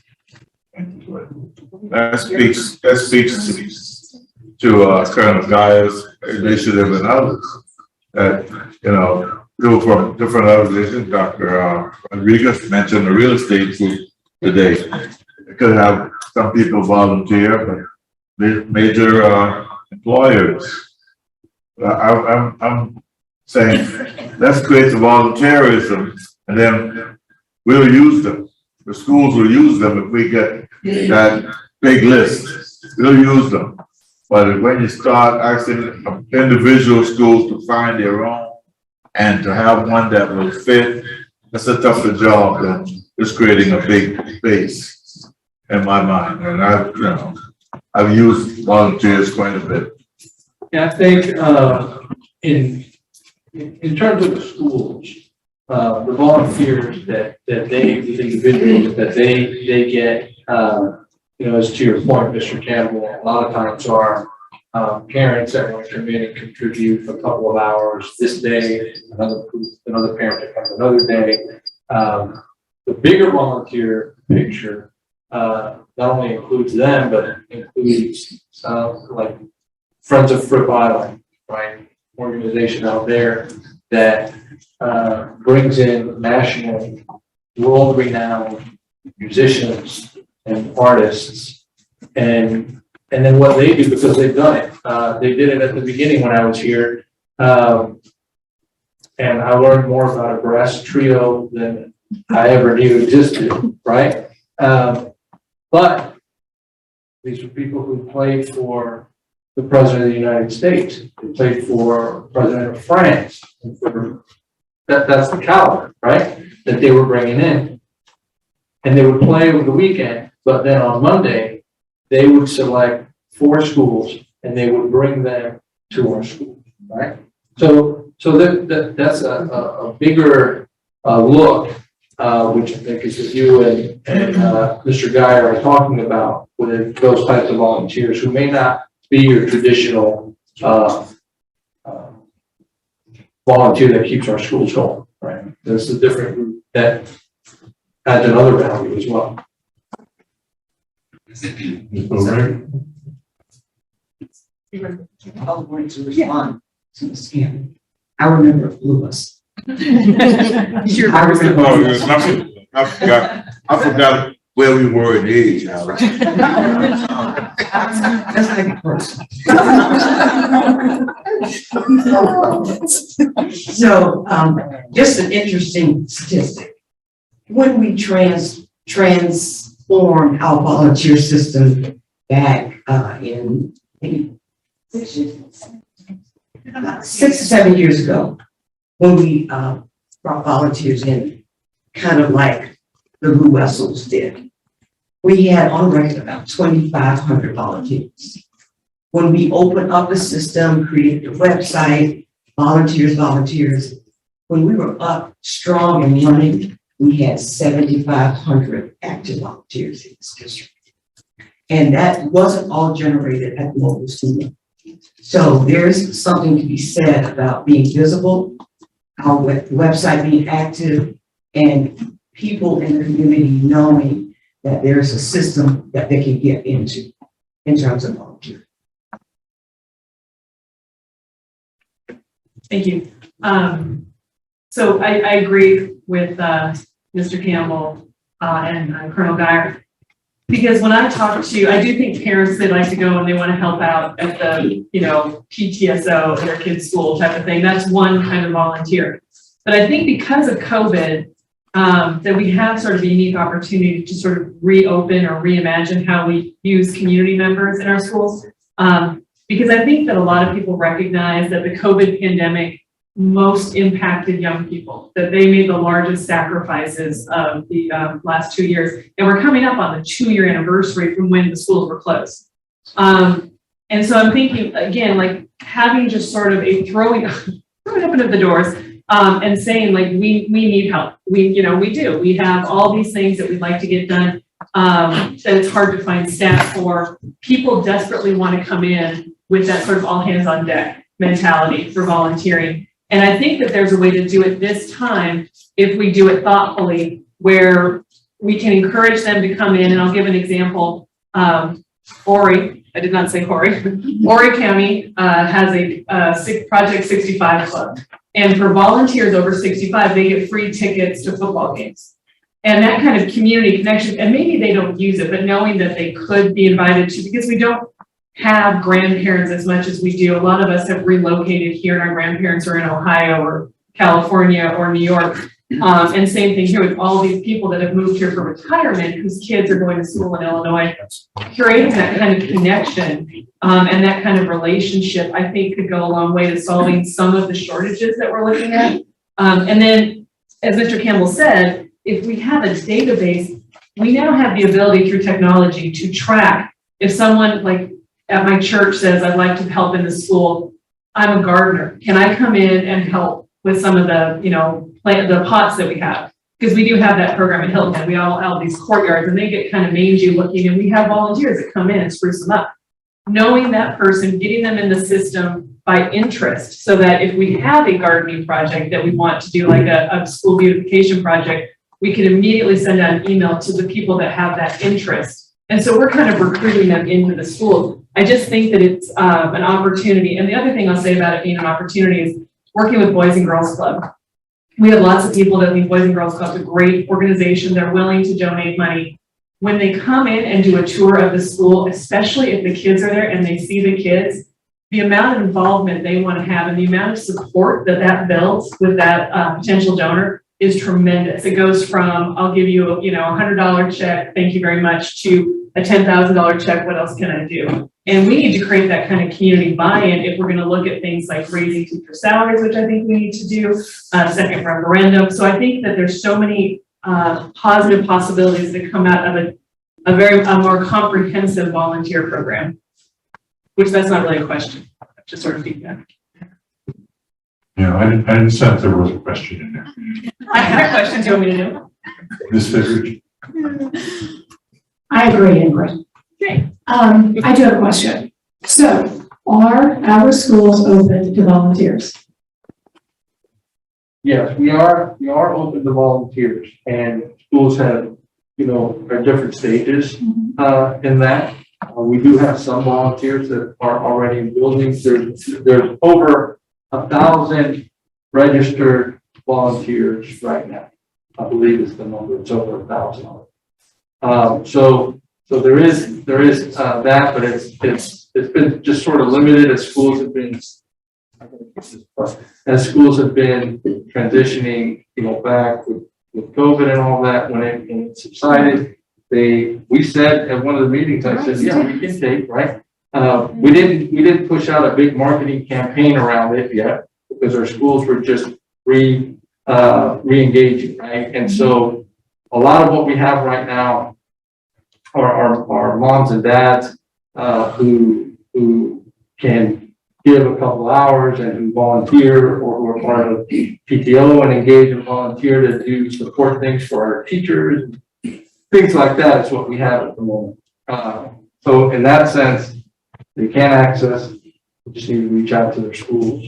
However, we haven't done like a big campaign. So the general idea is that principals know, that the word is that volunteers going to start coming back in the buildings. Okay, great, that's good. I just want to share a little bit that at a recent Rotary meeting, I attended, our president, Carolyn Room, actually called up on the computer there, our district website, and walked through exactly how to fill out the volunteer application for every Rotary member to see. So to Dick's point, there are groups out there that have people that do want to come into the school building. They're just not exactly sure exactly how to do it. So there's volunteer application that is online. So, you know, the banner goes across and it says volunteer for BCSD, and you click on that and you fill out this volunteer application. What happens after that?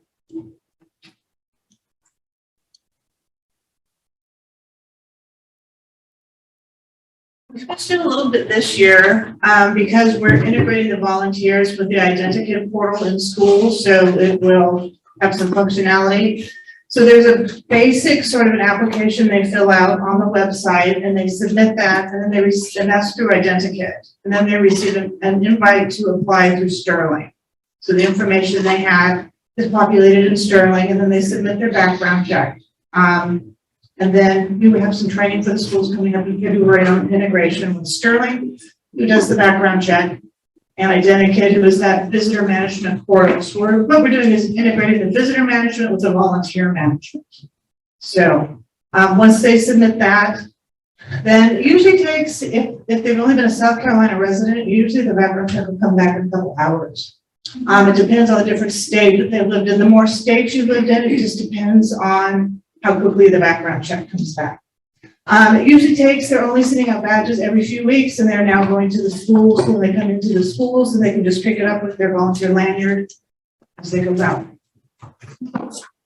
Jenny, was that right, that there's over about 1,000? That's since the beginning of this school year. We've now gone to, and with our past system, we were doing 2-year renewals. We've gone to 1 year, because with our new vendor, Sterling, we have monthly checks.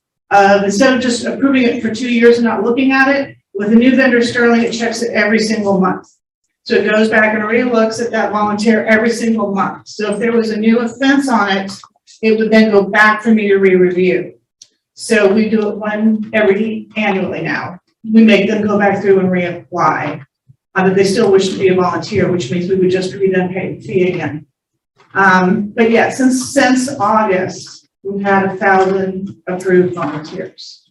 And we probably still have a couple thousand out of our heritage system that were still active when we switched over. So we just have integrated that into the identity. Can I ask you just to clarify something you just said, Ms. Day? So did I just hear you say something about a fee? Who's paying the fee? We do. Okay, so there is no fee associated for the person volunteering? Not for the volunteers. We also use our portal as a separate portal for vendors that are smaller vendors, and they pay the fee if they want to work with the district, and they, to make sure that they go through all the checks that we want. And the vendors do pay the fee, but not the volunteers. Ms. Beaufort.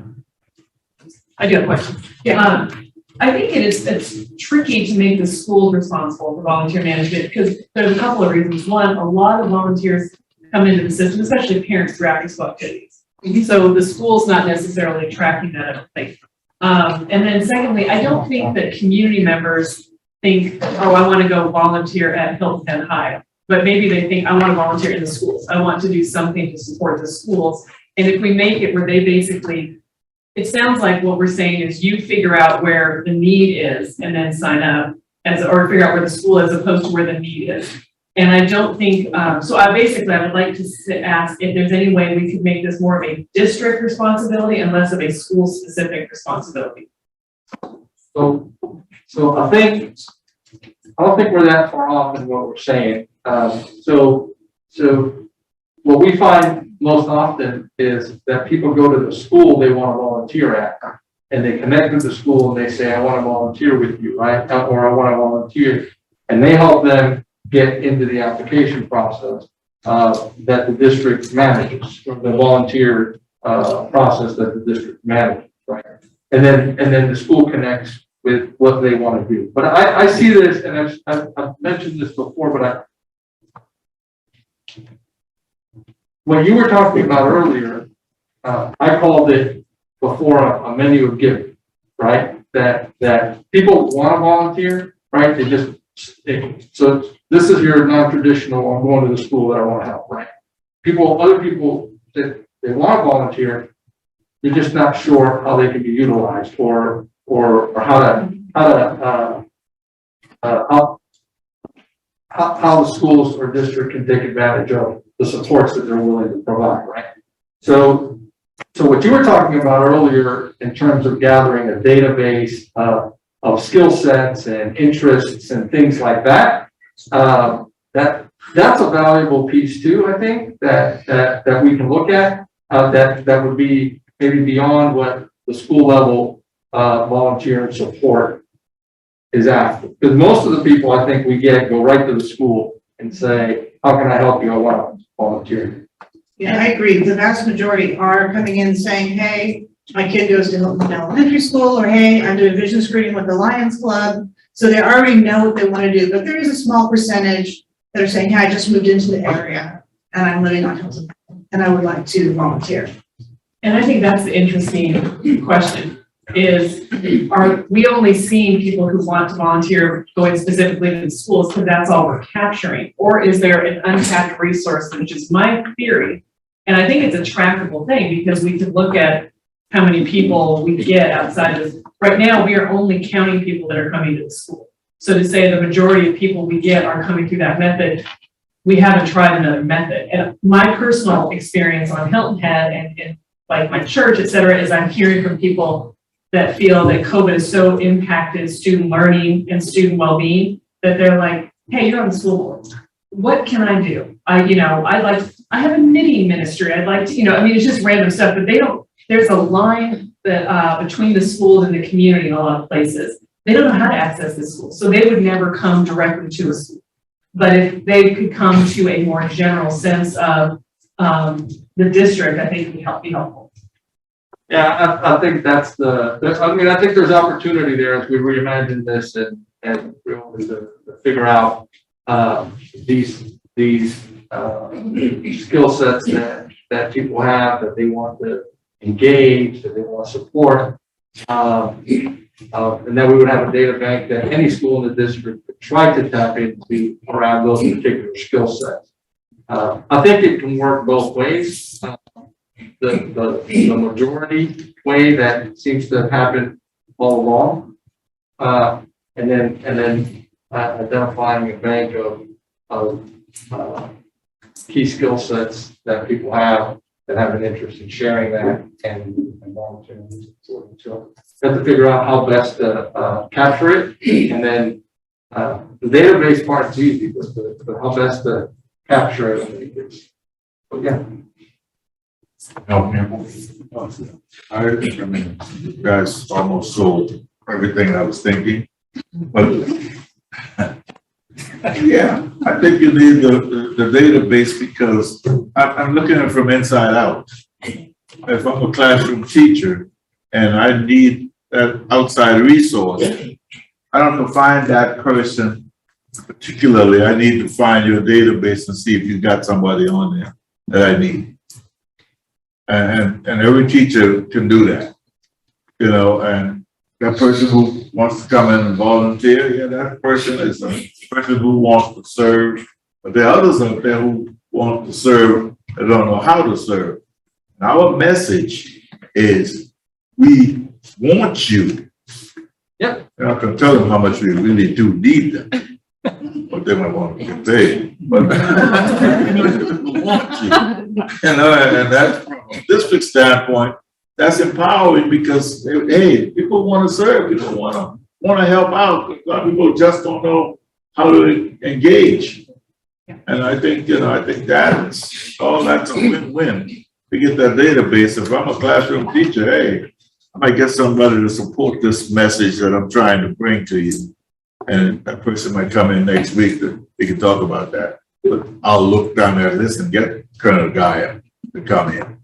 To your point, one of the things that we've recently done, you're familiar with the Boys and Girls Club, after school supports that they're providing, and Northern Beaufort County, we've got a lot of other different organizations, a few that we now have similar type of initiative with. But I was in here one day and Dr. Campbell, who was coordinating that with Gaynell dancing, and this room was full with with those organizations and their team that they were gonna provide that support for after-school programming and different things like that.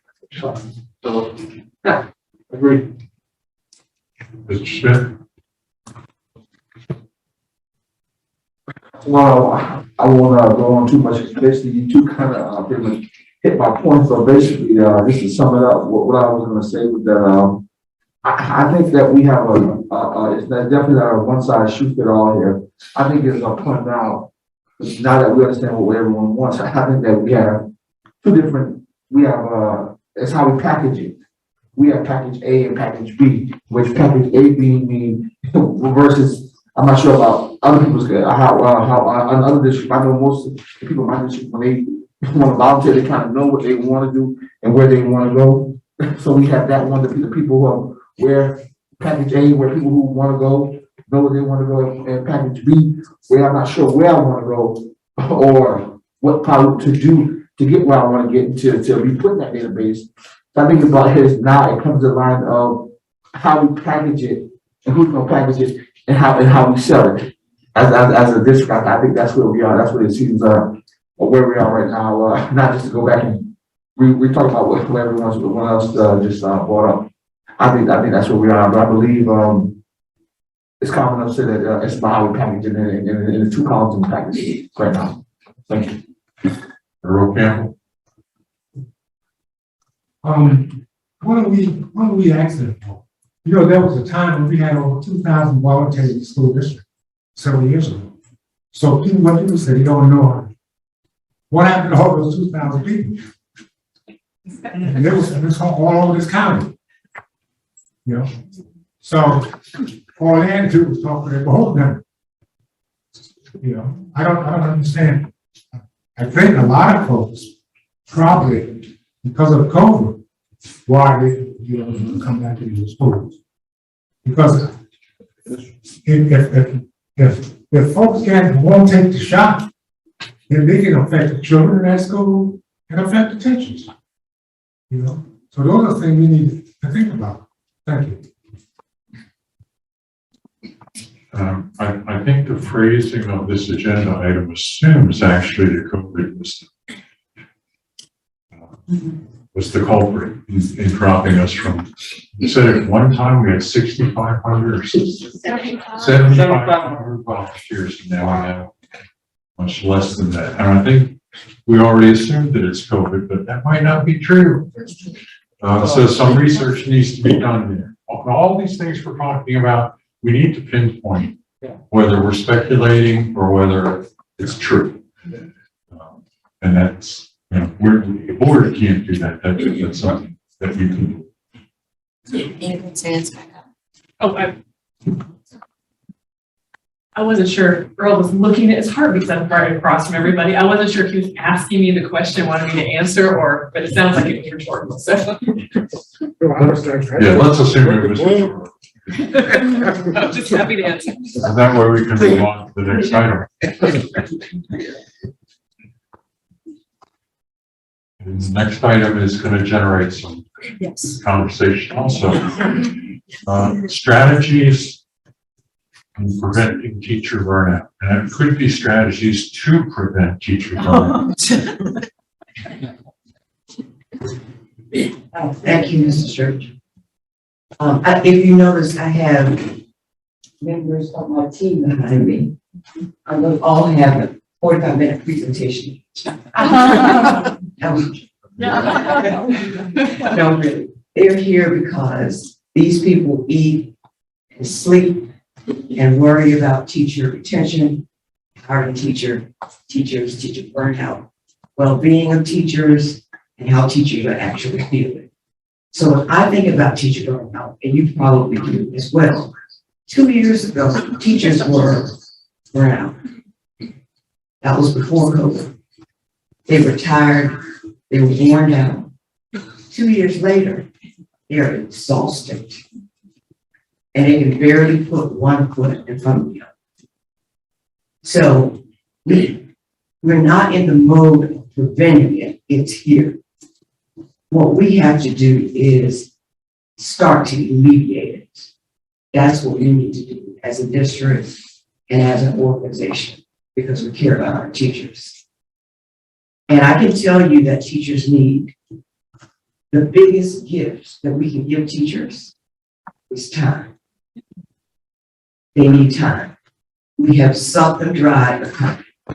They have time to do not very many things for themselves. When they walk in the building in the morning, their time belongs to someone else.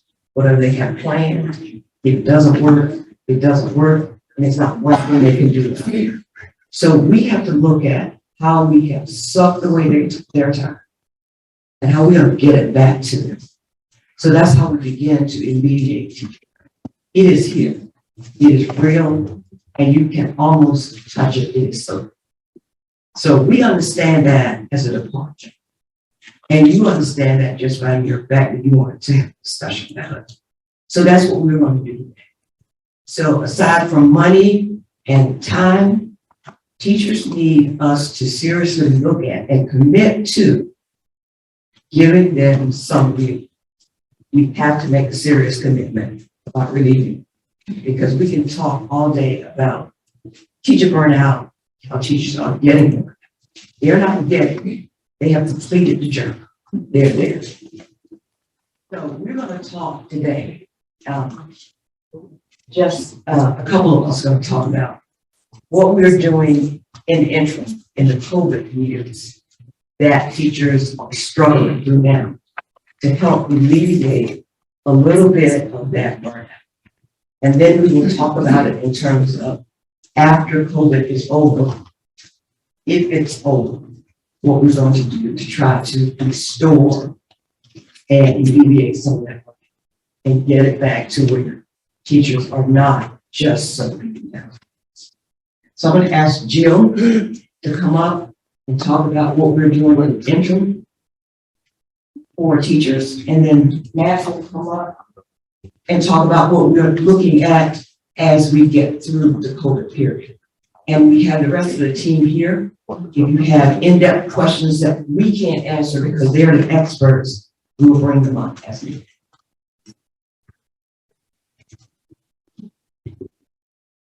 Thank you, Ms. Walton. I don't know that any of us consider ourselves experts in this field. We're navigating it together, but the words I've heard today in this room that have been repeated over and over, we're in challenging times, we're in difficult times, we're in stressful times. This pandemic has caused all sorts of problems with our teachers, whether they're induction teachers, brand new to the field, this is their first experience, or our veteran teachers. So what is our why? It's impossible to discuss student achievement, closing the achievement gap, everything you've been talking about today, it's impossible to talk about without the strength of a good teacher in every classroom. So to repeat what Ms. Walton said, our conversations around teacher burnout are constant. They're daily. They happen on the way home from work, driving. We'll call one another with a new idea. They happen in the middle of the night in dreams. We do have a toolbox. Our toolbox is not perfect and it's not full. What we don't have in our toolbox, we don't have time to give teachers. We don't have money. So what do we have? That's what I'm going to talk about today. What we have in place, and the proverbial we, what do we as in human resources have in place for our teachers to prevent teacher burnout? The first thing I'd like to talk about is we provide emergency paid sick leave for all employees who are required to be absent because of COVID or a COVID-related incident.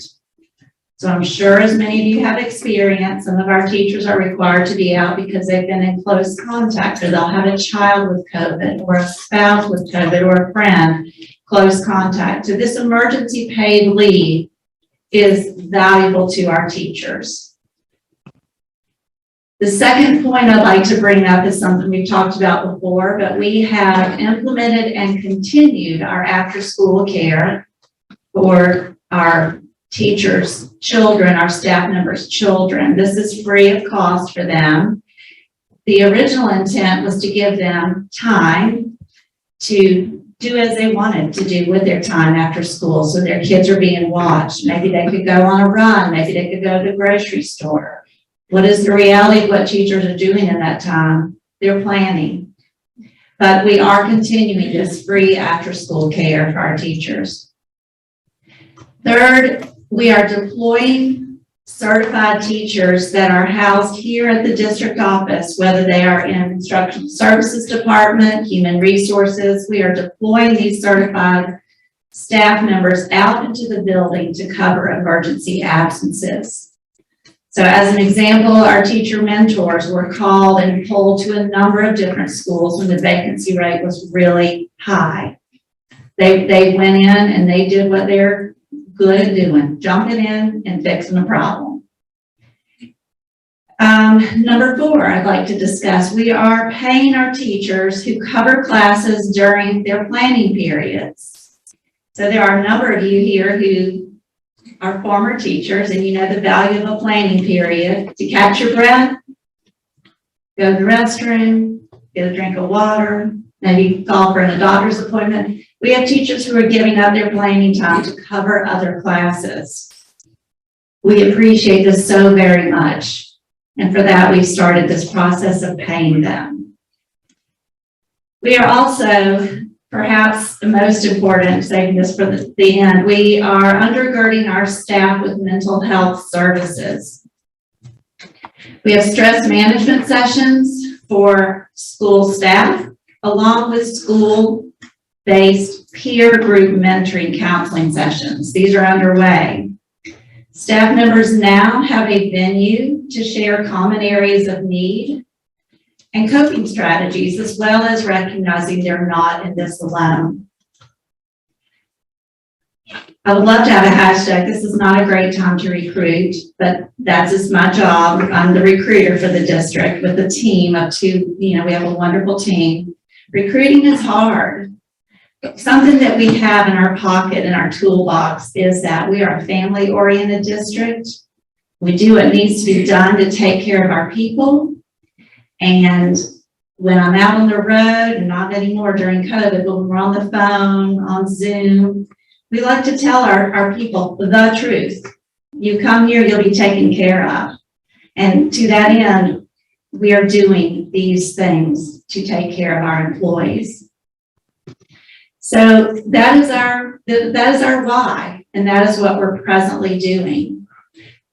I'm thinking that the Friends of Hunting Island, kind of kidding here, but if they had a bonfire for the teachers, they'd come. Some sort of entertainment, they'd come. I'm going to turn to Mr. Hunt and see if he'd like to come up and present this next part.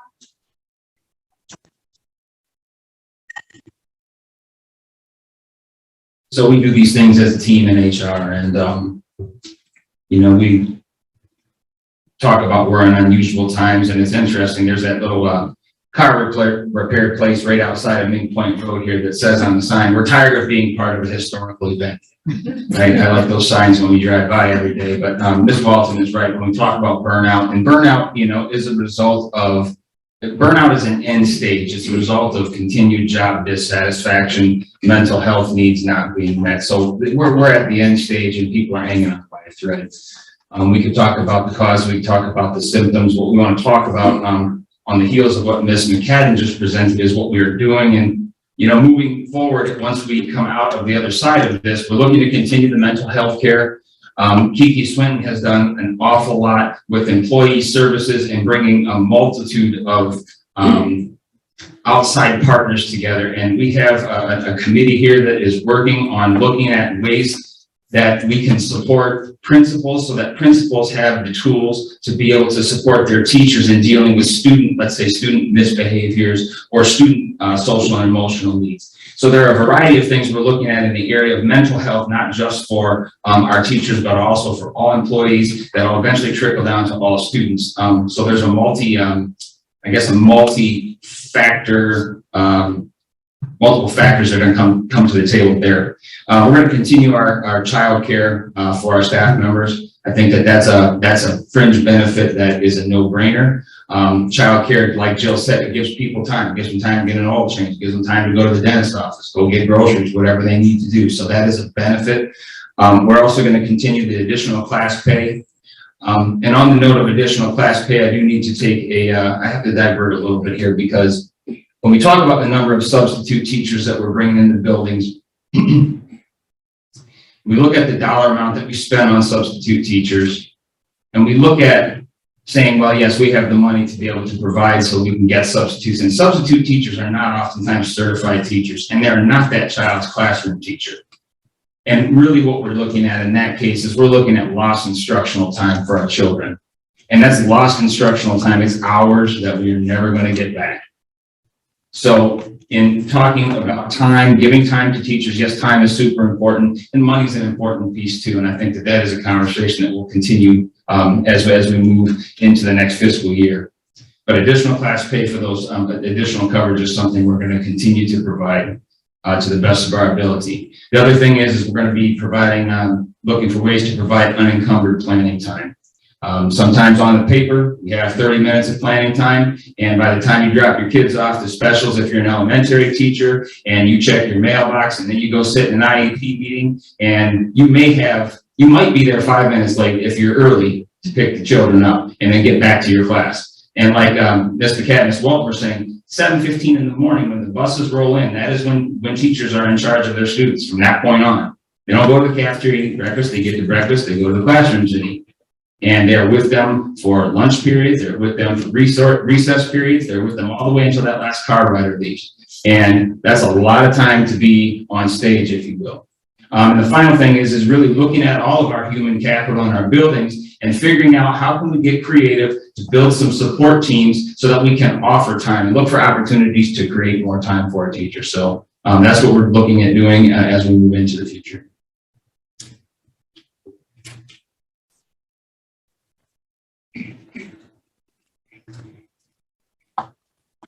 Mr. You will be happy to answer any questions.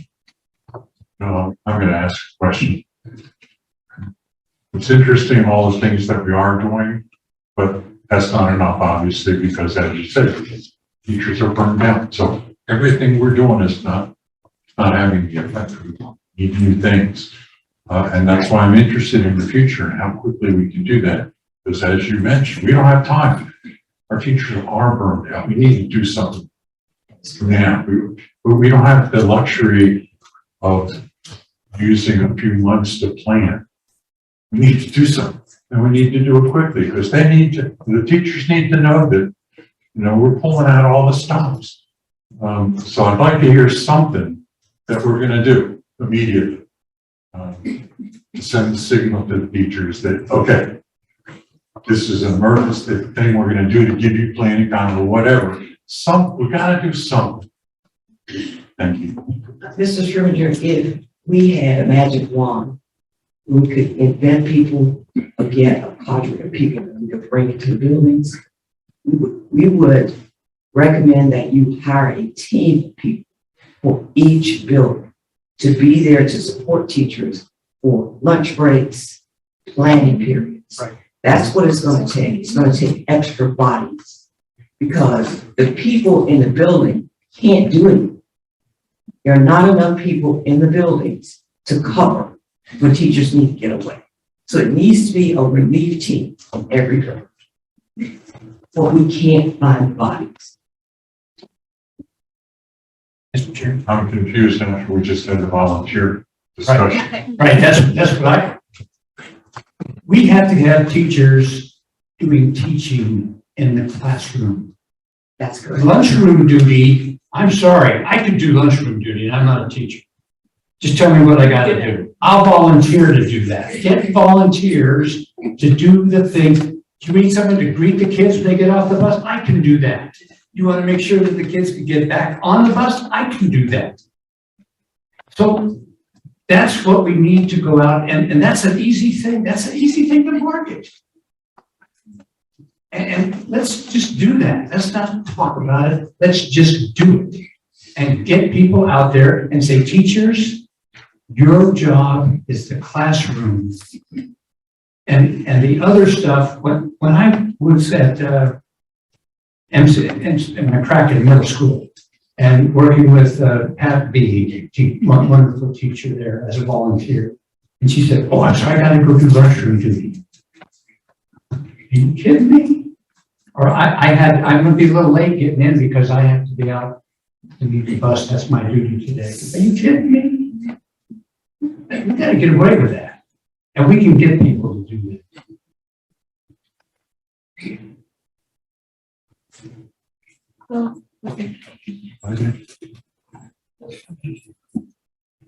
I do agree. I'm one of those people that stood out in the weather for car duty every morning.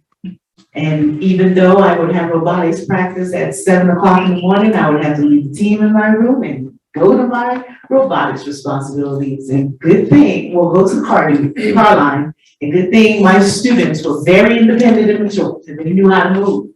But yes, we need to use those volunteers. That cadre of people that you're talking about would be those of us. I work down the street from, my office is down the street from Beaufort L.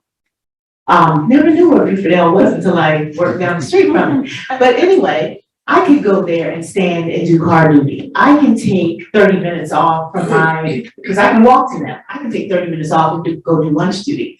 Just tell us what we need to do, especially as volunteers. We do need to ramp up the volunteers and let them know this is where we really need you. Standing in the hall, directing kids, let's get to class. Volunteers can do that, and that will take a lot on the teachers. There were many days that I wish that I had someone else to do those things because there were other things to do. Ralph Campbell. I was, yeah, I agree. I mean, we need to build the infrastructure around teachers. First thing you said was teachers need time. I know Reggie knows that some time is money. Smokey Robinson said that, right, Reggie? Yeah, I mean, be a millionaire if you have enough time turning into money. But bottom line is, if we want to give the teachers time, then we need to build that infrastructure around them, whether it's volunteerism or hall monitors or, whatever it takes to alleviate some of that mundane, activity that they're asked to do every day, all day long. That's not teaching. And I think we're at the point now with COVID that we have to show off some of that extra work, with a support system. And it's hard, it's not easy, but we touched on volunteerism as a part of it. But I think it has to be designed, in order to be equitable and fair in the approach. So you have to design that, not just say that's what we're going to do and how we're going to help teachers. Some of the things in that might be 2 years down the road, might be next year. COVID might still be with us. Bottom line is, some of the things going to have to be in place as a part of that design for the instructional process in the schools. We're going to have hall monitors. We're going to have teachers not have to spend this time during their, planning period to do this. And that's going to be designed. It can't be haphazard. That's not easy. Ms. Fisher? I spoke with a teacher a couple of weeks ago and posed the question, so what would make you happier? What would make you able to not have that long look on your face? And this teacher said some time. This teacher said, don't give me another $1,000, although I'll take it, that would be great. But what I would really like is to be able to have lunch and not have lunch duty, or I'd really like to be able to go right to my classroom and not have car duty. This is real, it's real. I think the idea of having volunteers is fabulous, but we gotta be real. You gotta be able to count on volunteers every day. You can't say, okay, teachers will be an IEP meeting and this person's there for your lunch duty and the person doesn't show. You have to know the procedures at the school. You have to have training with how to handle certain, mitigate certain circumstances. I mean, that's not the solution. It's fabulous. Have a volunteer in there so the teacher on duty can use the restroom for 5 minutes, but come right back. But exactly, Mel, you're right. It's got to be a long-term strategy. What this teacher did say to me was, please get hall monitors or someone, it doesn't even have to be a hall monitor. I just, someone that can be responsible for this. And so you hear about teachers that are covering during their planning period. Okay, sure, they're making some extra money, that's great. But are they missing PLC? Are they missing their planning with their cohort? I mean, it's got to be a long-term strategy. And Dr. Rodriguez, I would really hope that we could have in a plan to give teachers back that time. You don't know of any other industry where people have to do something like this, where they have to eat their lunch monitoring 300 kids in a classroom. Yeah, we've got to come up with something. These are professionals. Okay, people have gotten their masters, their doctorates, their life profession. And it's not mitigating the traffic problem or mitigating the lunch line. So. I just want to just mention, I agree that we need to get them time. I mean, I've been in education my whole career, and we've been talking about this in education since I started teaching. Before I started teaching, when Mel started teaching. Just kidding. All right, but seriously, it is an issue. But Ms. Robine, you were a school administrator, right? Were you able to utilize volunteers to do supervision without certification or employment in the district? No, and I think this is part of the conversation. I can't count on the volunteers to come there. So can I talk? Yes, ma'am. So I was going to ask, is hiring non-certified people just as difficult as hiring certified people? Yes. It is. Because I was, can we throw out the net and hire part-time hourly people to have a relief team in the morning, a relief team at lunchtime, a relief team after, that type of thing? Just Rowan, you're right. Hiring certified versus non-certified is just as difficult. We currently have 56 vacancies in classified positions. We struggle trying to get positions filled to do the active care, child care. Those are non-certified positions, difficulty hiring them. So it's across the board. It's just not certified staff. It's across the board. So that goes back to my cadre of people. Okay. Mr. Smith, and I would just suggest that we do not try to work out solutions here amongst the board. We just highlight the problem and give it to that man right there. Mr. Smith. In terms of this topic, how did this topic come about? I can't remember who put this on here. I think it started at a board meeting when Ms. Robine made a comment about planning and how, we need, so we talk about improving student achievement. We talk about wanting to close the achievement gap, right? All of those things require planning, collaborative planning. We need our teachers to be engaged in those things, right?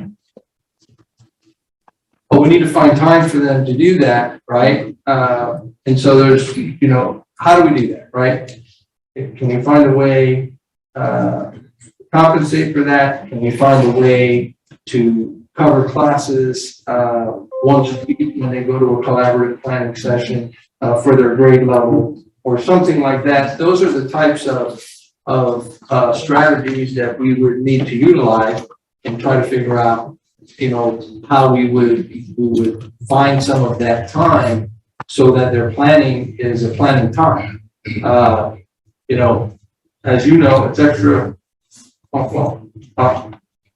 sure we'll have time to talk about that later. To answer your question, Mr. Smith, that's how it started.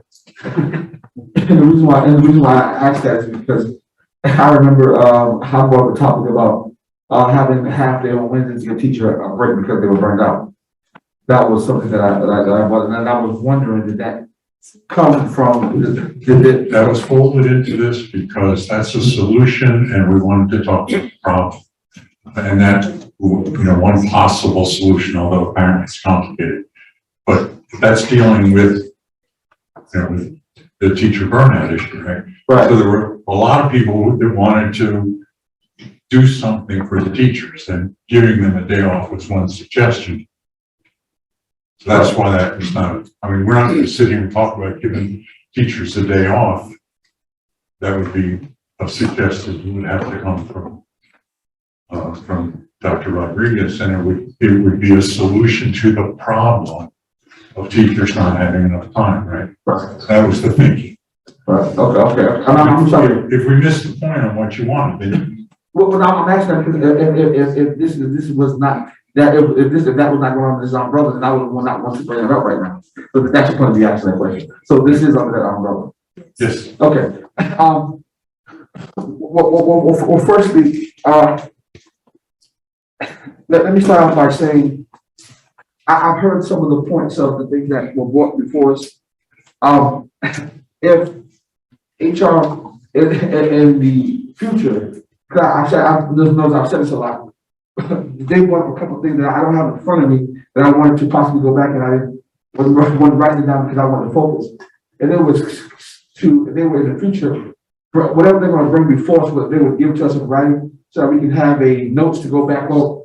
Just because of the fact that sometimes I do go back and look at notes, or when I'm coming, I know what they're bringing to how to fully get involved in the conversation. I was appreciative that they would start doing that.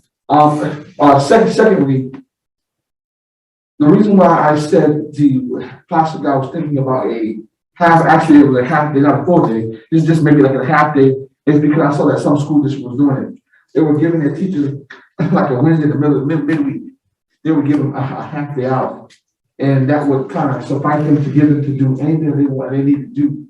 So like in terms of lesson plans or prepare for the rest of the week, that was something that I saw, and I saw some teachers speaking out and saying that it was good and that, they would like it and different things. I thought that could possibly be one thing that we could possibly look at as a district. But as well as that, the hall monitors. When you look across the district and what I observed and different things that we have happened, a lot of people, like as the same way they told Mrs. Fidrus about the hall monitors and having those breaks. I think hall monitors were more effective than what some people believe. And when I say that, because in my school, we had four, in high school I came up, we had about 4 hall monitors. We had 2 on the top floor and probably 2 on the bottom floor. And then sometimes probably about 5 of them. It depends.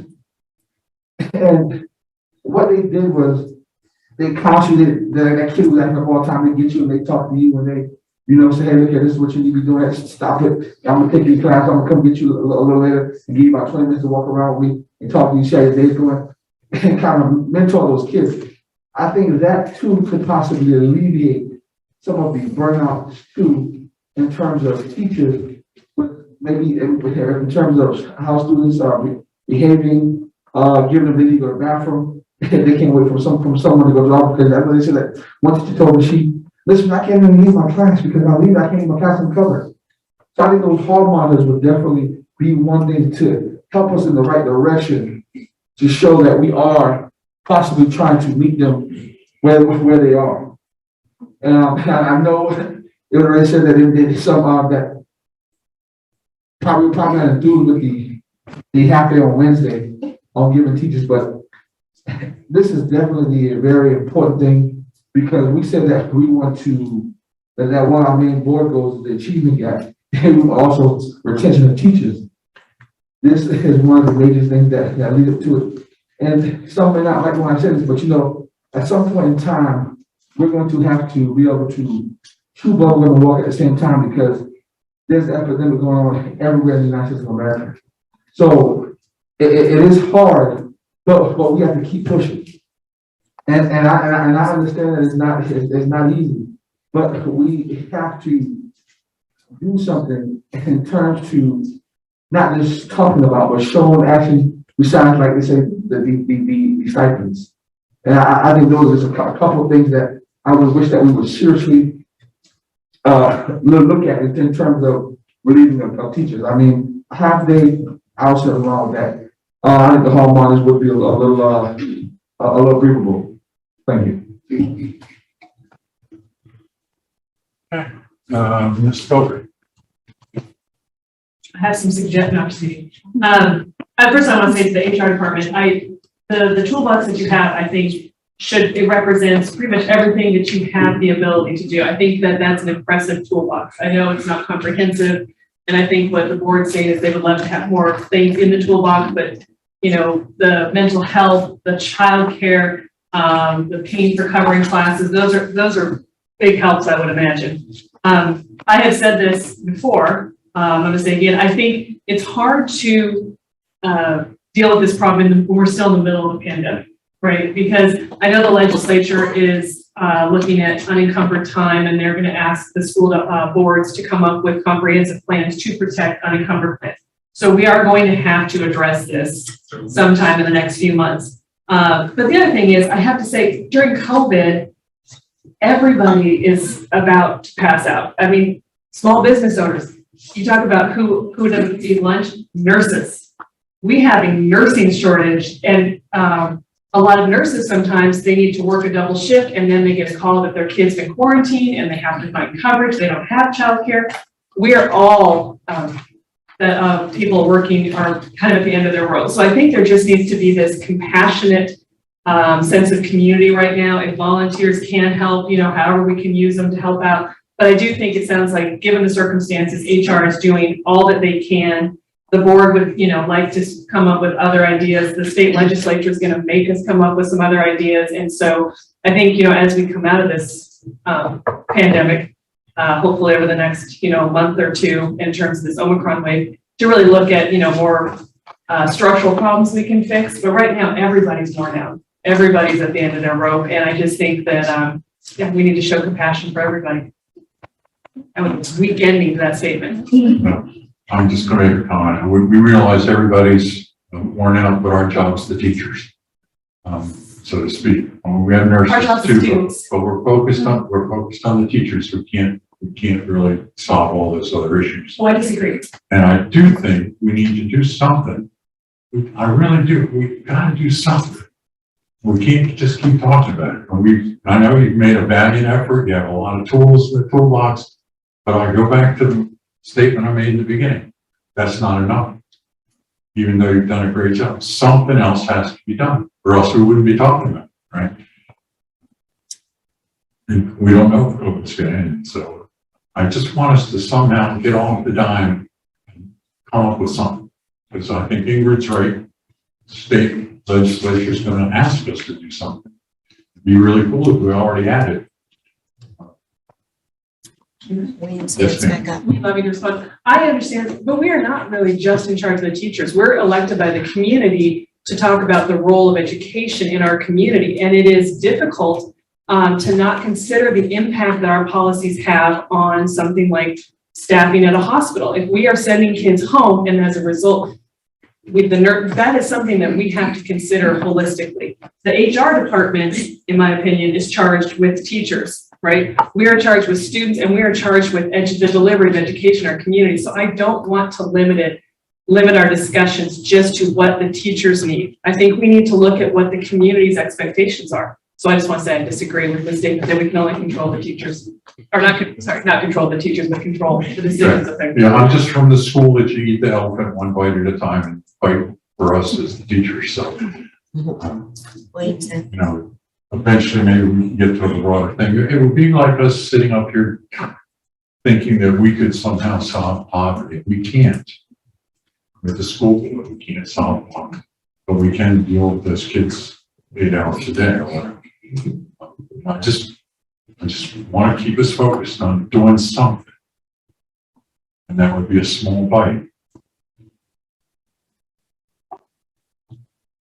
I think I'm overstepping my bounds as chair by getting into this debate with you, and I apologize, but Mr. Smith. Also, I recently, I was somewhere and basically to get the skim of it, the time. I was somewhere recently, and what I had noticed was that there were about, maybe, and I'm just saying this to possibly help out in terms of how we talked about packaging it up earlier, but it relates to this, volunteers. The program, the other program, they had about 50, maybe about at least no less than at least about 50, or probably more military volunteers. And what happened was they were military volunteers and they helped out. And what happened is what the military does is the military gives them a half day off or something, and they go out and they volunteer in the community to do different things. And maybe that might be something that we may want to visit or check out, because even if we get 20 of them, that's a start somewhere in the district or some type of help. But there were at least about 50 military volunteers, and all of them volunteered, and they said that they didn't mind, and it was with the only kids, but they said that they didn't mind because of the fact that their job gives them a half day, they can come in a half day and give them like a day off. So I mean, so they got rewarded for it, but they were people from right there from off the air station. So maybe that could be something too, to be looked and tried. That's just food for thought. I'm not asking, I'm just, just putting that out there. Maybe that might be something we might want to check into. That's all. Thank you. Mr. Earl Camp. Some years ago, Marines from the air station used to come off the railroad track several hours a day. So that's probably what you're doing. Ms. Drop your hand now. No, I was lowering Earl's hand. It was Earl.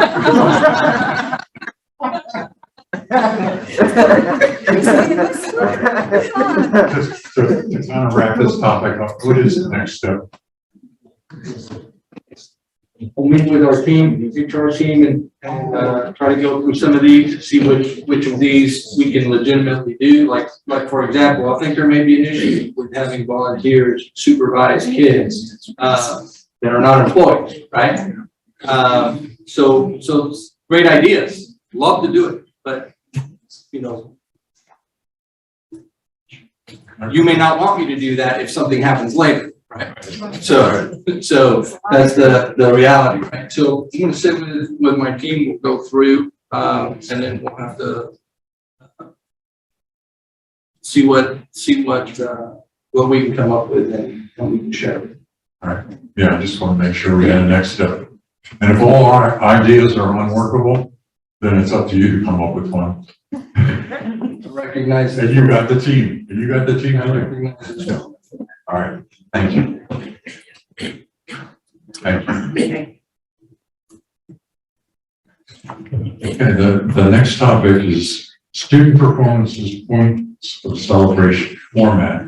And I believe to tee this up, are they still Zoom, or are they going to be in person? And are we not being equitable if some students get their celebration in person and others in Zoom? So For what it's worth, I'd love to see them in person. is there any reason they can't be in person? No, we have theater performances, we have athletic events, we have all sorts of things. There's no reason from the school district perspective that they can't speak. Well, it seems like a quick close, right? Yeah. Well, but now how do we communicate this to everyone? Through our communications team, Kristen Casper, who coordinates that we'll be communicating that to, the individual schools. That's how we would be doing student performance. Okay. Is there a?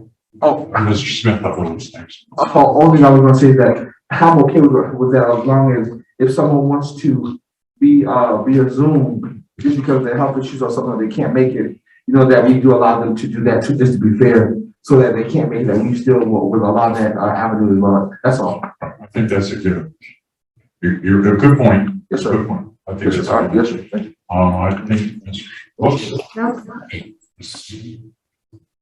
I'm reading, Ms. Fitterich is next. Thank you. Are we also talking about our students?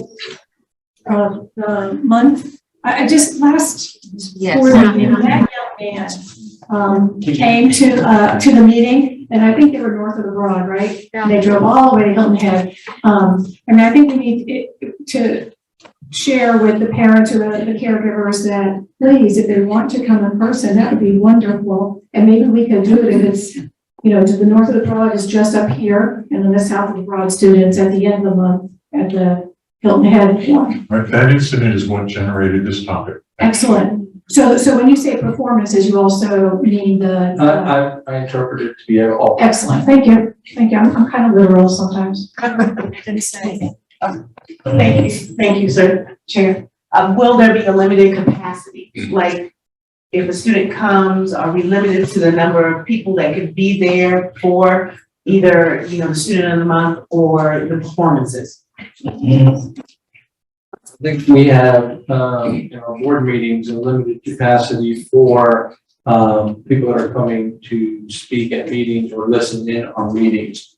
But in terms of the students that come for a presentation or for a performance, they're in and out in 5 minutes or 10 minutes. It's a quick piece. So I think that personally, I think that would be independent of the seating capacity. It's a detail we need to work out. Mr. Earl Campbell? That student wanted to come to the meeting. He asked his parents and his grandparents, could he come, and they brought it. So I think if that's what students want to do, then, he probably comes. Absolutely. Dr. Watts? So in the past, one thing too that was done was typically and that's already been mentioned in some of the comments, like the character recognition, the north of the Broad was done at the meeting on the, in here, now be the media center. The character recognition for the students south of the Broad would be done at the School for Creative Arts, and that made it easier to avoid some situations like we just had the last time. For that student to be able to travel along. And I know from President Casper's comments too, that I gather the sign up for the performances is done quite a bit in advance. So now maybe that can't be done like that, but going forward, it would probably be nice if typically the performing group also was the north of the Broad came here and stuff was on went there, just to make it easier for everybody.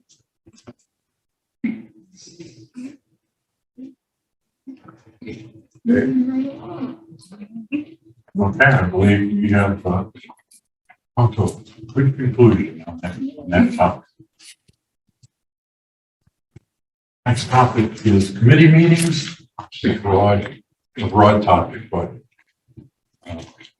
we have in your packet total number of meetings in 2020 and total number of meetings in 2021.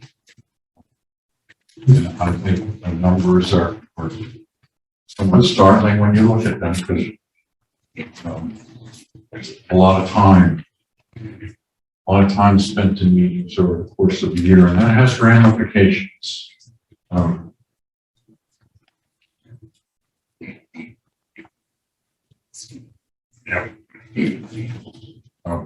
I forgot.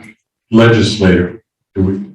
If we want to change from a legislative liaison to a legislative committee, that's going to have to be a motion, I think, to change that into a committee. I believe there's a desire to change it to a committee based on the feedback I've but I'm not going to make that decision.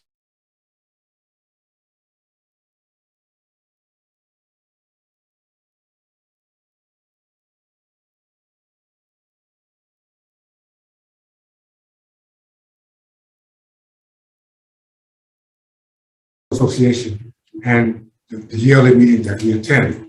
Anyone can attend those meetings. It's not just me and the chair, whoever will attend. Any member can attend those meetings.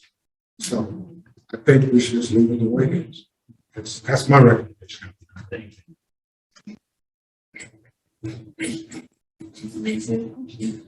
Dr. Kwan? Yeah, that was the way it was structured, was the whole board was a committee as opposed to just a handful of board members. And Earl served as the liaison and has, I think, continuously, right, since you came on to the board. You have done it for many, many years. I think it's real important that we have a strong legislative presence as a board. And I was thinking ahead, I mean, I'd love to be on the legislative committee, but I was thinking, okay, so what's the committee going to do to help the board? I'm not sure, I don't know. I don't know how, in a way, I think it's almost better that it's all of us. We have our legislative lobbyists. We have somebody representing us at the state level and looking out for our interests. So that would require a committee. And I really think, especially with our motion of moving forward with getting the board and district fiscal authority, it's very important that we have outreach with our legislators too. I don't know, can somebody think of how, changing it would improve it? That's my question. That is the question. Yeah. Their hands up.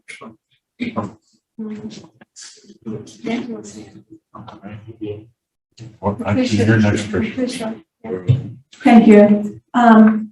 I will make that motion. I think that it is very important that we have a legislative committee.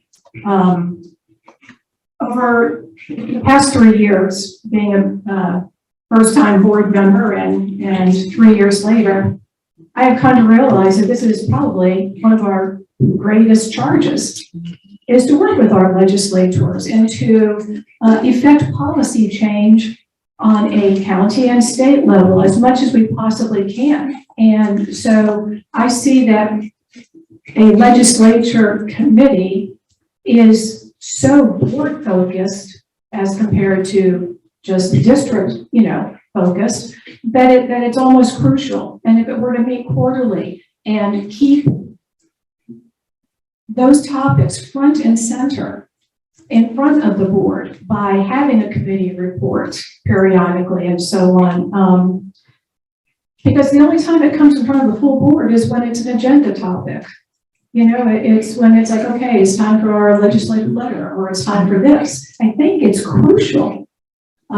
So I move that the chair, I hadn't thought this through, David, but I move that the chair appoint a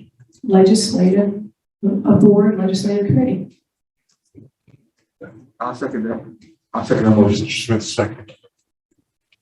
Okay. Now for discussion, Mr. Hanna, your hand is up. Oh, Jay. Oh, I was not for that. It was something else I was going to say. Okay.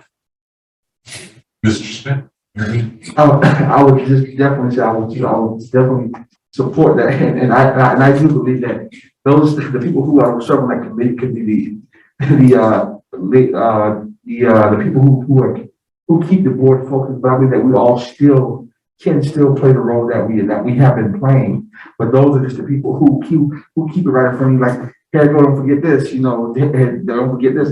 So we it still can run almost in the same in the same matter. I mean, when in the same way. Excuse me, my tongue got tied. In the same way, simultaneously.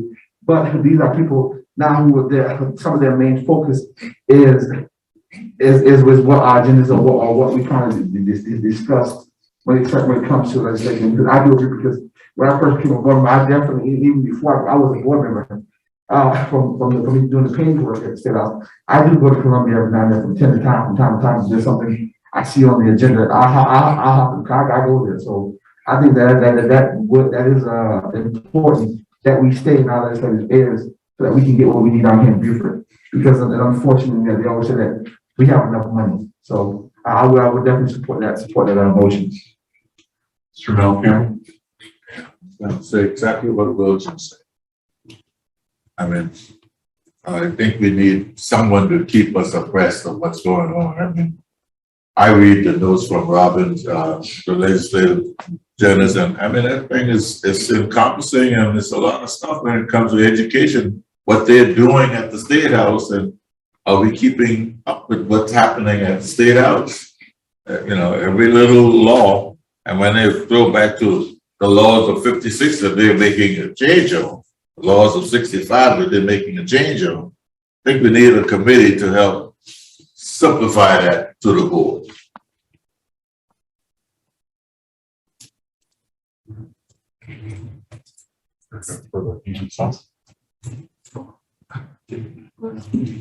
I was just gonna say that a committee is fine, but if we cannot get the legislators to sit down with us, that's the biggest problem.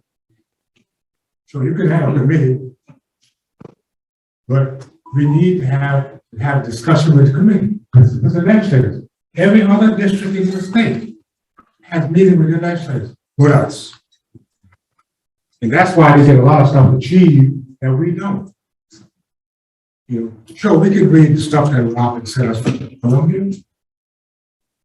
And sure, I can talk to the person that represents me on the delegation. But we need to have a meeting with all members of the delegation. I've had meetings with Mr. Rivers. I've had meetings with the young lady from Walterboro. I spoke to Senator Davis. Sometimes I see Shannon, I speak to her.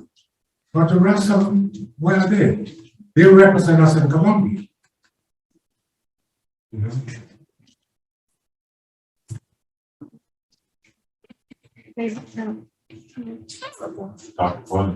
Yeah, I concur with you, Earl. I mean, the important is our dialogue with our delegation. I think that's critical. We already have in place getting information for what's happening state level. We get it with those legislative updates from the South Carolina School Boards Association. Read them, they're really good. And we have our lobbyists. Now we pay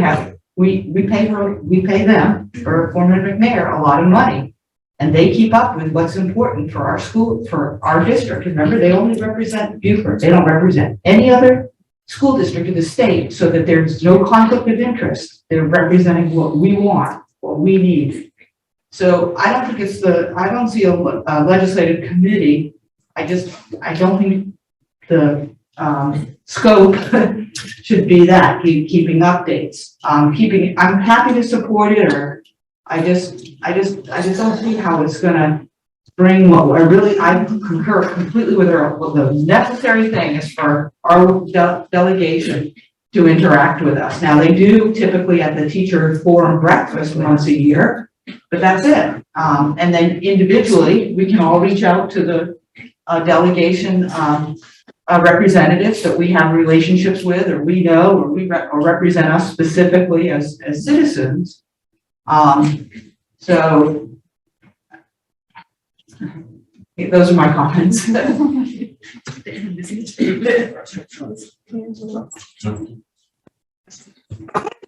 you, Mr. Chair. I don't know what to call you, sir, Mr. I like sir better. So I'll definitely support a committee, and I agree with Mr. Campbell. If that committee could get us in front of the delegates. If that committee is so focused, because like Dr. Block said, we get the legislative updates, we get all that, and they can simplify it and put it in an executive summary to help us understand it. But if that committee's focus is on putting us in front of the delegates, then I will definitely support it. Because I haven't had a conversation with my delegate. It's been a year since I've been here in the seat. But I think that's vitally important for us to have those conversations, because Mr. Campbell has talked about it over and over again. We never see the delegates. We're never in front of them. They never come to us to ask us what our needs are. So if that committee's going to do that, I would support it. Would just say it helps if you throw it at breakfast or lunch. Wow. Mr. Smith? Actually, she said exactly what I was going to say, that that'd be good for that committee to, make that breakfast happen like you just said, that's all. Sorry, I concur. Okay. I want to say. No, I think, I think what we're talking about, I don't know what we're talking about, a committee, but I thought the committee is going to serve the board. And if we end up with the audience from our legislative body, fine. But our legislative committee have to, I think, follow the laws of the state as it's going on. And then we decide when there may be a need for an audience with our local legislators. Well, legislative committee, I think, should be understanding where the laws of the state is going, despite our local legislators. From an educational standpoint, we're a board of education. So our focus should be on, the legislative committee for the county is focused on more than just education.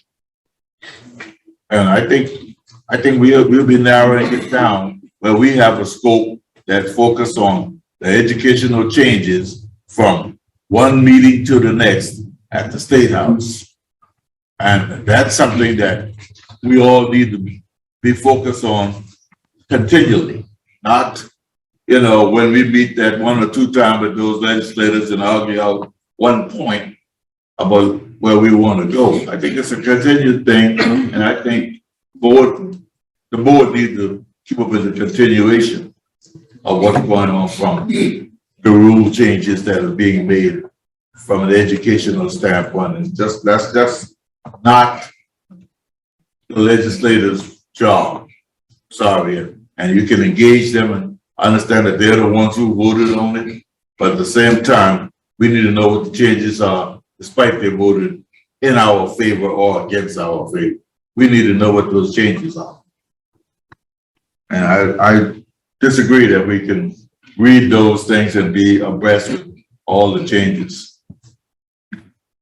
Mr. Smith? Well, I was going to say to Mr. Campbell, I do agree with you, but also, but what I see is that what you're saying and what she's saying, they both are encompassing with each other. That as in you do that, and that committee sets up a meeting, because also what you want to speak to your point, when we set that committee meeting, when we set that meeting up with the legislators, we need to know what are the talking points and what exactly are we meeting about and what are we asking for. So that's why I would agree that I envision what you're saying to take place too as well. But I didn't figure it just to set up a meeting. I figured it to encompass all of what y'all were saying. Yeah, thank you. So that's how I interpret it. If anybody else interpret it differently, please speak. I think there's so many changes. We'll be meeting with them every week, 2 times a week, to keep up with all the changes and address it. Mr. Earl Campbell? My reason for saying what I said is because we don't have actually a good relationship with our delegation, period. We never have. And I don't know why they don't want to sit down and talk to us. I shouldn't have to chase somebody all over the town and ask them questions. And when I go to meetings and I hear other district members say, they have luncheon or breakfast with the delegation. This has been going on for years.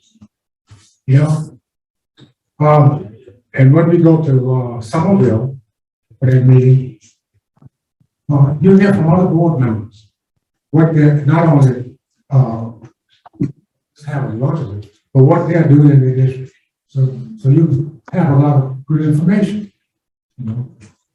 And I think that if they will sit down and talk with us at least once every 3 months. That would be fine. Let us know how they vote, how are they gonna vote on something that's gonna affect the district. As far as education, you know, that's my concern. When they come to the county, they invite certain folks to their meeting. They don't invite the school district there. You know? Maybe that'd be a focus for our board's legislative committee. Maybe that'll be a focus also. But I don't think that would be the only focus. That's my point. Will's right. My point is, that should be a part of what we do, but not all that we worry about doing. If they never meet with us, we still should have a committee that addresses the problem that's occurring at the State House. All right, Ms. Robine, you didn't have the last comment? Yes, I'd like to call the question and also point out that it's usually our procedure that once a committee is formed, if it's formed, that they come back to the board with their scope of work. Thank you. It works out of me. Gives me a lot more room in here now. All right, call the question.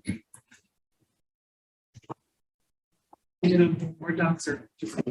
Well, we can do it by hand. All those in favor? Aye. 5, 6, 7, 8, 9. No. 9, 1. And, Rachel. 1 absent. She's gone. All right. So if those board members interested in being on the committee would send me an email, I will choose some folks. And as Ms. Robine said, their first task will be to outline their mission and their focus. Exactly what you're going to do. And next item is the self-evaluation. Human resources. To have a human resources committee or not. Oh.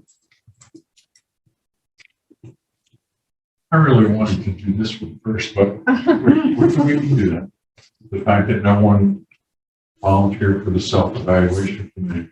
I did offer to stay on it, originally, but I didn't. Right, nobody volunteered, and I'm not sure that needs to be. I think it can get rolled into somebody else's thing, because we've gotten results, but nobody's done any analysis on it, right? So my suggestion was throw that into the results committee. I'm sure the results committee would rather have us throw in policy, but I don't think it belongs in policy. I think it belongs in the results. Yeah, because it's a result. Any objection to that? Okay, we'll sit down. Next item is human resources. Do we need a committee focused on human resources? I believe is the question.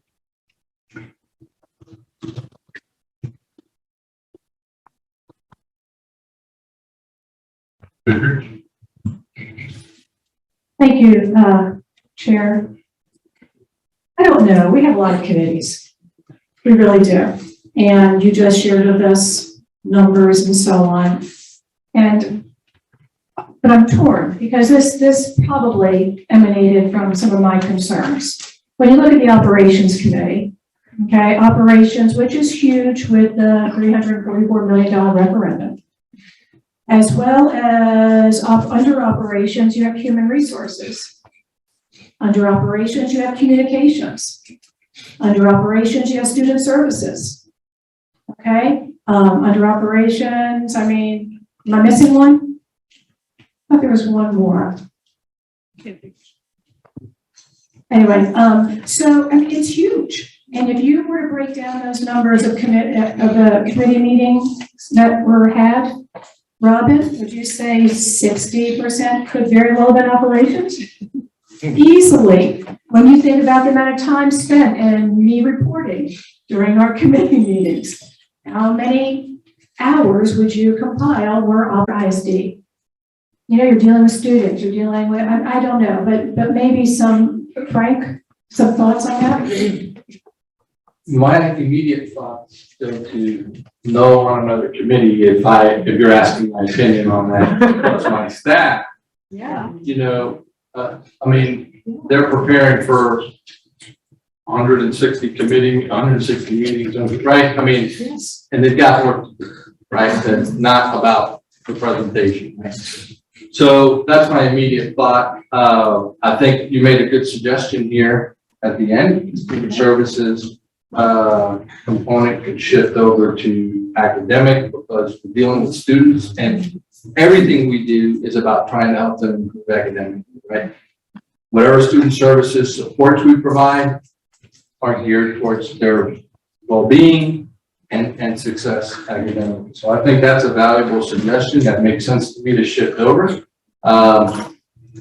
But if you're asking my opinion on another committee, my vote would be no for that. I don't get a vote. Yeah, mine. Ms. Boatright? Thank you. You know, one of the things I was thinking about, and this is going to kind of combine agenda item M just a little bit.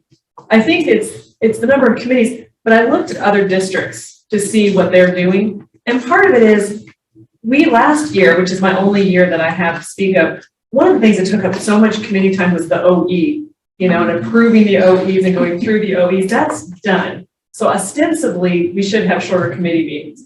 The second thing is, like with the technology committee, I'm thinking, you know, we don't need to meet every month. There's not enough for us to do every month. We can meet quarterly. We can meet, some people have technology committees that meet twice a year, and they look at very specific things. So I think sometimes we have this like standing committee thing where the first Tuesday afternoon of every month. But it may be that we can combine and have fewer meetings that maybe last a little bit longer and get more done rather than cutting back on the committee areas. So those are just my thoughts. But we did. Operations, I think also safety and security, which kind of falls under facilities. But one thing that with the referendum, that's a big job. And then it was the OEs. I think we ended up approving something like 7 or 8 OEs, and then we had them still all broken down by all their different little subsections. That took up a lot of meeting time as well. Ms. Middleton? So my question is, what would be the scope of the Human Resources Committee? What would they do? And I agree, that's the question. The comment is, I agree on not another committee because of the staff. They're already spread thin. You know, they're working 7 days a week, doing reports and extra things for us as we ask. So that could be an issue, but what would be the scope of the Human Resources Committee? Mr. Smith? First, let me start off by saying that another committee would not bring any more work on the staff at all. And here's why. Because that means that committee, that staff member would only go to their committee meeting, and that's what the staff does right now. They come to the staff come to the committee meeting of operations, and they come and they're bringing something. So if they're not bringing something, they wouldn't be going to actual meetings. Now they will be going to the meeting when they need to, or when something is asked of HR, which they will particularly, whatever is OE or whatever these topic is for HR. So that doesn't add more work to them. That's just a more direct line, pipeline towards them. So it doesn't make them having to have more meetings or stress them out anymore. It's just now, instead of coming to an operations meeting, they're going to their own committee meeting. And actually, it could be shorter or it could be less because HR may not have that much, or they may not have things to bring to a meeting, so they may not need to meet as much. So basically, only we'll be doing that you have a committee now that will be focused on just HR, and they will be going to their own meeting. But as in terms of adding more stress and more meetings, that's not true because they already come to the operations committee meeting when they have something. And at times if they don't have anything, then they don't come. So I just want to put that out there. Thank you. All right. We need a motion if somebody has a feeling that. Well, I also wanted to add. I was going to say something. I just want to answer that question, but also in terms of for me being on the operation committee, as long as I have, I would just say that both of y'all make valid points. But what I could not support, I would not hope is that we would not split up student services, because that student services piece, along with spreading along, a lot of those things are congruent with each other. So it's almost like you're talking about throwing out the baby without the bathwater, because they coincide with each other at a great time. Now, I would say that from my experience, and I'm not sure about Mr. Strimger would agree with, but I'm one of the longest members on that committee right now. And what I've seen is that a lot of the work is, a lot of the student services and the piece that they were talking about, splitting up the ISD, they coincide with each other. So I would definitely be I'll definitely be concerned if we did that. Okay. Let's just remind the board, the topic is whether we should split out and have a separate human resources, not reduction of operations committee workload. Although, you know, in the chair, I agree with you. But that's not the topic here. The topic is, do we split out human resources? So I either need a motion or we end this. If you watch Operations Committee meetings, Mike. the reason why the committee is meeting so long is because of construction. And that's what happened, the longest discussion. You know, so, think about that. Well, I'm sorry, I'm just trying to understand what would be more feasible for operations. I mean, does construction need its own identity? I mean, does it need its own committee? Because it requires so much information to be given at a time and so many decisions to be made? I don't think so.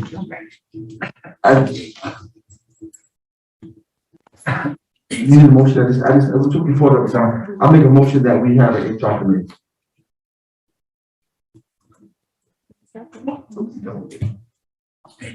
No second. There's no second, so I think that ends this discussion. Now, the operations committee can certainly come back to the board and say, we need to reduce our scope. That's within your purview to do this. We'll talk about it.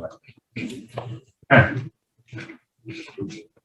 Nice segue into board and committee meeting length. Which gets to these statistics which show you how much fun. And to go back to a previous comment about what increased meetings in 2021, I think you'll see that it's not that far off the pattern of 2020.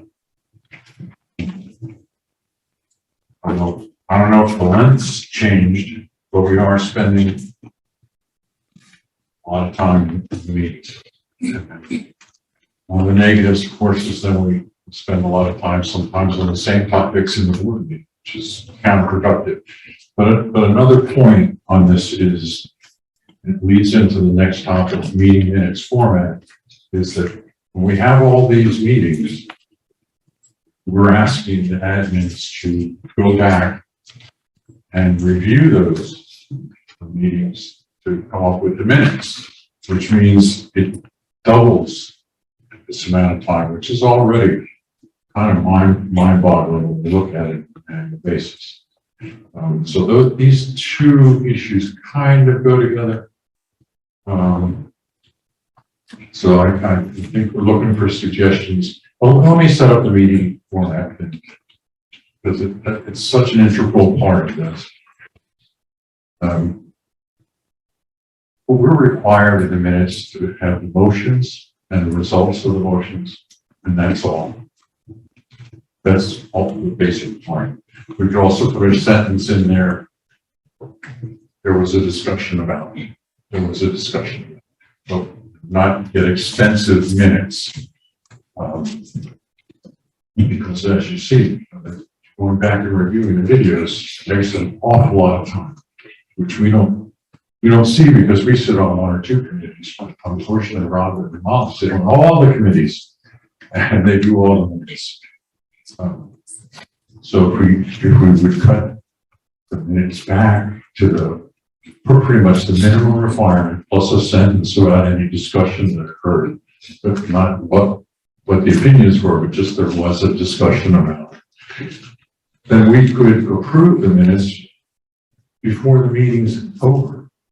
While you still have all the committee members in attendance, you could say, okay, this is, the last thing would be the person to say, okay, this is what I have for the minutes. Motion was made, motion was made, motion didn't pass. There was a discussion, there was a discussion, there was a discussion. And the committee could approve those minutes right then and there while they're still fresh in the memory. And then they could get posted within 24 hours. And the admins wouldn't have to go back and review the videos. Which just seems a heck of a lot more efficient. And, you know, this is a trick, so to speak, that's been around for a long time in business. I'm not sure about education, but in business, you normally do it that way. You normally do the minutes before everybody leaves the room, and you get them to agree. And if they want something changed, they can add it, you know, and it's done. So those are how those two items got on this agenda. And obviously, you know where they came from. But I'm trying to get us to get a little more efficient, and this was my idea to kind of do it. I'm not sure we can cut down the number of meetings we have. That'd be up to each committee, and good point made. You know, maybe it's the OEs or too much, or I mean, I don't know. But each committee can figure out a way to do it. This was just actually for shock value. To remind the board how many meetings we have, and that requires, you know, Dr. Rodriguez's staff, that requires Molly and Robin's time. And so just looking for a way to become more efficient. And if there were no objection to that, I think that's what we should do. I'm done talking. You're here first. Thank you. Yeah, we talked about this briefly in operations, our last operations committee, about the meeting minutes. And one thing is, I don't think we should just do the motions, because all I want to come out of the meetings for each agenda item, it should be something that we can go, what did we do with, you know, blank. So unless you have like a motion for everything, which we don't need that much action coming out of committees. A lot of it is just send it to the board, right? But something, because I have been surprised my first year on the board at how hard it is to go back and find out what we've done, or how many times I've heard to me, didn't we say something about that? Wasn't there a motion about that? And we're all flipping through. We need a searchable database of motions. We need something where basically it will just trigger us to remember. So because we're building all the time on these decisions, these are not made in a vacuum. And then I think also we have in 2022, these are all videoed. We can have the video available within 24 hours, so that if you see them, if you were trying to remember what happened, and I've already had this happen, I can go back and look at what exactly was said. And I don't know what service we use, but they get a transcription. And it's kind of funny to read it because it's, you know, like a voice translation transcription, so funny typos. But you get a gist, you can go back. And they actually also, I know the county channel does it, and Robin, I don't know if our YouTube, I can't remember, our video does it, where you can click on an agenda item and it will pull up the 4-minute conversation that you had that's videotaped. So if we have all that, as long as there's some way where I can remember accurately what happened, and if there's some dispute between board members or staff as to what was said, we can go back and look up and go, okay, yeah, that's right. That's what we did. I don't think we need long minutes, but I don't think it should just be a list of motions coming out, because otherwise operations, it would be, we referred it to the board, like one of the, and the other agenda items, nothing. My suggestion is list of motions as a line that there was a discussion. Yeah, just something that lets us know what we did. And then if we need more information, we've got the video. But I do think we should make the videos available, you know, within 24 or 48 hours. That shouldn't be hard. I mean, maybe I'm wrong. I don't know what the process is. I agree, and hopefully we won't have those discussions where staff and the board disagree on what was said. So, So I agree, and I think the way to do it is you go into the meeting and you have an agenda. And as each item is discussed on the agenda, you make one statement. Then you move on to the next one. You make another. The next one might have emotions. And then prior to leaving that meeting, the committee, Robin or who's ever writing down those things says, this is what I have. This, and everyone says, yep, you got it. Those are the committee meeting minutes. And they're succinct, you're not go, because as you said, it's easily accessible to go back and to watch the video. And it will, just, you go in with the skeleton, agenda and just type on it right as we talk with a one sentence recap of what was decided. So everyone walks out of there with the same idea. And then you can improve the minutes then. Ms. Fitteridge? Thank you. I agree with everything. So just two questions. Who is taking the minutes? The expectation of that, okay? And also will that happen for, like right now? So at the end of this meeting, we would anticipate that Robin would read back discussion on every single thing and any motion. So that will happen after every board meeting as well. I think before the meeting concludes. Is that the recommendation? That would be my recommendation, is that we go through each agenda item and say this was the pleasure. It'll add some time, but it reduces the time. Okay.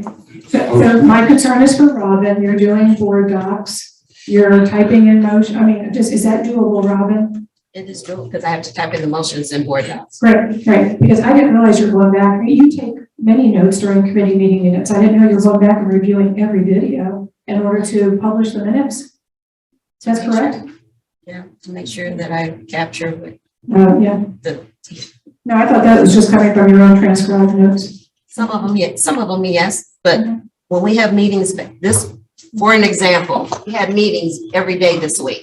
So when we have meetings every day, there are minutes that have to come out for every day. So yes, sometimes it can do it, and sometimes it can't. It depends on the schedule. So if we're having meetings every day like we do this week, it doesn't happen that way. Okay, Ms. Watson? Yeah, well, let me say a few things. We all got this, the Public Officials Guide, Compliance with South Carolina's Freedom of Information Act, and I know it's online too. Let me read section 3490, minutes of meetings of public bodies. All public bodies shall keep written minutes of all of their public meetings. Such minutes shall include, but need not be limited to: 1, date, time, and place of the meeting; 2, members of the public body reported as either present or absent; 3, the substance of all matters proposed, discussed, or decided, and at the request of any member, a record by an individual member of any votes taken; and number 4, any other information that any member of the public body requests to be included or reflected in minutes. So I, having been the chair for 3 years and Robin supervising for 3 years, I mean, I definitely think this is the way we need to go. It's, let's, utilize her strengths, where they need to be, as opposed to reviewing all these meetings. So I would have those things, and specifically, I would say it really only action items need to be in there. And so if a motion doesn't get a second, it doesn't have to go in there, because there's no action taken.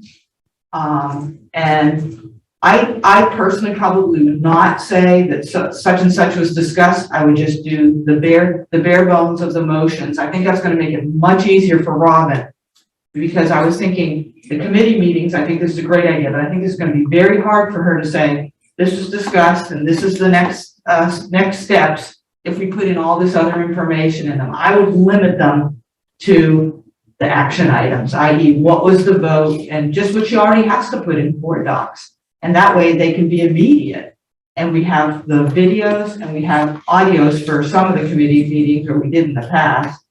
So every, Robin, can I ask you a question? Every committee meeting is either has a video or audio. Yes. Correct? So if people Yes. want more information, they can go back and review it. So that would be mine. I would say even more streamlined than what David said.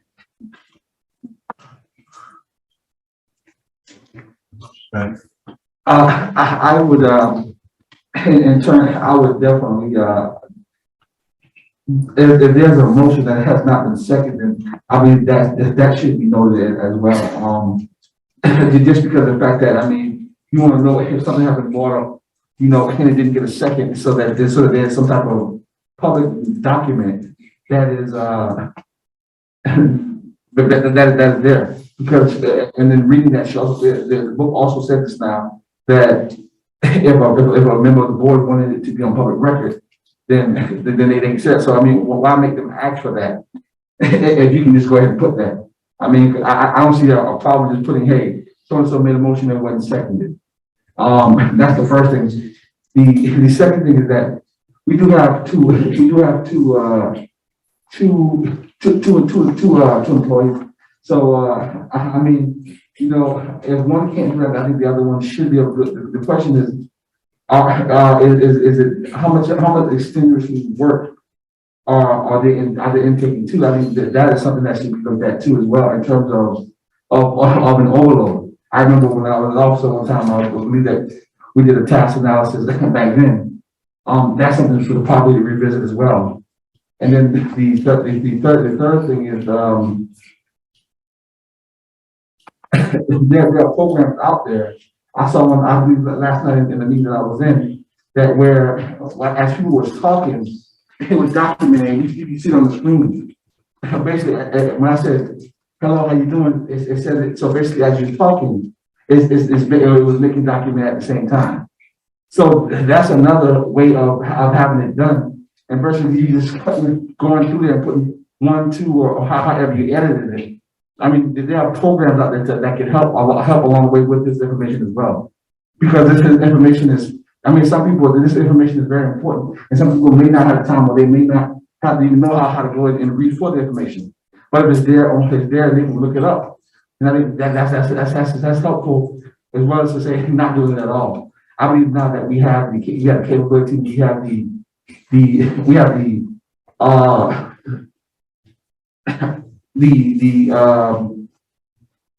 materials now, and then the option of, like I said last night, that I seen there are programs that as you talk, it will type manually for you. I think that may be something that we may be looking into before we just say, hey, streamline. This is where we're going with this decision. Thank you. I think the voice translation software is going to have to get a heck of a lot better than it is right now to do that. I'm not sure that's acceptable. It kept it real good. It took everything I said. It was spot on. Okay, that's an option. I was shocked. Dr. Wise? One of my comments would be, remember, these are the meetings of the body as a whole. That's why things that aren't seconded aren't included normally, because the body has determined that's not something they want to discuss or take up. I was just gonna say, action items, I think is fine. Also in Robert's rules, it's what was done, not what was said. And that's why I think that's my only thing is I want something on the agenda, because we do a lot of stuff in the board and in committee meetings where Dr. Stratos presents on the TSI. I would.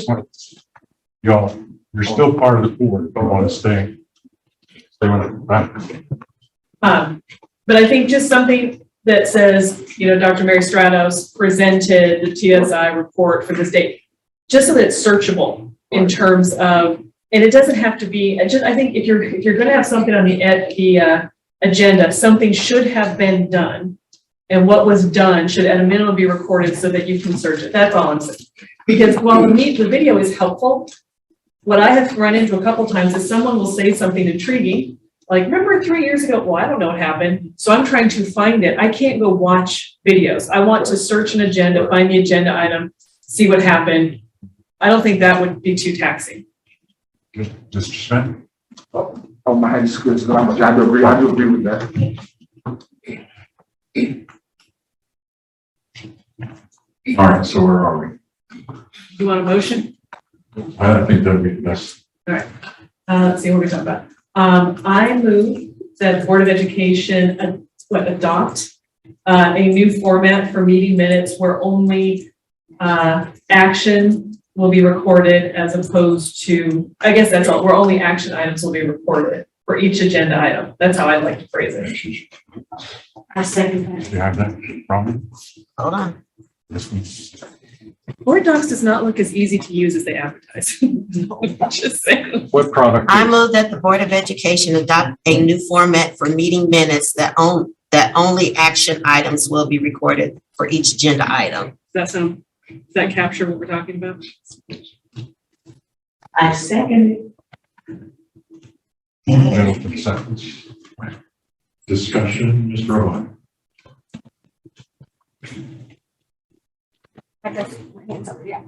I was just going to suggest that the chair can help with this responsibility as we move through an action item, like just looking at what we just done right here. If we were going to do it, strategies to preventing teacher burnout. There would be a statement that,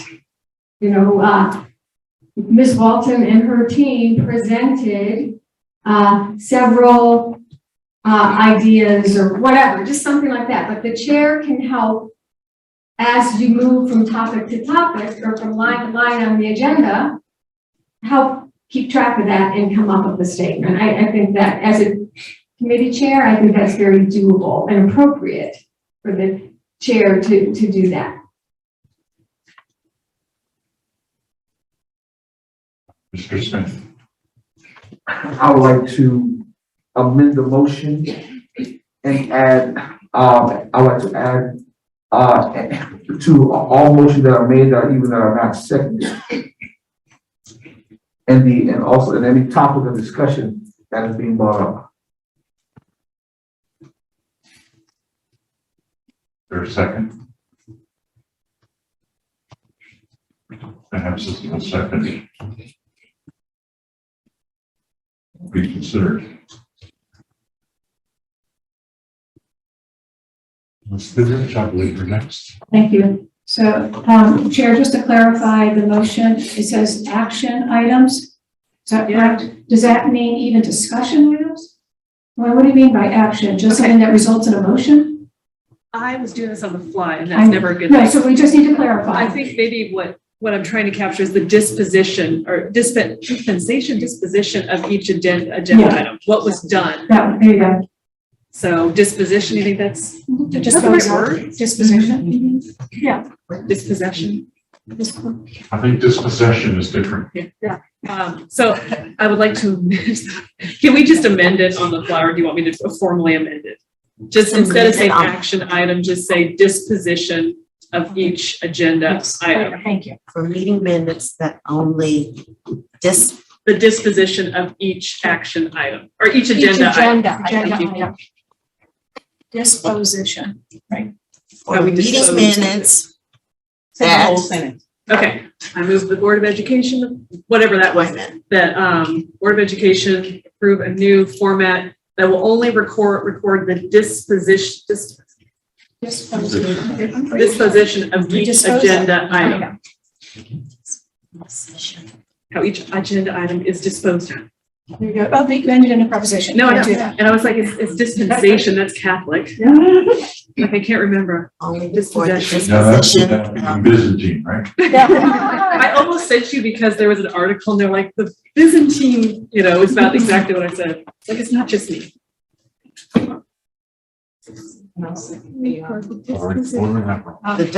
Of agenda items. For each agenda Oh, item. yeah, take out, that's the format. for Just of meeting. action items, remove that. Strike it.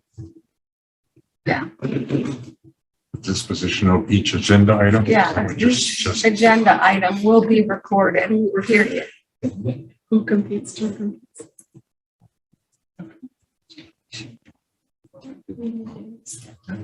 can only record the disposition of each agenda item, singular. Is that what you're in for? That's what we just posted. I know that Board of Education format that will only record the disposition of each agenda item, period. Period, right. Yes, take out the will be recorded. Yeah.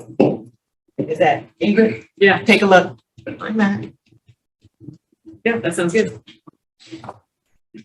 He's All right. filling out more. I move that the Board of Education adopt a new format for meeting minutes that will only record the disposition of each agenda item. Perfect. That is the motion. That's what I said. Didn't y'all hear me the first time? That is the motion. Your hand is up. Sorry. Mr. Smith? So when will this actually take place? When will this start? When will this be effective? Well, Well, not for this meeting. Not for this meeting, but starting Tuesday. The meeting subsequent to this, if it's approved. Okay. Yeah, okay, I got, so I was gonna ask that the, make sure that the last motion will be recorded. Dr. Florence? So this, we have to follow FOIA, so even though this doesn't say, all action items should be recorded, we gotta do that. Yes. Or all action the board takes, I guess is a better way to word that. But it would only take action if it was an agenda. Right. Exactly. Otherwise, it's not. Exactly. So, Is that, It's a vicious circle. I'm sensing agreement. Yeah. Mr. Campbell's hand, Mel Campbell's hand. Mr. Campbell? I was just gonna disagree to that.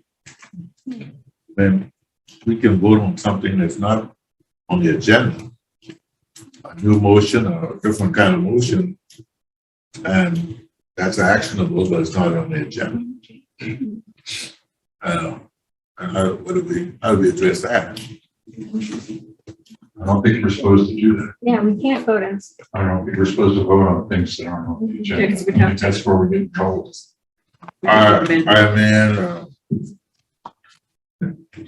I move that the superintendent, we're not supposed to do something like that if it's not on the agenda? Well, Unless it's exigent, right? Is that the word? Yes. Huh?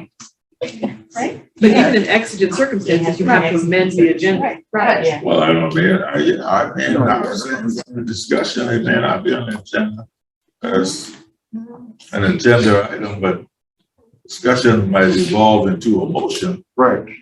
Actionable motion, I don't know right offhand, but I can recall, but I'm sure we have voted on some things that weren't on the agenda in the past, quite a bit, and asked Frank to do it, given Frank.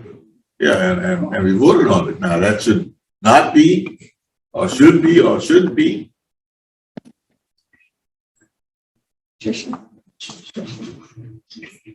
I mean, Mel, you bring up a good point. I'd love an example, but I don't know that we have voted on anything that you couldn't put underneath the umbrella of one of the agenda items. I mean, you know, everything, because otherwise. Saying that, then everything that we bring up is on the agenda. Well, it should be, otherwise it's off topic and we've had to say, okay, we can't talk about this now because that's not pertain to this topic or something. Anyway, I don't. Okay, I'm gonna go with that. I'm wholly don't do it. I promise you that. Me too. Yeah. I'm gonna have to hold everybody to it also. Yeah, I was gonna agree with Ms. Kelly because I think that's a very valid point. Because this motion, would not allow that. And for instance, just to give an example, like you said, if we are talking about something, it can be co-related, and we came out with a motion with something, then the question is, I mean, should that not be recorded? I mean, because under this motion, that probably won't be that won't be recorded because that's not an agenda topic.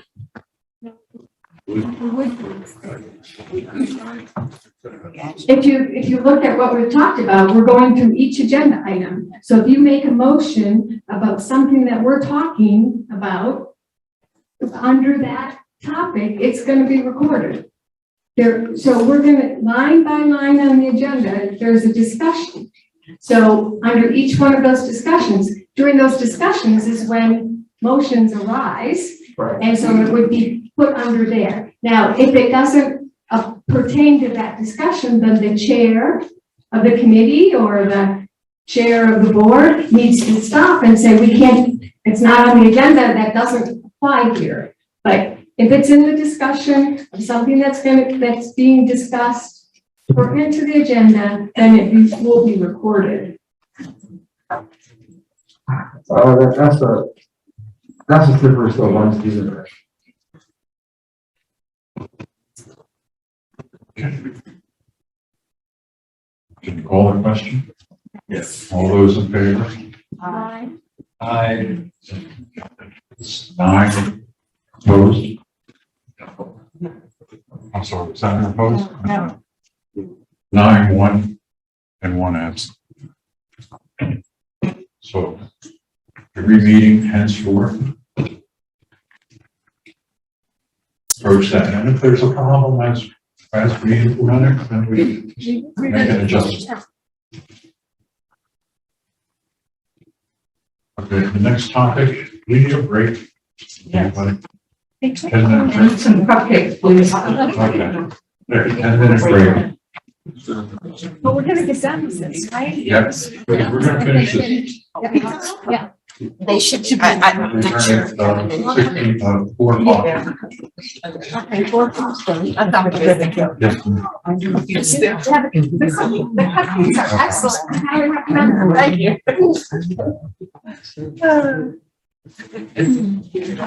Yes, ma'am. Frankly, could you write that? Good. That would be a good fit. So I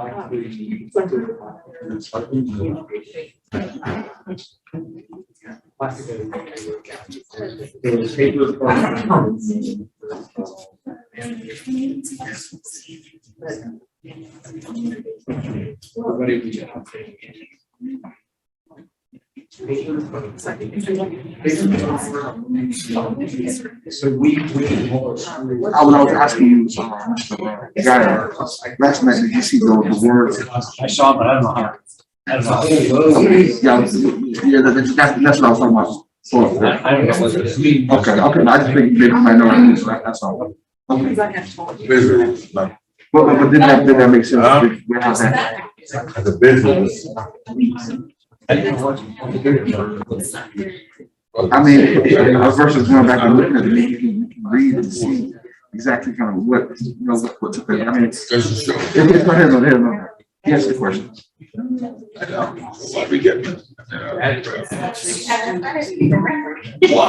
Oh, just so, because we're gonna talk about it, so that you'll have it in front of you to know what you're doing. I know, but the formatting, I guess, or the whatever, but we're gonna talk about it, so you have to have it in front of you to know what you're talking about. Yes,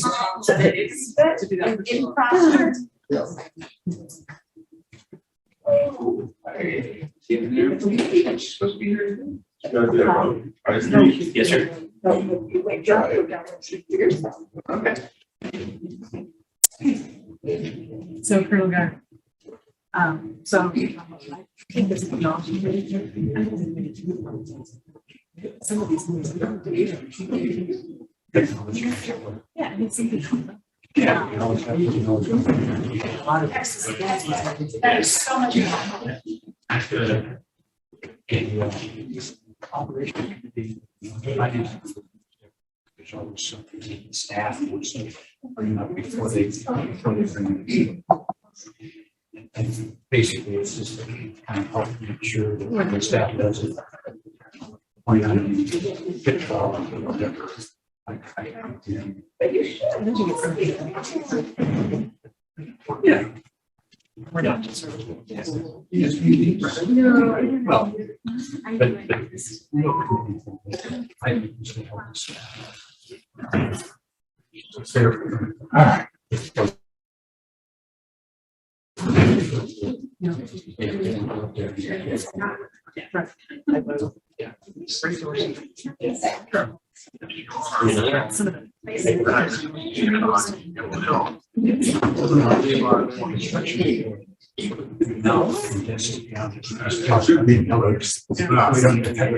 Back every time.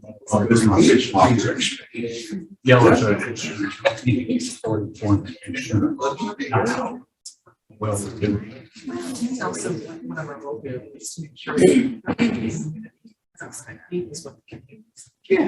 yeah, but you can say that. In every other item, we're green, we're on time, we're on budget.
years from, and when I've looked, and we were talking about that, she brought it up. The results are supposed to be more loftier goals and less, according to Peggy Torrey.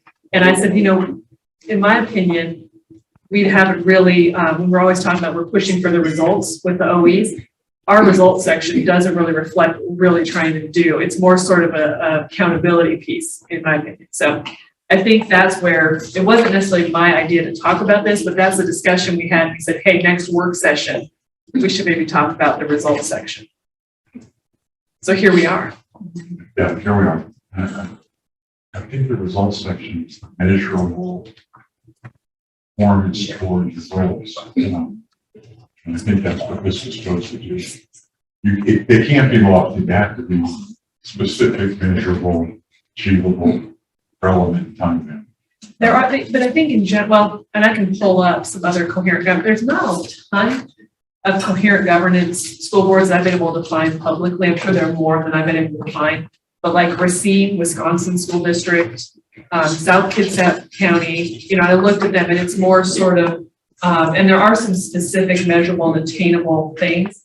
But if you give me a second, I can pull one up to give you an example. It's less metric focused than ours is. And to me, I think you don't have to pull it up. I will take your word for it.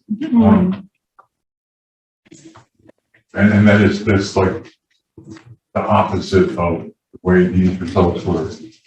I'm not saying that this is the annual, but these were supposed to be specific, measurable, not high level. And in my opinion, it's missing a few things, right? Because we're talking about just student achievement based on MAP scores, but it doesn't look at social and emotional well-being. It doesn't look at 21st century job skills. It doesn't look at improvements in enrollment in CAPE programs. It doesn't look at, you know, there are a lot of things I think we're limiting ourselves to. Well, this was based on statistics that were available.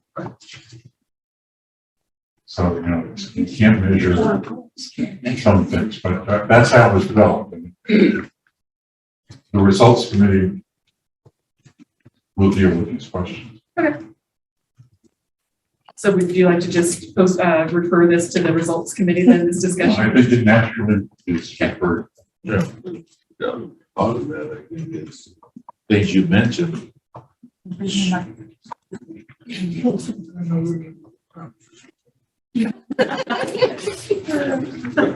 you mentioned, you know, probably measurable somewhere in the other tools. You know, and that's also kind of, you know, subjective, I guess, but that's the way the whole evaluation process. That's everything. We can address technology and all the other things, but I think some of those things are covered in terms of the other three components that we evaluated already.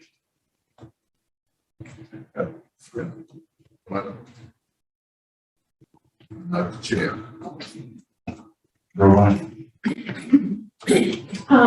Having served on the results committee from the beginning, I just want to remind people that we came up with these measurable goals because they were the board goals: student achievement, the achievement gap, financial responsibility, and teacher retention. Those were the four goals that we had.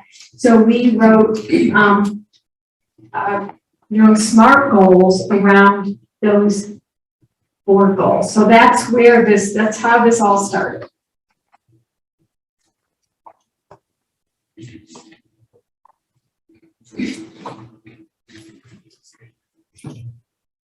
Okay, I think the conclusion is the results committee will take care of this. And we'll bring something back to the board. And bring something back to the board. And now I've summarized that. Yeah, there you go. Our last agenda today is the revised annual work plan.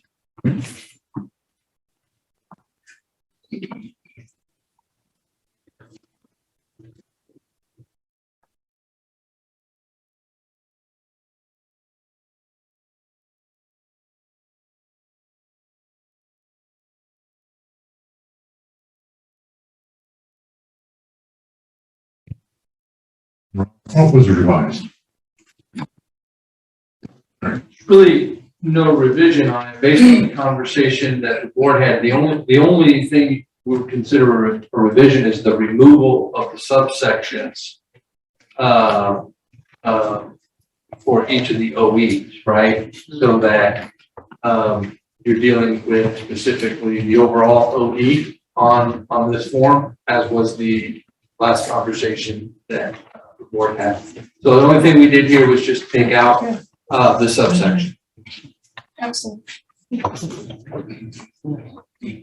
thought I heard somebody say excellent. Excellent. Two excellents over here. Two excellents and a God bless you. Okay, do we need to approve this? So, Dr. R, maybe I'm missing it. I see a quarterly review of the ATSI and priority schools. I know I'm fixated on this because I was the one that signed the document with the State Department of Education that we would do this. And so we must do this in my mind. But there's only 3 on here, I think.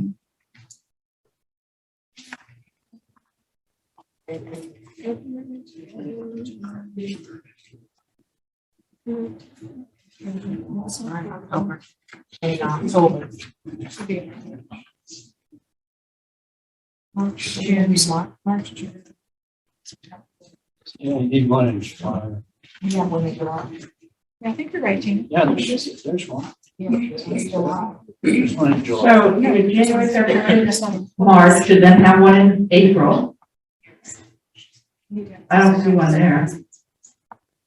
And April, May, June, should have one in July. The reason it had 3 on there is because there's only 3 map data sections. That's 3 map data administration. So then we do an additional review.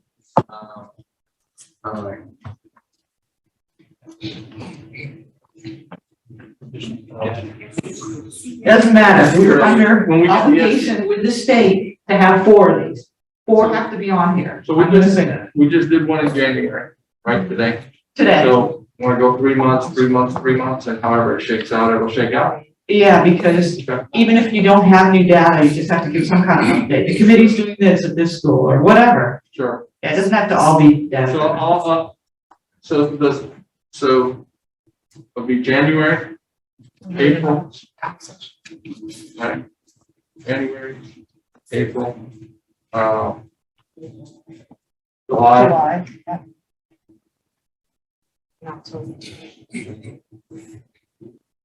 Then October. and then October.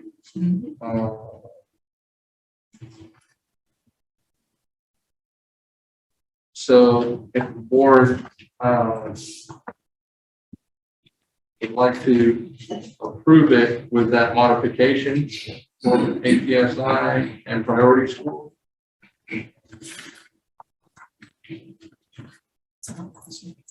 Yep, so just to make it very clear, we're gonna move the, what you have on here from February up to January. We're gonna add an April one and the other 2 are the same. Yeah. Yeah. And we're gonna add that April quarterly review for that April work session, January, because there's a work session and it was. April. So we'll be at that work session? You want to pin down the date? Just Or do you want to see it all? And see how the agenda falls out. Okay, gotcha. Yeah, I just think you can put it in a month, but good point.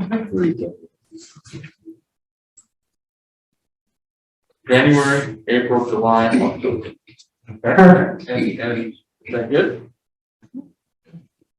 So We have to. if you approve it, then we would approve it with that modification.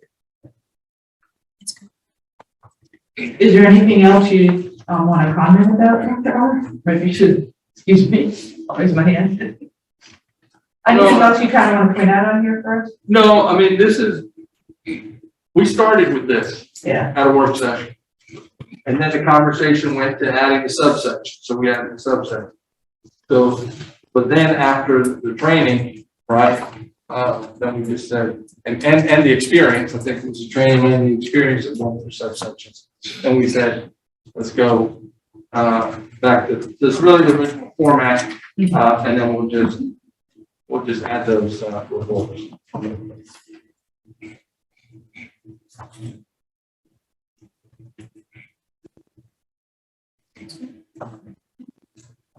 We have a motion. Yep. So I move that we accept the Beaufort County School District Annual Work Plan presented today at the work session of January 28, 2022, with the modification that the ATSI and priority schools quarterly update will be given to the board in January, April, July, and October. Slow down. She's typing as fast as she can. If you got all that, then you got superpower. I smell her finger smoking. We accept the Board of Education annual work plan with the modification. What did you say? I said, I move that I move the that we board accept the Beaufort County School District Annual Work Plan as presented on January 28th, 2022, with the modification that the ATSI and priority school quarterly updates are given in January, April, July, and October. Okay.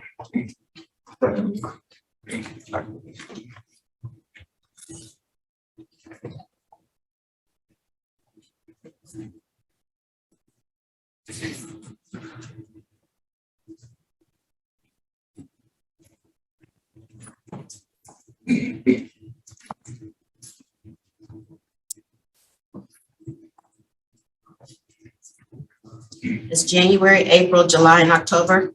Correct.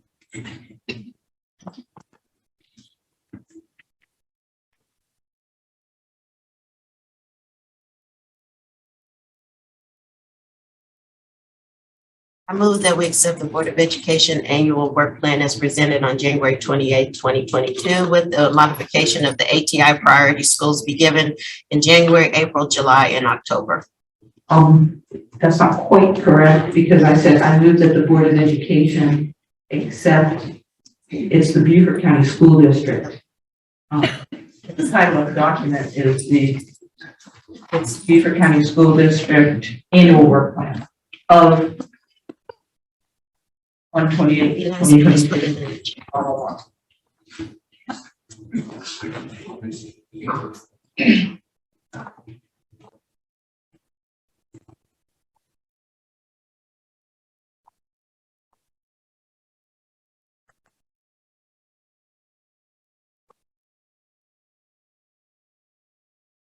Second.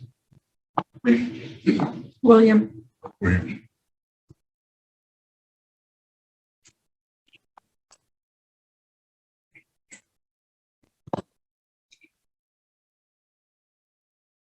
Okay, I move that the Board of Education accept the Beaufort County School District Annual Work Plan as presented on January 28, 2022, with the modification of the ATI and priority schools be given in January.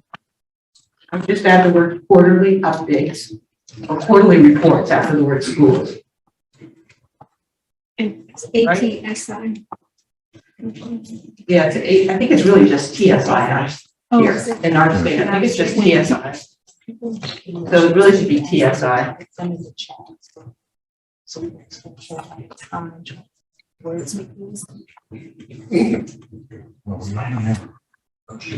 did you, where the quarterly report comes? So put say priority schools quarterly reports.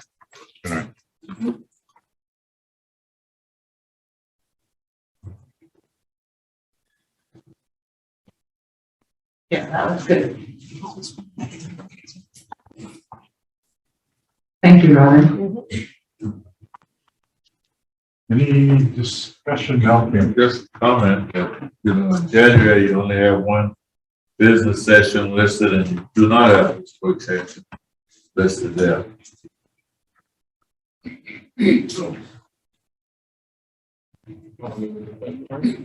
First quarter. Well, I mean, yeah, the whole meeting. calendar. We should have 3 sessions in January, right? We would have a work session in January. Okay. I don't know, student session too. We pick the months, after every quarter. Quarter, it's the next month. I think that's keeps it much clearer. Yeah, He's I'm just not trying to talking make about sure that. all the meetings. I'm just are- talking about Oh, something that you, yes. yeah, can't register it if it's not there. You understand what I'm saying? I think what Mel's saying is that all of the meetings that we have throughout the year are not listed on this document. This document is only about when annual work plan work is gonna be done. It doesn't address It's not our calendar. it's not our Yes, calendar. Yes.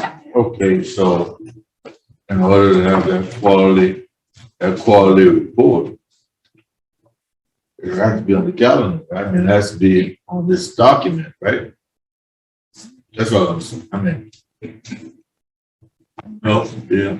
That's what you would prefer it to be on this document, is that what you're saying? No, I'm just saying you gotta add another category to get that.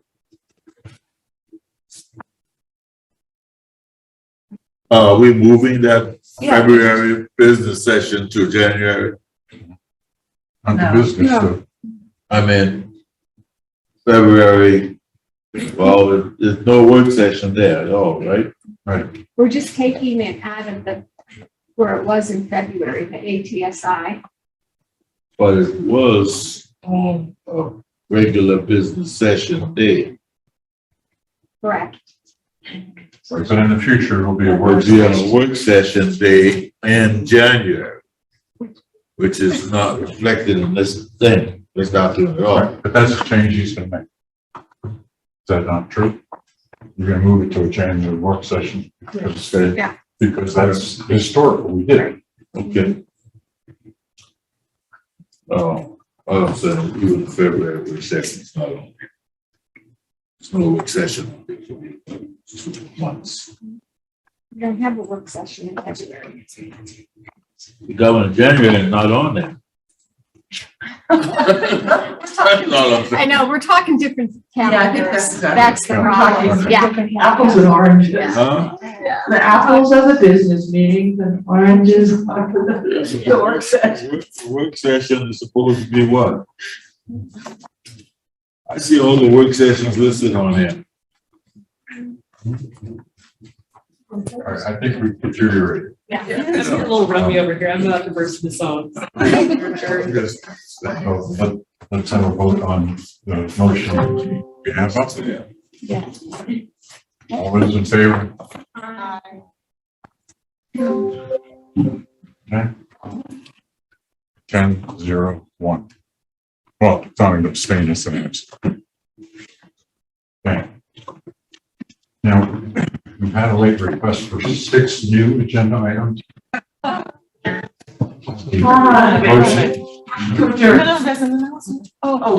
I need to make one Announcement. quick announcement for those board members who want to attend the African American conference on Sunday. Please send an email to me to let me know that you're going to attend on Sunday because we have to get it out. So thank you very much. You already know about me, right? Yes, sir. I'm not creative. No, I know. Everything is listed on. every- Thank you.